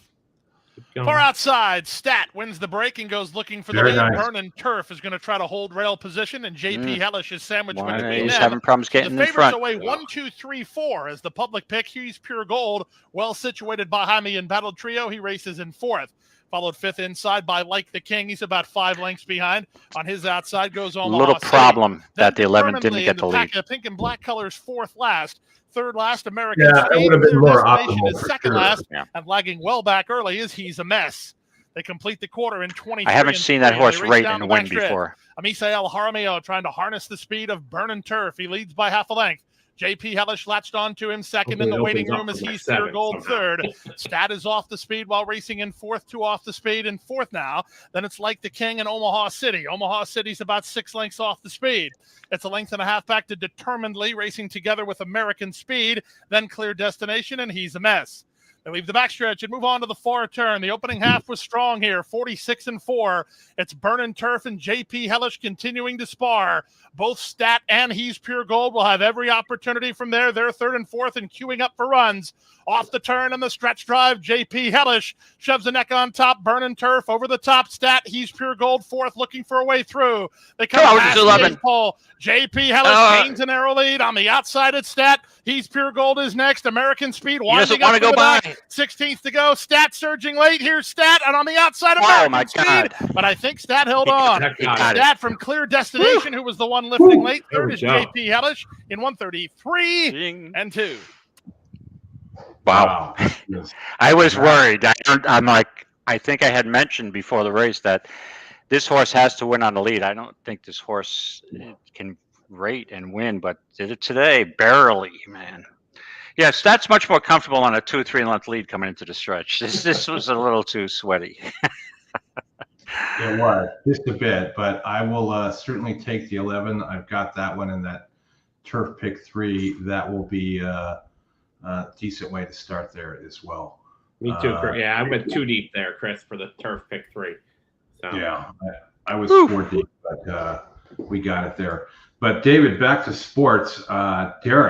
Derek is the man when it comes to soccer. Really? You know, I'll wake up at like 7 o'clock in the morning, and Derek will be dropping in the chat. Hey, I like this team and this guy to score over 2 goals or whatever it is, and you know, just put a few things in there, and then go do some stuff. I'll end up at the farm and look it up, and boom, and Derek had already posted. All right, well, we've got the over and we've got this, so we're pretty well good to go. Nice. So, love that. Yeah, Chris, tomorrow, Brighton plus 200. I love them. Okay. Okay, I'll forward that to my son-in-law who loves soccer. I'm not a big soccer guy, but I'll forward that over. He loves soccer. He many times on Sunday morning when they go over to their house, I'm like, "Oh, you got the soccer game on. I can't watch the races from Dubai today. I'll have to go in your basement and get the smaller TV then." So, yeah, I never picked up on soccer that much. I didn't either, but I tell you, it's a hell of a lot more fun game to watch. 15-1 shot there at Woodbine. It's a hell of a lot more fun to watch when you have a couple of. Oh, absolutely. Yeah. Oh, absolutely. My advice for soccer players: play the under every. We got 2.5 goals every game. That's the one thing I never got into soccer because to me it's not enough scoring for me. But then I'll say the same thing about sometimes hockey playoff games. I can't take those 1-0, 0-0 going into the third period. It's just too. I like a little more river type hockey with a lot of offense. I was a big fan in the 80s of the wide open style, the Gretzky days, you know. Yeah, so, but there was a question from one of our, from the chat room. Do I think the Rangers have what it takes this year? I think they do, but I'm very concerned about the Florida Panthers and the Carolina Hurricanes. I think they might be deeper teams and more physical, and they're Bobrovsky for the Panthers just playing so great. I think I would favor the Panthers to go to the Cup final here, but I'm keeping my fingers crossed. Hopefully we'll get a Rangers-Panthers conference final. It'd be cheaper for me to fly down to Florida and pay for the airfare, in tickets than going right to MSG, because the tickets at MSG are ridiculously expensive. So yeah, I hope they can get there. But if you're gonna ask me who I think is gonna win the Cup this year, I think it's the Panthers. And Chris, guess who was on that 13-1 at Woodbine? Wow, that's pretty impressive. That was Sophie. She's on fire. She's on fire today. All right, just taking a look at Santa Anita to see if we have anything interesting here in this starter optional allowance race. Craig Lewis brings out Quick Kate here, the second pick with JJ up. Been a little bit since this horse has got there. The Ray Sims got the 5 winning, the 4 right back, which kind of lines up with what the top picks have. Top pace there is the 1. Looks like Speed and Fade. Did you guys look at this one at all? Have any opinion here? Yeah, Chris, I looked at it, and I have so many papers here on my desk. I apologize. I think these winners are getting into my head. I'm trying to calculate what my profit is for the day. But in all seriousness, I did like the 4, Quick Katie. And if I can find my notes pretty quickly. Oh, we're getting there. Here we go. Here I get the Santa Anita notes here. I'll give you an angle why I like this horse. Oh yeah. So we've got a mile optional $50,000 claimer on the turf, and I like this horse because it's won over the track at a mile back on December 30th. A little bit of a good track, so hopefully this horse can run just as well on a firm. I am concerned. It looks like every race this horse runs about the same type of race and hasn't improved. But going back to turf out of that stakes race on the dirt, stretching out to a distance it's won before, so I would be all over the 4 here. I'm not playing it, but if I'm forced to make a pick, I would go with the 4 with Kate. All right, I think they just might have went off, so let me get that one up here. Santa Anita.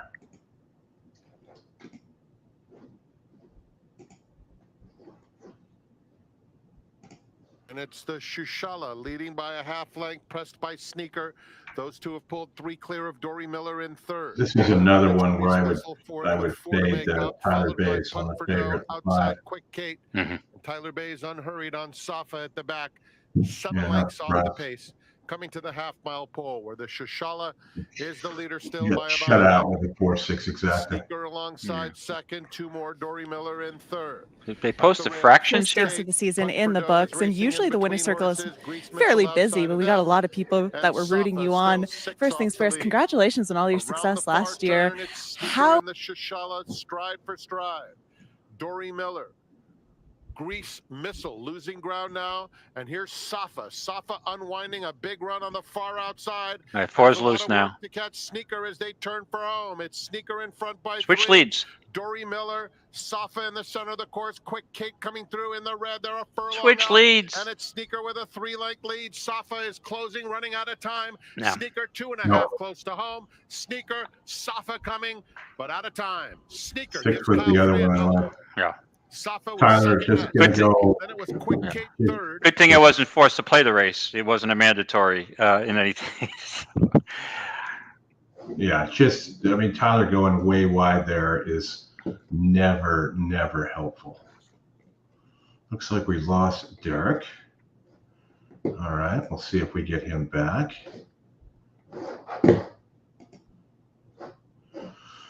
Okay, what do we have coming up next here? Looks like we've got a little bit of a break. Okay. Got the Kona Gold coming up in 24 minutes, which has got one of my favorite horses that's been running, which is the Trojan Braun. Been just killing it in California. Derek, you're back. Welcome. Sorry about that, guys. Oh, I don't know what happened. No. Things happen, man. We're dynamic here. We've got some time, Derek. What do you wanna look at? Let's see here. Oakland in 21 minutes, Woodbine in 21 minutes, 27 minutes to Santa Anita.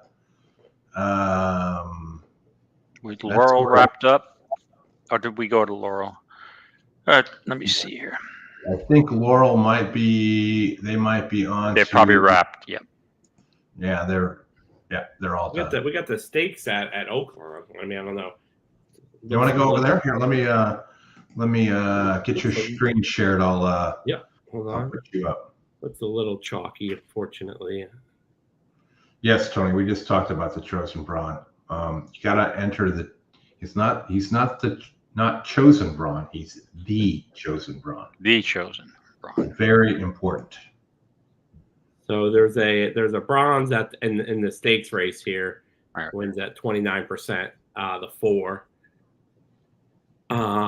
So yeah, I mean there's a little bit of a pace. There's a pace square. That 2. I don't really see the 2 doing it though. For me, I'm gonna have to keep looking and see. Unfortunately, I'm not taking 6 to 5. So I actually might pass on this race just because I am starting to land on the 6, and I'm not betting 6 to 5. So I don't think I would go there. I don't know if you guys have any long shot plays there, or would you take the speed and take 9 to 1 on that, or what is your guys' thoughts? I'll let David start first, but before I go to David, Brighton is the Derek soccer play to win tomorrow, right? Yes, plus 200. They're plus 200. Okay. There you go. All right. I'll text my son-in-law. Who are they playing? They are playing. God, now I gotta look again. I already had it bet, so I was like, they're playing Bournemouth. So Brighton is a team that's did really good at the beginning of the season, and kind of slowed down, but they're much better than Bournemouth in my opinion. Okay. Now, I had a friend of mine back in the day who used to tell me that he bet college football, and then his thing was, well, you have no justification for playing a sport or a team if you can't name one player on that team. So how will you even know who's who, you know? Yep. So that's a practice I usually follow. If I can't name at least 1 or 2 players on a team, I have no business playing that sport or team. So I'm out. Maybe on the bigger teams you can name players, but Brighton and Bournemouth, I don't think you're naming anyone. Okay. I know a couple. I know Pele from soccer years ago. I know Messi. I'm more of a Messier fan than a Messi fan because I'm a hockey guy. But all right, find the winner. We have Aqueduct too coming up in 12, 13 minutes. 11. Let's do Oakland, then Aqueduct, and Ashley's asking to just handicap the early pick 5 at Churchill. We don't necessarily have to provide a ticket, but kind of go through that. So I'll let you guys do Oakland and Aqueduct, and then I will get the race sims scheduled for the early Churchill. And I did take a brief look at Oakland, and if I was going to play, I would be on the 4, stalking the pace and making 1 run. So it would be time for truth for me. But just for full disclosure, I am not using any real money on this race. But if this was a mandatory at the NHC, I would be using the 4. It's a good choice. Yeah, like I said, I'm staying away because I'd be on the 6, and if I went anywhere else, it'd probably be the 2 or 4. Right. But I'm not doing that. So let's take a look at the Aqueduct. So I don't know, Dave. Do you know? Have you? This is the 8th race. Let me see here. I know Tony in our chat. He's a big Aqueduct guy, and he had a couple horses he liked at Aqueduct today. So I'm wondering to see if who he has in this race. But if I had to go, I'd be going with the 11. We're talking about in the chat earlier. Pratt on the turf, coming to Aqueduct, could be overlooked. I don't think 7-2 is a bad line either. So I would take him. All right, so you'd be on the 11, Derek? Yes. Correct. Okay. Yeah, I looked at this race. I went through this. The horse that I am going to be playing, I do have a concern with, but that's why they call it gambling, right? So I like the 8. I don't love the morning line at 5-2. What's this? This horse is 3-1, Yeah. but I think this horse is in a good spot. It's a layoff since November of 23. Pretty impressive first start for Bond on that win, and it was bet that day. So when Bond's first time starters are normally bet, they run well. That's a quality barn. They have a bunch of turf race horses that they're prepping. That you'll see them the last 2 or 3 days. They're all over the place. James Bond and his son Kevin. They got plenty of New York bred turf horses ready to fire. And I think this horse, since this horse won first time out, I think this horse can fire off a layoff. Definitely needs pace, but the 11 was my other horse. But I think I would focus more on put more emphasis on the 8 because of the post. The 11 post is not the greatest. So give me 8 here. Rogna sounds. I mean, that's how I would say. Rogna, right? We'll 1 for 1 over the turf, right? And coming off a layoff, since it won first time out, hopefully he can run off a layoff. Makes sense to me. Let's see. Yeah, I mean, there's some pace, not a lot of pace in this race, it looks like, but guess you don't know. And let's see, Manny's definitely going to go on that one. Right. And the other thing that the other angle that I like about this 8 horse is Castellano had the mount in November when this horse broke its maiden, and he comes right back, and usually when Castellano rides for Bond, that horse is live. So it's all 8 for me. That's a good one. Yeah, I mean, you could see it came from 8 lengths back, so it closed. And it didn't look like a fast pace, Derek. I got numbers here: 24:49. Yeah. So maybe this horse will be closer today. But again, the horse may need a race, so that's the risk you take, right? Usually like to see one race, but I think this horse could fire. I'm taking a risk there. The race sim has this 1-11, the 1 winning, the 11 about 3/4 of a length back, and the 8 2.5 lengths back. Right. Okay. And then right after that would be the 3. Tony's best bet of the day is on the 11 there, he says, at Aqueduct. Where did you guys end up on that? That's where, yeah. So I'm on the 11 and David's on the 8. All right. So that means we need an 8-11 box, right? Correct. Yep. I'm doing a win bet.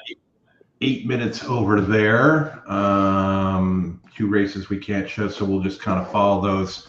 Let me share my screen and we'll get over to Churchill where they requested some. Sure, we'll look through that. Pick 5. So update for hockey fans. I apologize. Update for hockey fans. 2-2 Carolina and Islanders in overtime with 4 minutes left to go in the first overtime session. Islanders looking to avoid elimination. You know, David, a couple of years ago, when the Tampa was going for their 2nd straight cup, I had that game that went to overtime. They played like 12 overtime periods that night. It was just one of my favorite things to go back and watch the radio call on that one when they finally won it. I mean, overtime is brutal, right, Chris? When it's one of our teams, like the Kings in overtime in playoffs, especially elimination games, it's brutal. With the Rangers, I've been in a number of elimination games at MSG and watching it at home on TV. I think I'd rather be at the game because you have 18,000 other people who feel exactly the same way that you do when you lose. And I've walked out of the arena where it sounds like a pin can drop after a loss in overtime that knocks you out of the series. And it's just such a weird feeling. But I think I'd rather, it's more painful for me to watch it at home, I think, because there's nobody there to share the grief or exhilaration with, depending on a win or a loss, right? So, all right, Churchill. I'm sorry, Dad. We do that in our neighborhood. Is that when there's a winner, all you gotta do is go outside and you'll hear all the noise. Right. The losers, you go to our neighborhood Facebook page. Everybody's crying over there.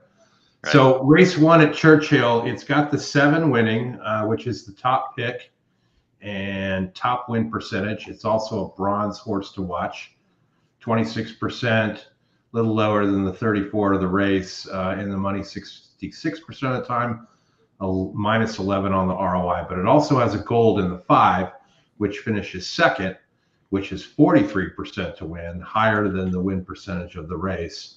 ROI on that is 22%. So I would give a long look to the 5 here in terms of use and multi-race wagers and whatnot. Coming off Turfway wins, I don't see any Churchill wins here. Well, I do, but many, many years ago. But certainly one to watch here. Declan Cannon, who's been riding all right.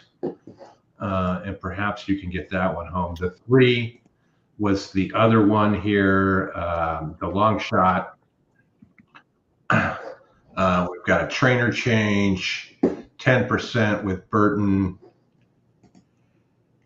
Probably some sort of private sale, but Turfway Farm to Churchill. I'm not 100% familiar with that.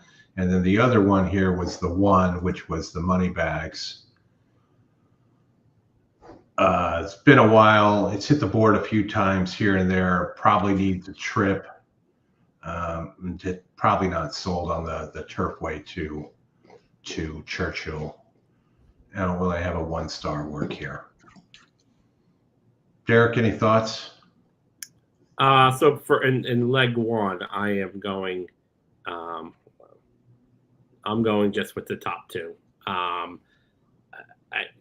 The simulator makes me think maybe you just should be going with the 7, but that gold shield, I'm gonna also include the 5. I think the 5 has a real good chance, and it's gonna be ahead of the 7. So that's that could be, it could just, the 7 might not be able to catch up if there's not enough pressure on the 5. So Sure.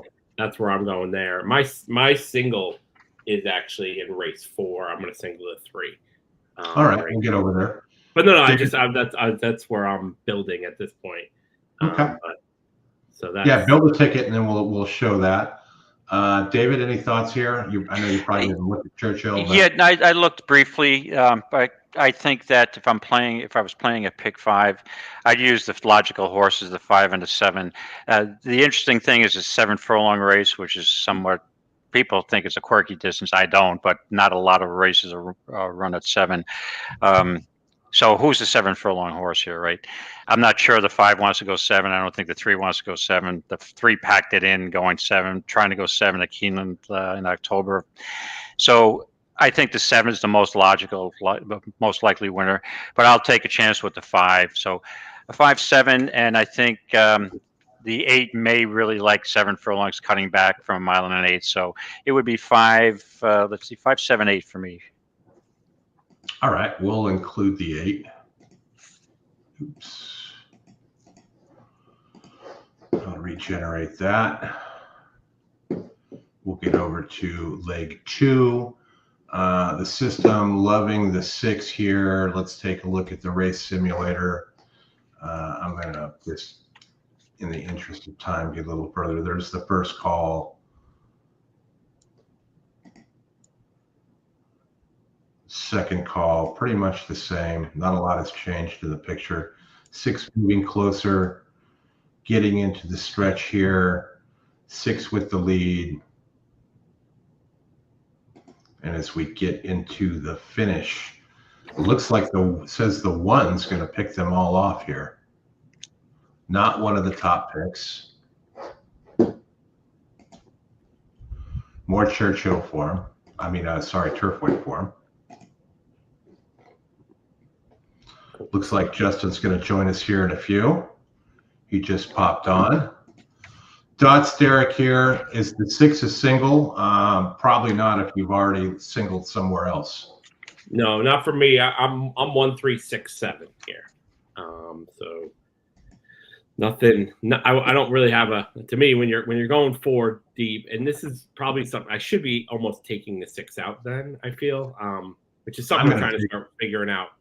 Yeah, I'm gonna take the 6 out. I'm gonna look at the 4 here a little bit, even though it's 2%. Just all this Turfway form.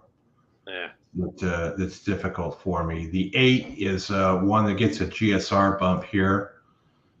So as we look at that, going from 49 to 61, which is significant off the synthetic here.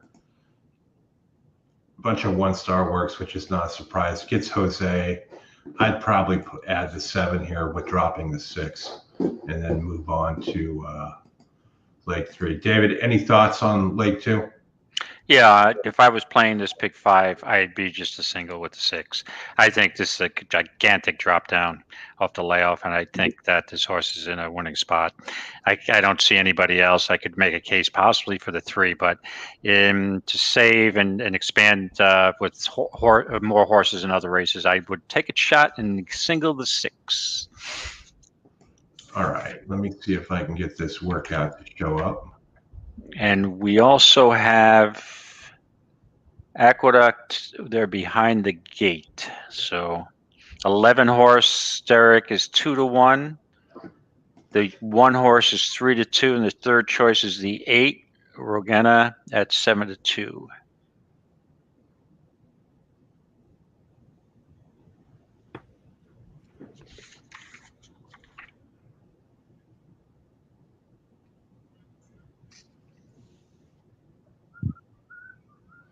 Just watching this work here. You're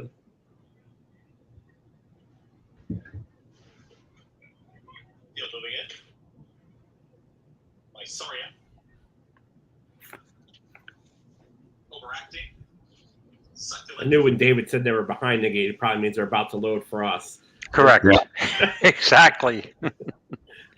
They're doing well here in this work. So folks are going to have to make a decision here whether or not you're going to dump the fave or single it. But from what I'm seeing here, it looks like it's one or the other.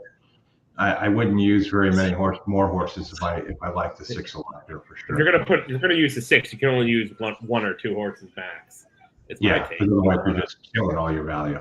All right, as soon as we get back to after this Aqueduct race, we'll get over to race 3. We're outside. Here comes Mim. Is ready to challenge. Levin's getting hung way wide. Yeah, that was my concern with that horse. Yeah. Towards the inside here with Stella Mars. They're going to be 3rd and 4th. Being Betty is in between horses. Is now in the 5th position, out wider. That's Accelerina, 3 wide in that 2nd grouping. That 3rd grouping there. And now Artemis Girl has dropped back. Is back to the 7th position. Towards the outside of that rival comes Rwanda right there as well as first time in forever. The Triller, Succulent, can see them all. They're chasing Mim now, and Mim is a lone leader, and Mim is just striding away. Mim is now 6 lengths in front at 96-1. 96-1. Balloons. 3.32. Look at imagine if this was the exacta 96-1 over 77-1. Hello. They're flying. Franco is down to the inside. Is in that shared 4th position as Accelerina starts to move forward. Nowhere to go right now is Artemis Girl. Being Betty is in between horses, trying to run on from the back first time in forever. Also, there is Anya making up ground second to last on the trailer. Succulent, 47 seconds flat for the half-mile time. Mim is still there. It's Mim with a 3-length cushion. Mim reaches the top of the lane, and the 96-1 shot, pull it off. Here comes a big run down the center of the course from Overacting, and going right with this leader is going to be first time in forever. Overacting is now ready to pounce, and Overacting's taking the lead. First time. Come on, 11. Come on, 11. Nope. 1 chalk. Overacting. First time in forever. Overacting. First time in forever. Oh, wow. Overacting. We'll win it. Overacting wins it. Over first time in forever. Well, give a thrill to those people that back the 5. Did we get the 3 chalk in order and the triple, right? Yeah. The 8 end up finishing 3rd? It did. Yeah, I mean, Okay. I think if the 11 wasn't 4 wide on both turns, it probably wins. But Oh yeah, and that was a concern I had. Correct. That was your worry. The 11 was the best horse. I would have used 8-11, but instead I just used the 8. Hello, Justin. How are you, sir? Okay, good. How are you? How's the day been? Pretty profitable for me so far. So yeah, it's been pretty good. Yeah. It's Not mine hasn't been as good as David's, but it's plus. I'll take it. Dave, Okay. that's all that matters. Rodney, I love to see you. Jay too. It's I love getting to hop on. You guys have held it down all day. It's that's awesome. Yeah, we're just going to finish up with the last three of the early pick five here at Churchill, and then we'll get on with John here when he shows up in a minute. So we'll get to the race simulator here for the third race. First call, that's what we're looking at. Kind of a contested pace, somewhat. It really doesn't sort itself out. When you get to the stretch, big move, you can see from the 3 going from 2.5 back as you get to the stretch, and then into the finish. It's got the 3 winning for fun. Ticket generator likes the 3 and the 2. When you look at a pick 5 there. Quick thoughts, guys. So I'm 2, 3, 5, 7 in this one, which is kind of the top 4 horses. I don't have a strong opinion either way on any of them. So because I'm singling in the next, I can spread here. Right, and I have the same mindset because I singled in the prior race with the 6. I was going to go 4 deep here, but I think I'm going to narrow it down because I looked at the 4th race and I have to go like 100 deep there. I technically, if I was playing, I may do hit the all button, which is not my move. So thinking the next race is the most difficult of the sequence, I'm going to try to shorten it up here. I'm going to go to 3, 4. The 2, I'm going to leave out. I don't have any confidence in that horse winning 2 in a row.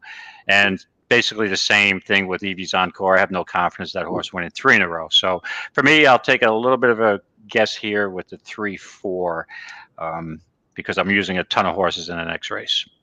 And which race would that be, David? Race 4?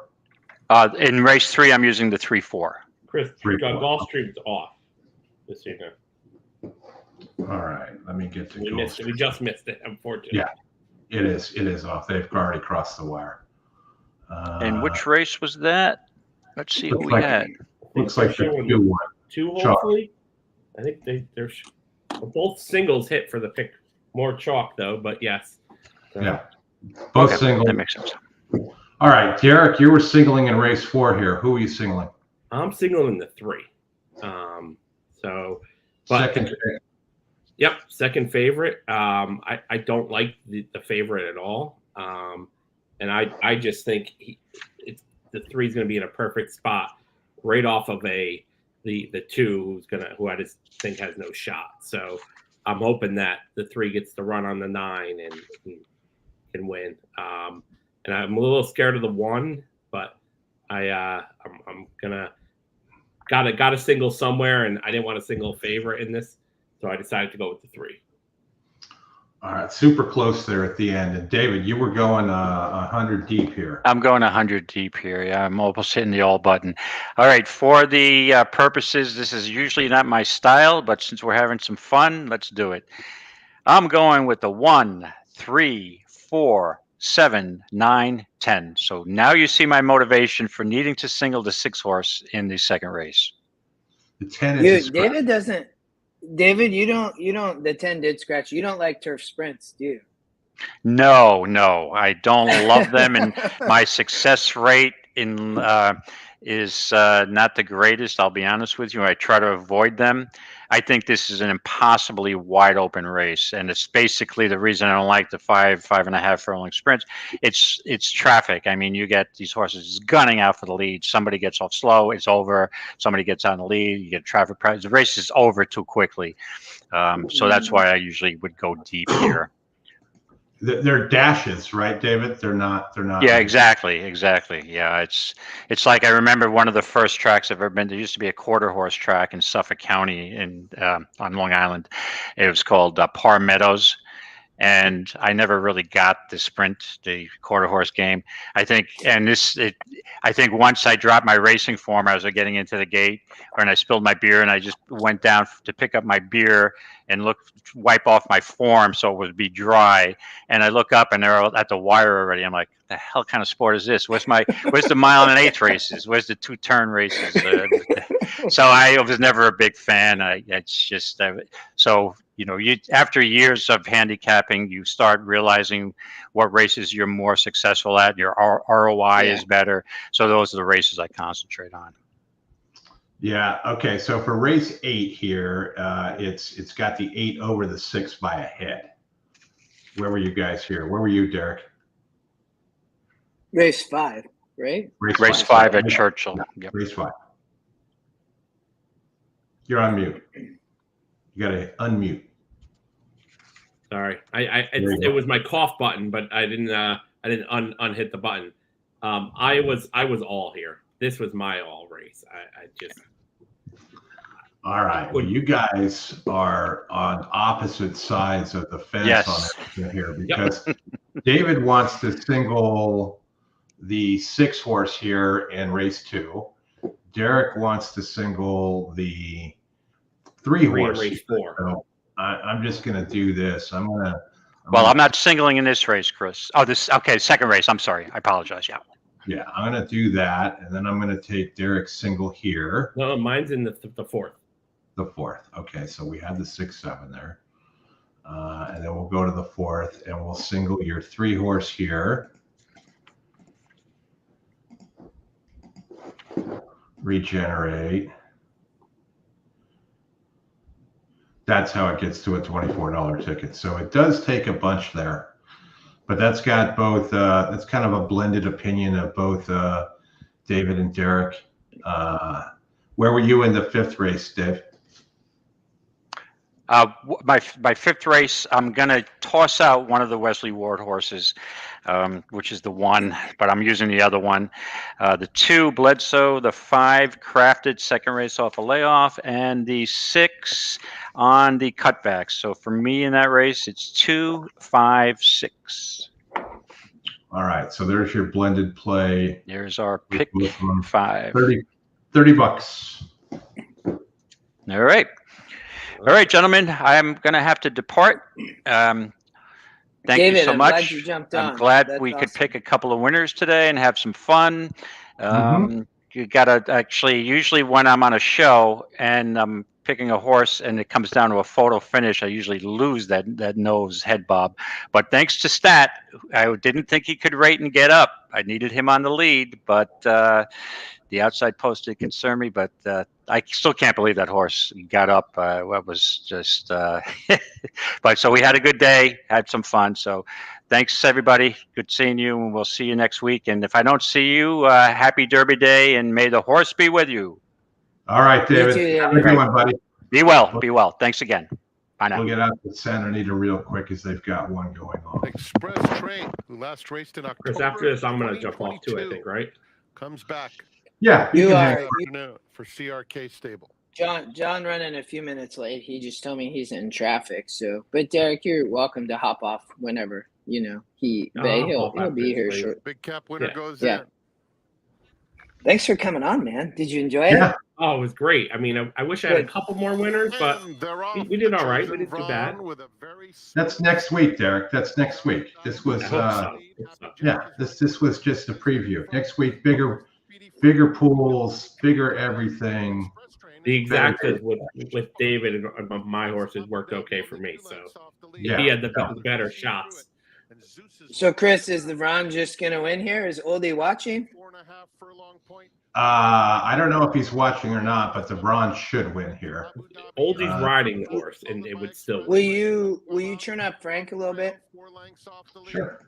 3 more to see through it in Zeus's War. It's Forbidden There you go. Kingdom. The Chosen Vaughn There comes he right goes. to him. Less than 3 furlongs to go. should and be the much Chosen the Vaughn best is in here. front.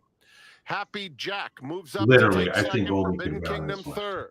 Express Train running nicely on the Still outside. like totally in 3 hand. lengths off the lead as the field turns for home. 5 The running Chosen Vaughn big and race. Happy Jack are head in head. The Chosen Nah, Vaughn in just the rail. asking Happy now. Jack making Oh, wow. They put that horse it. away. 4 clear of Express Train in third, and now the Chosen Yeah, they Vaughn pulled out the whip. to assert himself coming That- out of that- second pole. That Happy big Jack race by trying the 5 hard in though. second, but the Chosen Vaughn is Good simply race. the Chosen But Vaughn. I didn't. Did he even take the whip out? No. Happy Jack No. second. The only Express reason Train why the third. trainer Then it was entered him Zeus's into War. this race And see is through it. The because running time. he's been working so 1:14.82 well seconds. that it was like, yeah, I can't wait 2 months. I have to run him because he's telling me that he wants to run, right? Yeah. I mean, and they found a good race, it looked like there. I mean, that was just a paid workout, right? I mean, that much the best. Derek. All right, guys. So, yeah. Jay Walker, appreciate your comments. Hit the like button for Derek. Derek's been a pleasure having you on. We'll see you again next week on Derby Day. Follow us during the week. We will have an Oak show that's going to be pretty cool as well. All right. I can't wait to watch you guys. I'll be watching you guys. Justin, get some winners for us, all right? All right, man. Good to see you. Right. Bye, guys. Take it easy. All right, Justin, how'd the baseball game go? Lost 7-2. Wow.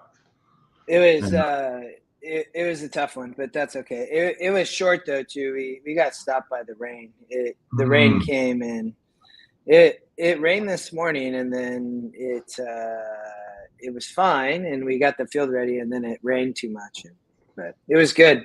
I talked to John. He said he's running late in traffic. We'll see what he says. Where do we want to look? I will keep everybody updated. He was supposed to be here right about now, so we'll see. Well, he was here a lot earlier. He was here a lot earlier today. I was like, who the hell got our link? And I was like, oh, it's John. He's at the farm.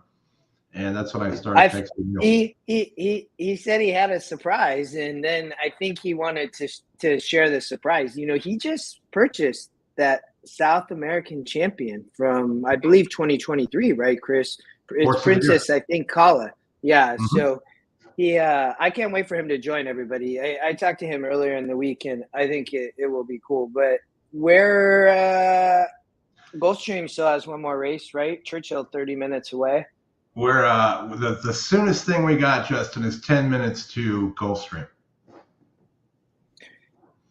Why don't we go there? I looked at this race. I'm not Gulfstream, sorry, Golden Gate. Oh, we can look at Golden Gate. All right. Why don't you here, I'm going to control. Is that okay? Let me share. Yeah, go ahead. Why don't you do that? I'll go take 3-4 minutes and then get back on here and be ready for John. That work? Okay. Yeah, go for it. Cool. I'll tee Golden Gate up for you in the background, so all you have to do is turn it on in the event that I'm not back in 9 minutes, but probably unlikely that'll be the case. All right, we have sim race. I like to run these, everybody. And then just to see what the system says from a pace standpoint. So, I just run it to the first call. Looks like the 3 is going to get to lead. I mean, maybe contested to some extent. They're sprinting 5. It doesn't look like a lot of speed here. At the second call, it looks like the 2, is going to be closer. So nobody really, it shows the 3, the 5, and the 4 potentially backing up at the stretch, and then the 5, 6, and 2 kind of holding on. That tells me that, it looks like the speed could stop at 5. The 3 horse is taking a lot of money, but the morning line doesn't like it at all, and it's 7%. So is a price play, second off the layoff.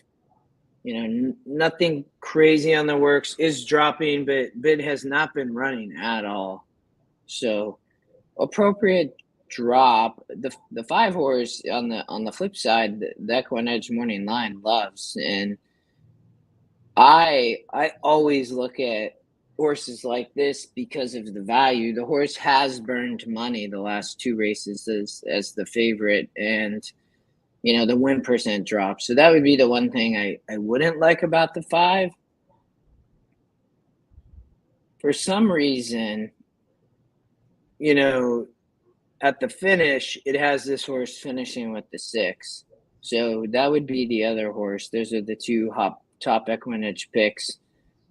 The 6 is coming and dropping from the strength of race of a 45. So Rose of Mooncoin, she's taking a substantial drop and has been racing well. So I would assume the 6 is probably going to go off as the favorite.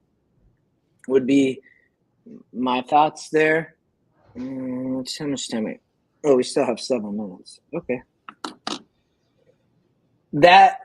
So I think that the 6 horse is dangerous in my opinion, just because has been running well, gets a drop, and really I would say Connection is probably just kind of giving up at 0 for 16. I mean, that's rough, but the horse probably fits. Evan Ramon rides. I mean, they took a long time to drop here. We are currently 6 minutes away from race number 1. Zoe Cadman here and Michelle Yu. And Michelle, I've got to tell you, I am Chris so left our happy sound on to at be Santa here at Anita. Golden Gate. I agree. There's a lot of people down here in the paddock. We've got the TOC Let me text him. meeting. Hold on. I know there the are TOC Owner Appreciation Luncheon, Zoe. Okay, that is correct. That's what it is. Owner appreciation. We have a vet students here that have been here. Oh, hey, will you turn off Zoe? I don't have anything else running here. I just have Golden Gate up. Oh, well, that was interesting. I feel like. Oh yeah, look. No, you had talked. Yeah, about let me refresh the multi-viewer. Yes. Yeah, that was interesting. Yeah, because I only had one up there. I meant that. No, you were correct. And there was only one horse I was watching. They must have. The 2 fly south. They must have the Santa Anita feed going through Golden Gate. Yeah, they do. there you go. All right, let's jump back. Let's see here. So, I mean, his horse is 0 for 16, and not obviously what we love to see, but I'm probably not interested in the pick 5 here. We can look. That's funny. Dan. I would. They are racing on the turf. Wow. Yeah. Turf at Golden Gate, Chris. Yeah. First time this year, I believe. I would definitely not play a pick 5 here. I might look at a pick 3 or a daily double. I mean, the system, the mock race has it just pure 5-6. So, but a horse like the 2 is the long shot, but it's not coming from great races, but did run well last out on the drop. So at a 36 here, I mean, this horse wouldn't surprise me either.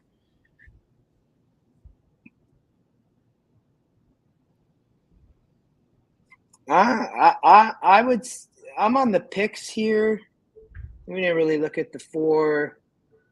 Lightly raced, has been running, but Santos Rivera rides from McLean.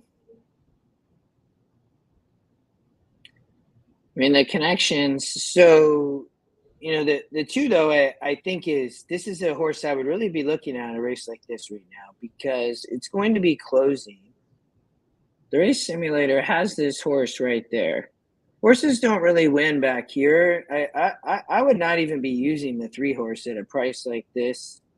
I mean, maybe can get up for second, but I would really be trying to beat the 3. Why is the 4 gonna run well? I mean, is lightly raced, only is 0 for 4 versus. Yeah, I mean, the 1 is 0 for 24. It's just kind of this is a brutal race. So, I mean, the thing I don't like about the 1 is it's been running in 30s and 32s and couldn't win, and just kind of continues here. So, contentious at the end there too, right? Yeah, I mean, the 1 drops back and it's cheap, and so I don't like that. So I almost just cut there. I'm not using the 3. I just think that horse is taking too much money. And I mean, I can see why the picks, Chris, land on this based on the race sim. You know, so I think, you know, I play a lot. We talk a lot about this, right? I play a lot less like horizontal bets. It's just they're so hard to hit. And so what I try to then, if I'm a handicap this race, I'm like, okay, how am I going to find the right price or value here in a bet? And you know, it for me is not in a horizontal here. I impartially because you need to spend a lot more time to handicap 5 races, but here, I mean, this horse is dropping the 6. You know, I think the question is, and you know, it is 0 for 16. Everybody says, it's an 0 for 16 horse, but they took forever to drop is the thing. I mean, they raced and made in special weight for 2, 4, 6, 8, 10, 12, 13 of 16 races. But the problem is then, like, she's lost confidence, obviously, which is just a bummer. And then, you know, not running well, but is taking a substantial drop again out of 12.5. So, I mean, the 6 really should show up today. But, you know, when you look at the race sim, the 5's right there and the 2 and the 4. So for me, you know, is the 4 going to improve off this effort? McLean, Rivera, you know, is there any type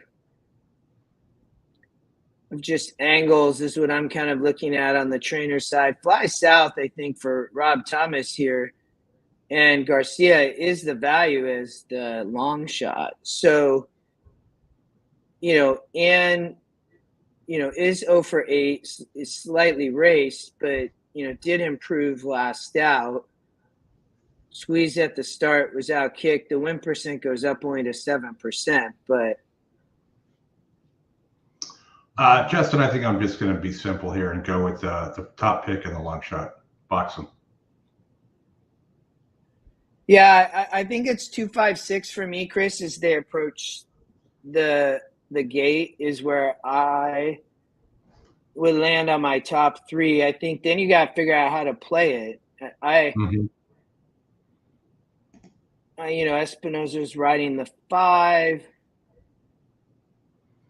We're loading up here. I've got them going in.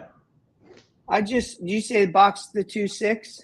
That's what I'm going to do. I mean, I can make the case to do the 5-2 as well, right? One of them have to go. I would agree. You and I are thinking the same way. You're getting traffic pretty bad out there. Rose of Mooncoin. I know. You can see that they're driving behind, huh? 8-5 on Rose of Mooncoin. 2-1 Tamarindo Coast.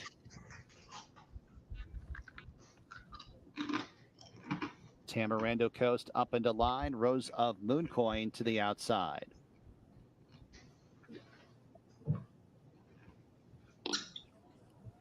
And they're all in the gate.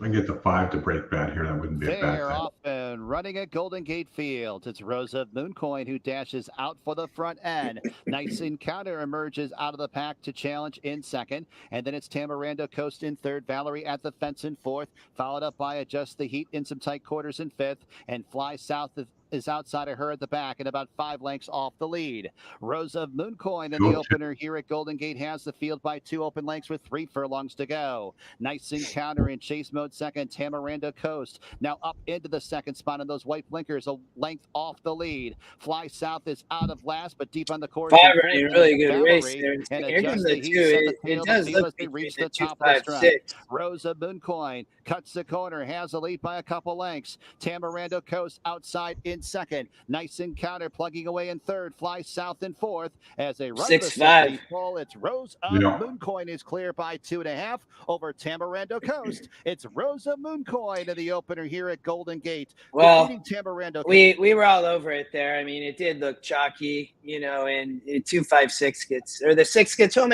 People say, 0 for 16, but we talked about Chris there, right? Took 13 races for them to drop out of main special weight. So don't, that's where he's 0 for 16 horse wins. Well, they finally let her race at the appropriate level where she should be. So, sometimes, good job, Tony. Like, I know that it was, chalky, but all right, Chris. All right, let's bring him in.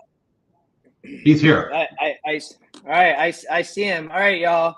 So, Mr. John Stewart, are you in the paddock, or is that a background? Oh, you're on mute still. Yeah, you got to unmute, and you're good to go. Welcome, John Stewart, Resolute Racing. Welcome to the Stretch Run Show. Welcome, brother. Yeah, how's it going? Excellent. It's going well. That's a beautiful view. Go ahead, Chris.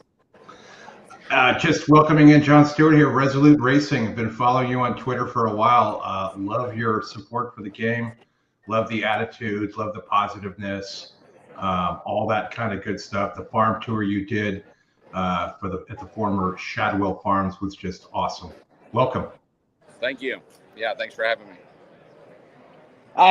John, we talked earlier this week, and you were headed to the Oaks Derby draw tonight. Is here in a little bit, and you're going to show up right in the newly built paddock. It looks beautiful from what we can see. I think I love it.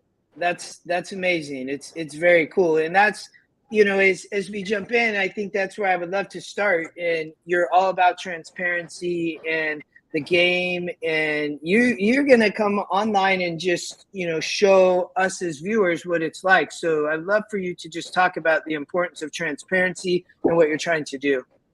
Yeah, look, I mean, like I said, I started as a horse player, like many of your viewers, and so for me, crossing on the other side of the rail and getting into ownership, one of the things that I think is lacking is just transparency. And the sport's about the horse players, it's about the fans, and the owners, I don't think do a good job of engaging. Some do, but I think there's a lot more work to be done there, and so I just want to be transparent through the whole process. Yeah. I totally agree with you. I mean, having owners like yourself be able to come out and talk to the bettors, talk to just fans in general, and give them your opinion on things is super important. And congrats on your private purchase of the South American Horse of the Year as well. Yeah, that was a hard one to keep a lid on, because I like to tell people stuff as soon as I find out. And it took about a month to get the vetting done, because you have to, during the quarantine process, you follow all the rules and everything. So no, we were super excited about that. I don't think anybody saw that one coming. And it just shows kind of the lengths that we're going to find the best bloodstock in the world and bring it back to Kentucky and North America. And I think it overall, it's going to help the overall herd by bringing some diversity of good bloodstock back into the States. Most of it came from here originally, and so bringing it back in, I think is something that's really important, and that's what I've dedicated a lot of my current work to. The part that I love too is, you're bringing that back, and you've talked about this, John, is you're very invested in the mare side, in the female side, in the breeding of it. And, you talked about the horse player, and we'll get to that. And I want to talk more about that. But to pull on this thread, it didn't surprise me at all to hear that. I did not know of her, but it doesn't surprise me for you to make an investment like that, because you believe, and you talked about that, we need to bring the bloodstock home. We need to breed, and you use data. We as a horse player use data at EquinEdge. We have a GSR. Talk to us about how you're going about that and getting into the game from a data breeding side. Well, I'm a subscriber to EquinEdge, and that had nothing to do. You guys didn't even know that when you guys reached out. So that's not the reason I got selected to be on here. But look, I've always went through the data, and it's funny because some people in the industry are like, "Oh, you're a newcomer, you don't know what you're doing." Really? Do you guys consider yourself newcomers and you don't know what you're doing? You probably, like me, I know more about some of these trainers. I don't know them personally, but I didn't know them personally. I do now. but I knew some of their tendencies. I knew some of, tracks they did well at, tracks they didn't do well at, who was good on the turf, who had the better ratios on the dirt, the distance, different, fillies versus mares and all kinds of different things like that. So, I'm all about the data and information. And I was shocked at how little the data and information, like so many people rely on some of these tools that are out there, like TrueNix and, different things like that are doing the analysis for them, and they're not doing their own analysis. And, so I think that gives me actually a competitive advantage over a lot of others, in the sport that are just kind of following what everybody else has done. And I'm bringing in kind of from the horse player side with the data and the statistics. And then I'm using that to evaluate blood stock, and I'm using that to evaluate my purchases that I'm making right now as well. Last week, John, we had Harris Auerbach on, who big California breeder, unusual heat with his big horse, biggest money earner for California breeding ever. He's relocated a lot of his farm to Lexington, and a lot of their theme is from womb to tomb, right? So they're doing the breeding, they're breeding the race, they're making sure that if they don't keep that horse, they're getting it back after its career or before its career ends, and making sure they have a place for it forever. And when you did the farm tour, that was one thing that struck out to me, because I've had a lot of off the track thoroughbreds over the years, and it's something very near and dear to my heart. Yeah, look, I think when people just want to throw these horses away, once they've done their career on the track, those types of people for me have no room in the industry. When you bring something into the world, you're responsible for it. And so, I've told everybody, we don't have a website up and running yet, but when we do, I'm going to have a list of every horse that we've ever owned that's ever been on the farm. And my team, I've already told them, they got to keep track of them, no matter if we sell them, no matter what happens. We're going to keep track. There's not going to be Resolute Races horses that just disappear, and I don't think it's all nefarious where, that stuff that happens, but, that's a part of being responsible, and if that means I've got to buy 500 more acres to do that, I'll buy 500 more acres to do that. There's enough takers of the game, and there needs to be people that are taking but giving as well. And so making sure that the full circle, and since I've lived in Kentucky, most of my life, all of my adult life, and I see how important it is here, it's really important for me to invest back into that. I love that part, because I got into racing only 10 years ago, John, and got into a syndicate and got to take my young kids to the farm and, ride on a pony. And I talk about this a lot on the show. And I would love for you talked a lot about this, but the importance of taking care of all the way through, right? Whether it's groom, farm manager, the horse, nutrition, it's all of it, right? It's a family. So I'd love for you to just talk about the importance of that for you as you get into this from an ownership side. Well, if you research the data, which you guys have, and you can see, like, from the 1940s, when you start looking at like speed, durability, really the outlying performance of the herd, we just don't see the progression of the herd like we had in the past. And like some of the other countries are seeing, and some of these other markets that are more emerging, I guess I would call it. And that's because everybody kind of just does the same thing. Like they won't admit that they're all doing the same thing, but it's basically the same system and that everybody's following. And so there's got to be things that can elevate the game. And so as I was I'm surprised at the lack of like sophistication that comes down to the nutrition that goes into the animals. And I told my team we're hiring a nutrition, we're hiring a vet, we're going to have all that on staff, to help us to make better decisions. And, we talked to some of the feed companies about some of the things that I want to do, and they're not interested, so I'm going to do them myself. But, making sure that, like, our horses that go to training are getting the same food, the same nutrition that they were getting when they were on the farm. Because if they're fillies or mares, they're going to come back to the farm, and we want to make sure that, they have that consistency, and that we're not handing off our horses to, a trainer and then letting them decide what they're going to do with that horse. It's still my horse, so they're responsible for training and on the track, just like you would an athlete. If that you have a coach, they're responsible to take care of the athlete, but they're not necessarily responsible for everything about the athlete. And so it's really treating the horses, not just as, animals. It's funny because, we in some regard, we treat them like every other farm animal. And then, in some instances, we don't treat them as good as we do every other farm animal.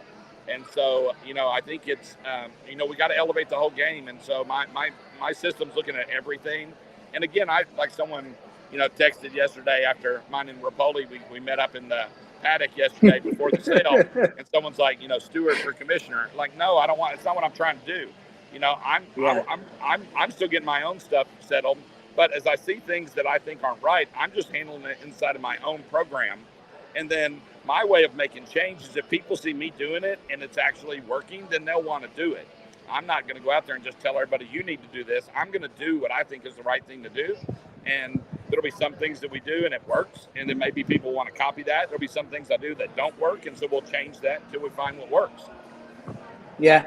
Oh, you know what I love about that? And you talk about this, and you hear a lot of times the word change. But what I would say is you want to do something different.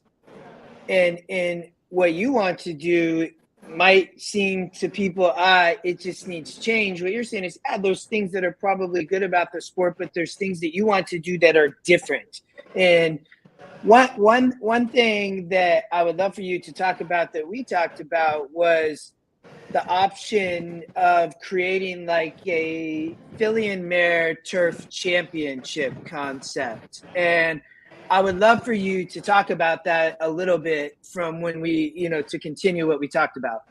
Yeah, so I'm already in discussion with that right now. So I have an idea for kind of a $15 million fillies and mare race for like 3-year and up fillies and mares. So to get global attention, I want to do it on the turf. So that way it's an international event so we can get the best fillies and mares from around the world.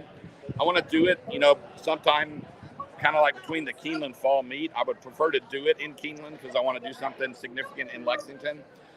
So kind of kill two birds with one stone. But the concept is kind of like a optional claiming at the high end of the market. So my thought is to get, a couple of other farms to go in with me. If not, I would fund it myself, but put up a $15 million prize pool. So each farm would put up $5 million over a 3-year contract. And then each farm would get the first place winner, second place winner, and third place winner each 1 year. And so you would rotate through that. The winner would race for $6 million. Second place would get $4 million, and then $2.5 million. And then the rest would kind of get spread over the other players in the market. It would be invite only into the race. So we would only invite horses that we would want to own from a breeding standpoint. So you're not getting like the anomalous performer that doesn't have the pedigree to back it up. And then if the owners don't want to do it, so say they're breeders themselves, they can still race in the race, but they're not going to have access to that optional pool of capital. And so for racing groups that are looking to exit a filly and mare, $6 million was top of the market. It's what I paid for Goodnight Olive. It's what Mike Rapoli paid for Nest. It was top of the market last year.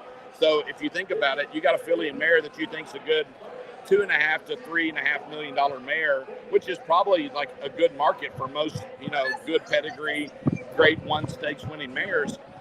And you have a chance at doubling your money and winning $6 million. You got a chance at winning $4 million, in the race. I think that'd be very interesting to people. It's a way to take funds that are already going into the sport, because we're already buying these animals anyway. And we do it through a collaboration with Keeneland or Facing Tipton. They're not losing out on the sales commissions, and everybody wins. And it creates excitement around, the game in the fall. So we have a really good excitement around the Kentucky Derby this time of year, and there's a lot of people talking about it, both positive and negative, but it's good to have people talking about it. Give us something on the international stage. We could do the same thing. We could have winning your end races on the turf, all over the world, invite all these fillies and mares, have them into, Lexington at Keeneland and do something like really big like that. And so I'm already in discussions with Keeneland about it. I'm already got a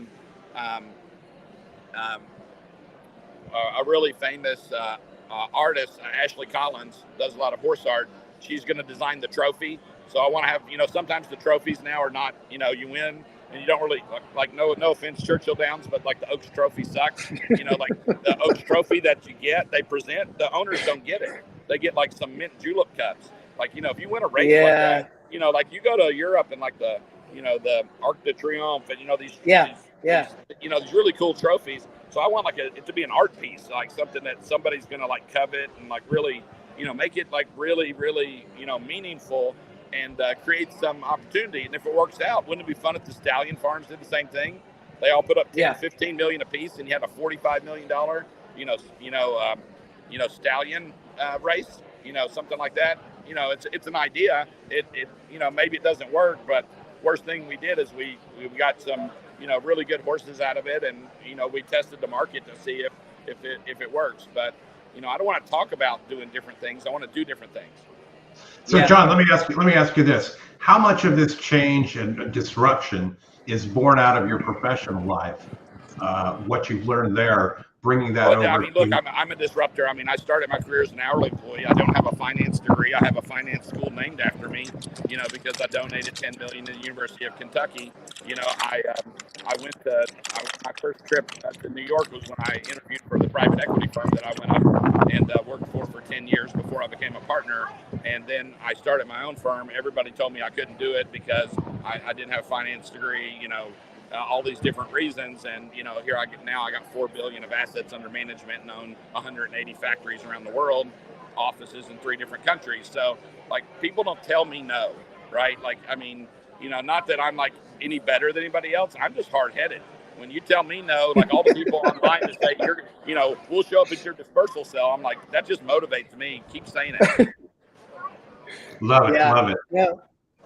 I love it. You feed off that. Well, you talk a lot about the horse player, John, and you are a horse player. We saw that yesterday, and you play and you come from that. So I would love for you to talk about the importance of the horse player in this sport. And we talk about safety and we talk about the grooms and the farm and all of it, but I would love for you to just comment on that. Right? We're all connected because it's the excitement. Like, if you're a horse player and you probably remember the first like superfecta you won, right? And I posted, I hit 19,000 yesterday on a race, and like people were like, "You're bragging." I'm not bragging. Like, I think all of us would like share our tickets with our friends, right? And so I'm just, I don't share all the ones I lose on. We all have plenty of those, but you want to share the ones where you get it right and you go against the grain and you pick something. And picking a superfecta is not easy. It's very, very challenging. That's why the payoffs can be really rewarding. And I'll be honest, like I made a couple win bets yesterday, and it was just because I didn't have a lot of time to really handicap the races. But I don't usually make those. I'm usually like an exacta, trifecta, superfecta kind of, better. And the win bets are fine, but it's not enough. Like winning 3 times your money doesn't really make me like excited.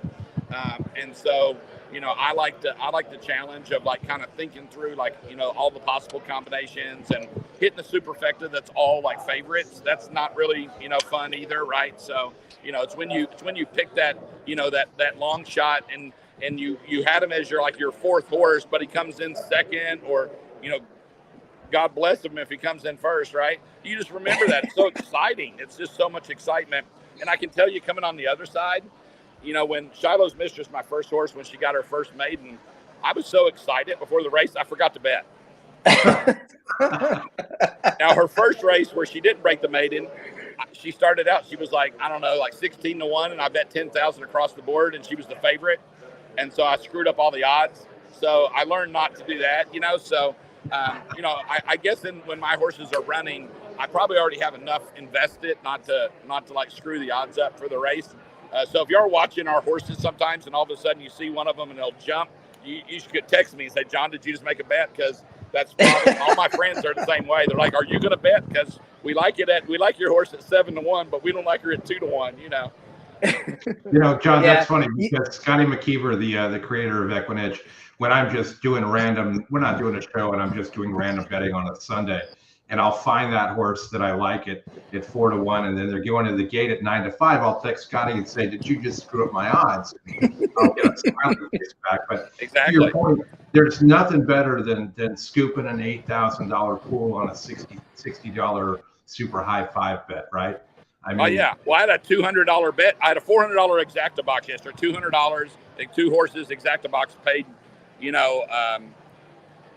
like 17,000 or something like that. Something crazy, I mean, that's fun. Those are the fun bets to collect.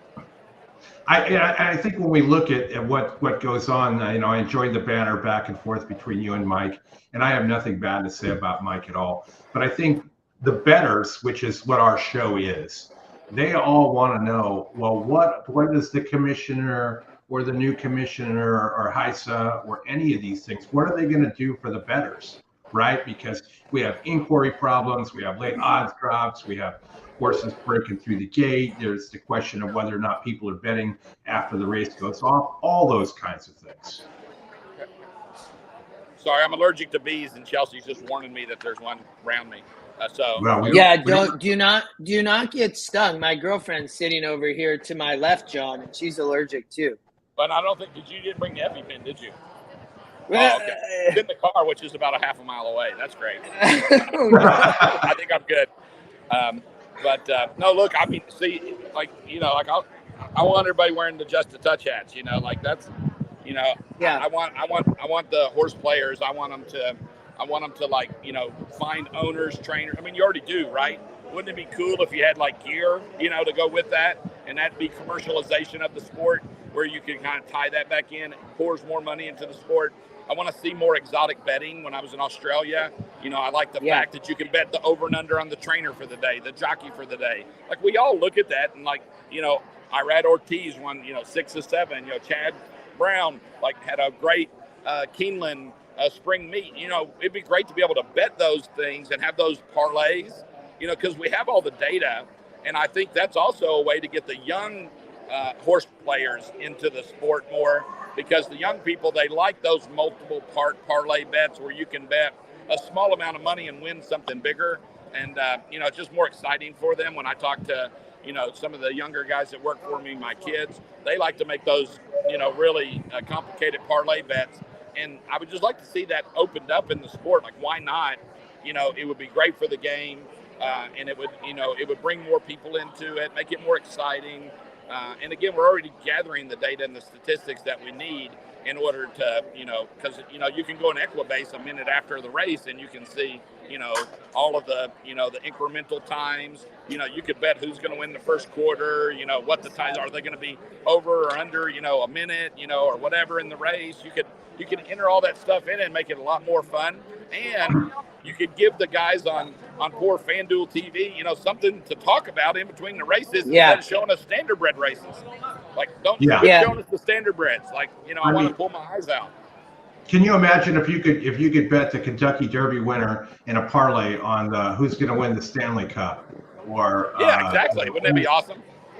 That would be so great. You could bet, you could bet the winner, the jockey. You could bet, the trainer. You could bet all these combinations with the oaks, and have all these really cool bets in there instead of just it's kind of the same concept of a pick 3 or a pick 4. It's just letting them change the bets up a little bit. It needs to be opened up. Let the market decide what those bets should be. Exactly. And when you get into football season, you talk the same bets with jockeys, trainers, who's going to win, who's going to have the most passes, who's going to have the most running yards, whatnot. I mean, those are things that you can blow your mind, and those screenshots will get out there on social media with people hitting those and drop those. Yeah, it just creates excitement. So, but again, we gotta all work together on these solutions, and they're not that hard. That's what I was telling somebody I talked to yesterday. I'm like, it's not one big solution. It's 1,000 really small ones, right? And it's doing things like this Phillies and Mare race, create some excitement, generate some revenue from media rights that's really not being taken advantage of in the game today. Take advantage of the merchandising opportunity, take advantage of the fan base and the excitement that's already there, put that money back into the sport, and then use that money to try to attract more fans into the sport.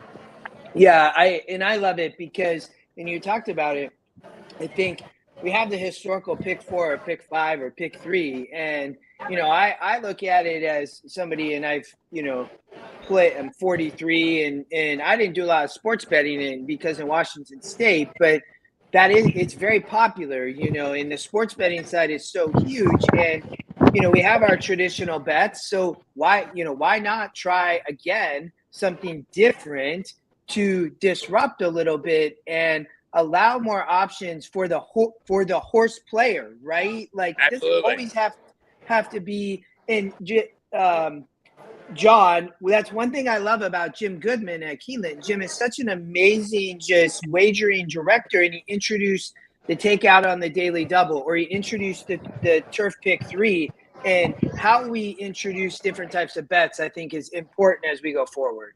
Yeah. And then also have more opportunities for the players, the horse players, the owners, the jock, all those people to come together, around the sport, having events that are like celebrating like all of that together. I mean, watch the horse player like championship and stuff, where are the owners? Where's the sport around that, right?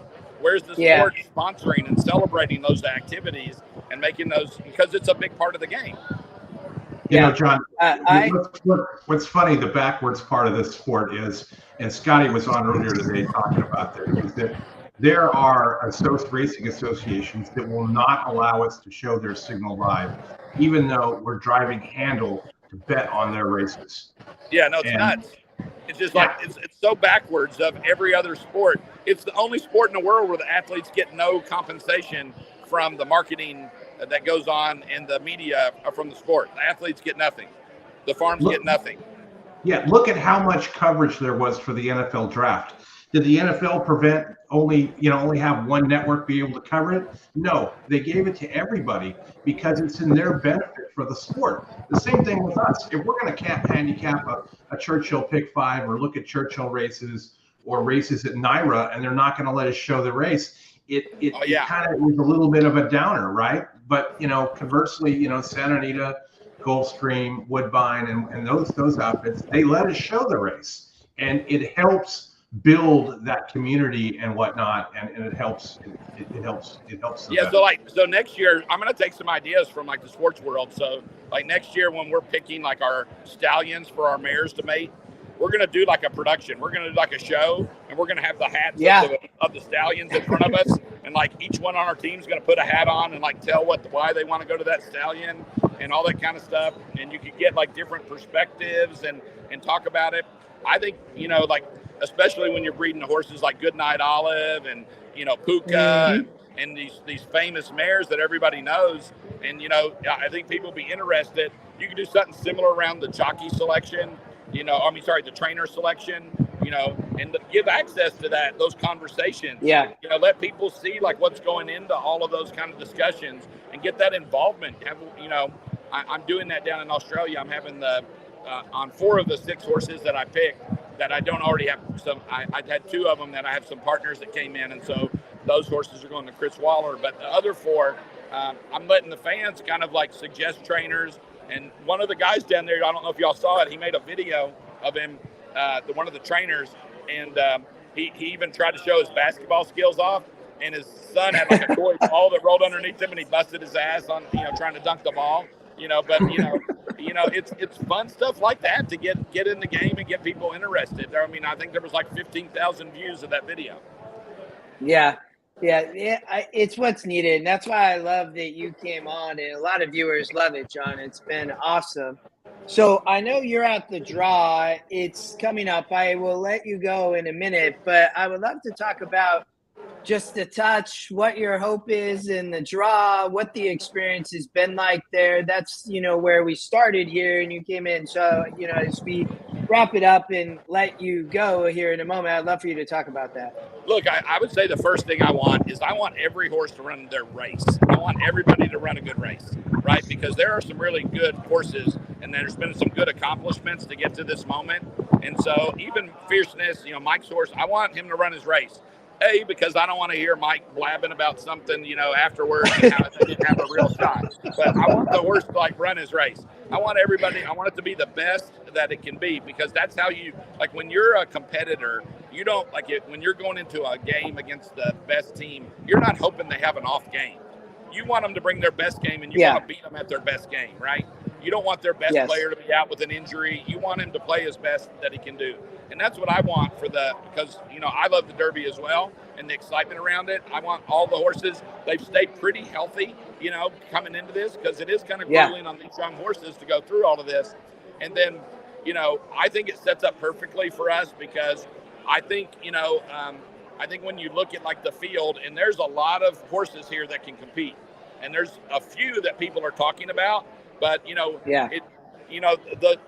Fierceness is definitely a talented horse, but there's only been 23 horses in the 150 years of the Derby that have gone wire to wire, and the last one was Authentic, and that happened in the fall of COVID when the horses had 6 more, 4 more, 5 more months under their belt. It's hard to run that distance against this competition with that field and run it wire to wire. And we all know that Fierceness has to do that to win, right? Yes. And so, he's got to so that's tough. And that's got to be their strategy.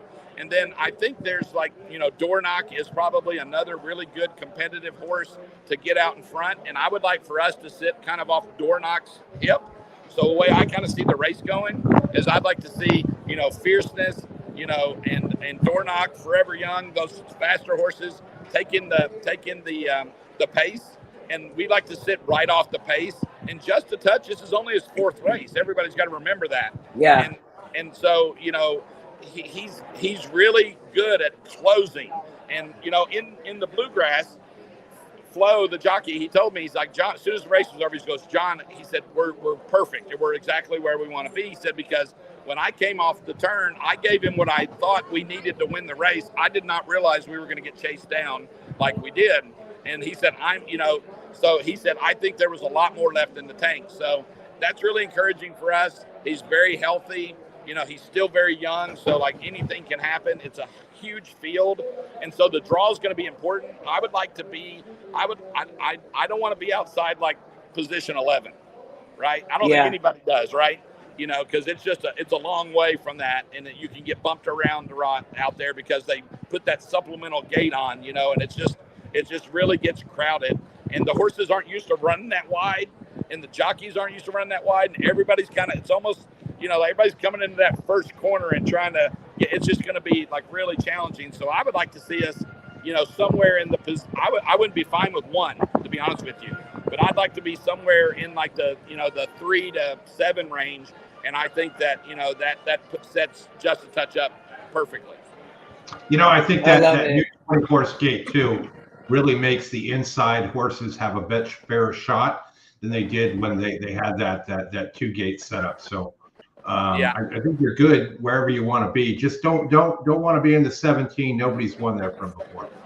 No. Yeah, look, I mean, again, any of these horses can win. That's what you got to like about the Kentucky Derby. I'll be honest with you, as a horse player, I'm great on Oaks Day. I crush it. Derby Day is hard because in the races on Derby Day, every horse can win the race on any given day. It's just so hard. Hey, we're going to be doing an Oaks show, and we have an Oaks preview show, John. I'll send you the links. It's going to be awesome. Hey, I know you need to get ready, and race 2 is coming and everything. They're motioning. I got you. I appreciate you coming on, and I look forward to chatting more. And we would love to have you back on EquinEdge at some point. Wonderful. That's an amazing view of the new paddock. It really is. They did a good job. Yeah, they did awesome. It's really nice. Have fun tonight, John. Enjoy, and we will chat again soon. All right, great. Thanks, guys. Thanks for having me. Appreciate you coming on, John. I'll drop you a note next week. Have a good one. Thank you. Mr. John Stewart, Chris. I'm glad he came on. That was awesome. Live from the paddock at Churchill. I mean, who else gets live from the paddock at Churchill with a guy that is doing great things for the sport? I mean, he's carving his own way out there. I think he's doing it the right way. He doesn't want to be large margin in charge. He wants to do things his way for his outfit. but he also wants all those other things. And thanks, David and Wiz, appreciate all that. And the one hole in the new gate is not a big deal. The one hole in the old gate was a lot worse. And yeah, David, turn into our Oak show. We've got a whole selection of we got 6 different women coming on, and maybe a couple more. And we will go over the Oaks Derby, the Oaks preview on that. And I think you'll like the slate of guests we have. But back to John, just all good stuff, Justin, right? Yeah, it was. He's awesome.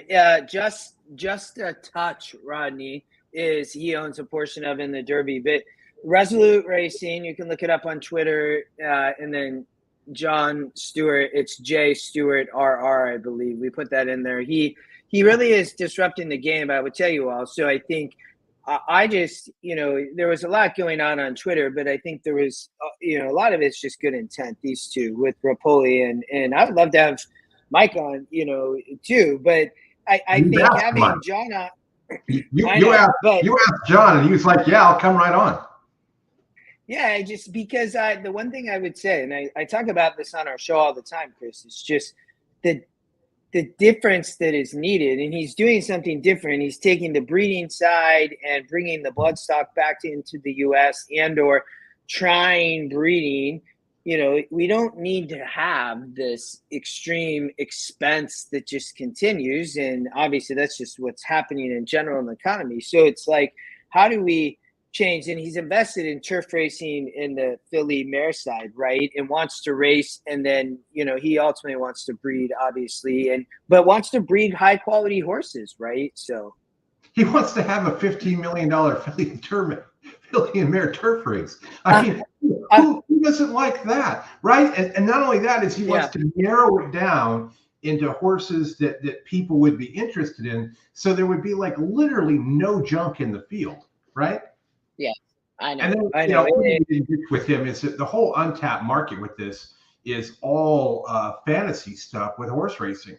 They do it every damn day with basketball, with hockey, with football, with baseball, and everything else. And there is no room for that because everybody is pigeonholed into the pari-mutuel market.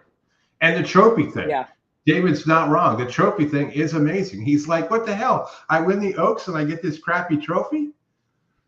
I mean, well, hey, I was just in, I didn't mean to stop you, Chris. I was just in Lexington and we went to Godolphin and they had all of the saddle cloths from Cody's Wish up on the railing inside. It's a very cool area. And you look and there's this difference that's occurring.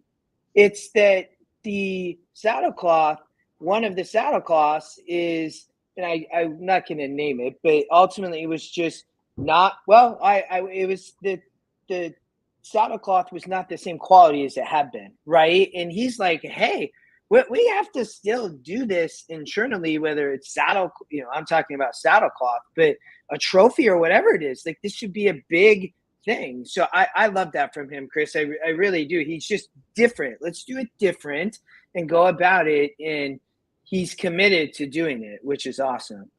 Yeah, I mean, the betting jockey stuff, the over-under on trainer wins, all those things, those don't have to be in the pari-mutuel market, right? These racing companies, Twin Spires, FanDuel, NYRA, and the rest of them, they all have other options to put those things into sportsbook things that you can do for all this. And when you talk about saddle cloths there, I've got Jim Moore ringing in my head. Saddle cloths? We're talking about saddle cloths? And you can't have a high-quality saddle cloth? I mean, really, we should. Hey, I was surprised. They even have gone to that level. It's like, hey, we still got to put the names on here and stitch them and stuff. So, but that, it's I think it's how do we do it different is just what I would say. And that's what I love. And he's all about it, and I think that's the one thing a lot of people, if you follow him on Twitter, you'll get to see it. A lot of people are calling him out, but he has an extreme amount of knowledge in the game because we talked about it. He comes from a horse player. And Chris, that's what we, as a show, this show is about the horse player. And he truly comes about it. And as he said, he's a user of EquinEdge, right? And I think that's the cool part. He really does come at it from that standpoint of his knowledge. He just, invested at a late point in life in the sport to a significant amount because he sees opportunity, right? So. All right, Justin, what do you want to do from here? You want to do some handicapping? Are you ready to wrap it up? What sounds good to you? I would. You've been on all day, brother, and so I would say for everybody, I think we missed Gulfstream. I did look at Gulfstream, but I see the race just ended. So, we can't show Churchill, so that's kind of a bummer. I know we have late racing, but I would say I would let you. We have another show on Tuesday. You talked about it. We're going to have an Oaks show, everybody, an Oaks preview show. A ton of guests. Chris, probably we can, I'm hopeful we'll be able to kind of announce everything tomorrow is my thinking and for everybody. But we'll do Oaks Day preview and have a bunch of awesome guests on. So that would be cool. Yeah, and I can tell you, Justin, that our leadoff guest is confirmed. So we're all good to go there. Sweet. Yeah. So more to come, everybody, on that. But you've been on all day, so I'm happy to let you on Eastern time at 6:30, take a break, and you've done an incredible job. We will have a special Oaks show as well on Friday for everybody. Chris, I think you're doing it with me, right? If I remember. Correct. Yeah. Chris and I are going to do an Oaks preview on Tuesday night. More to come on that, and then we will have Oaks on Friday. And we need to talk to Scotty still about Derby stuff. So more to come on that too. Correct. And then we'll probably cancel the coaching class on Friday night since we're doing the Oaks show live. We'll cover all those stakes races. Well, Justin and I will have the Oaks show. Maybe depending on what night Scotty is doing something, maybe we'll do something Thursday night as well. But appreciate everybody joining. Shout out to Derek Huneau. Derek did a great job today. He did exactly what I expected him to do, and he was just perfect at it. Derek will join you and I next week on Derby Day as well. Great. Thanks for the kind words. Appreciate that. But we will sign off from here and make it a good week. We'll see you guys again on Tuesday. Thanks for joining, everybody. Hit the like button on the way out. Appreciate it. Thanks, all.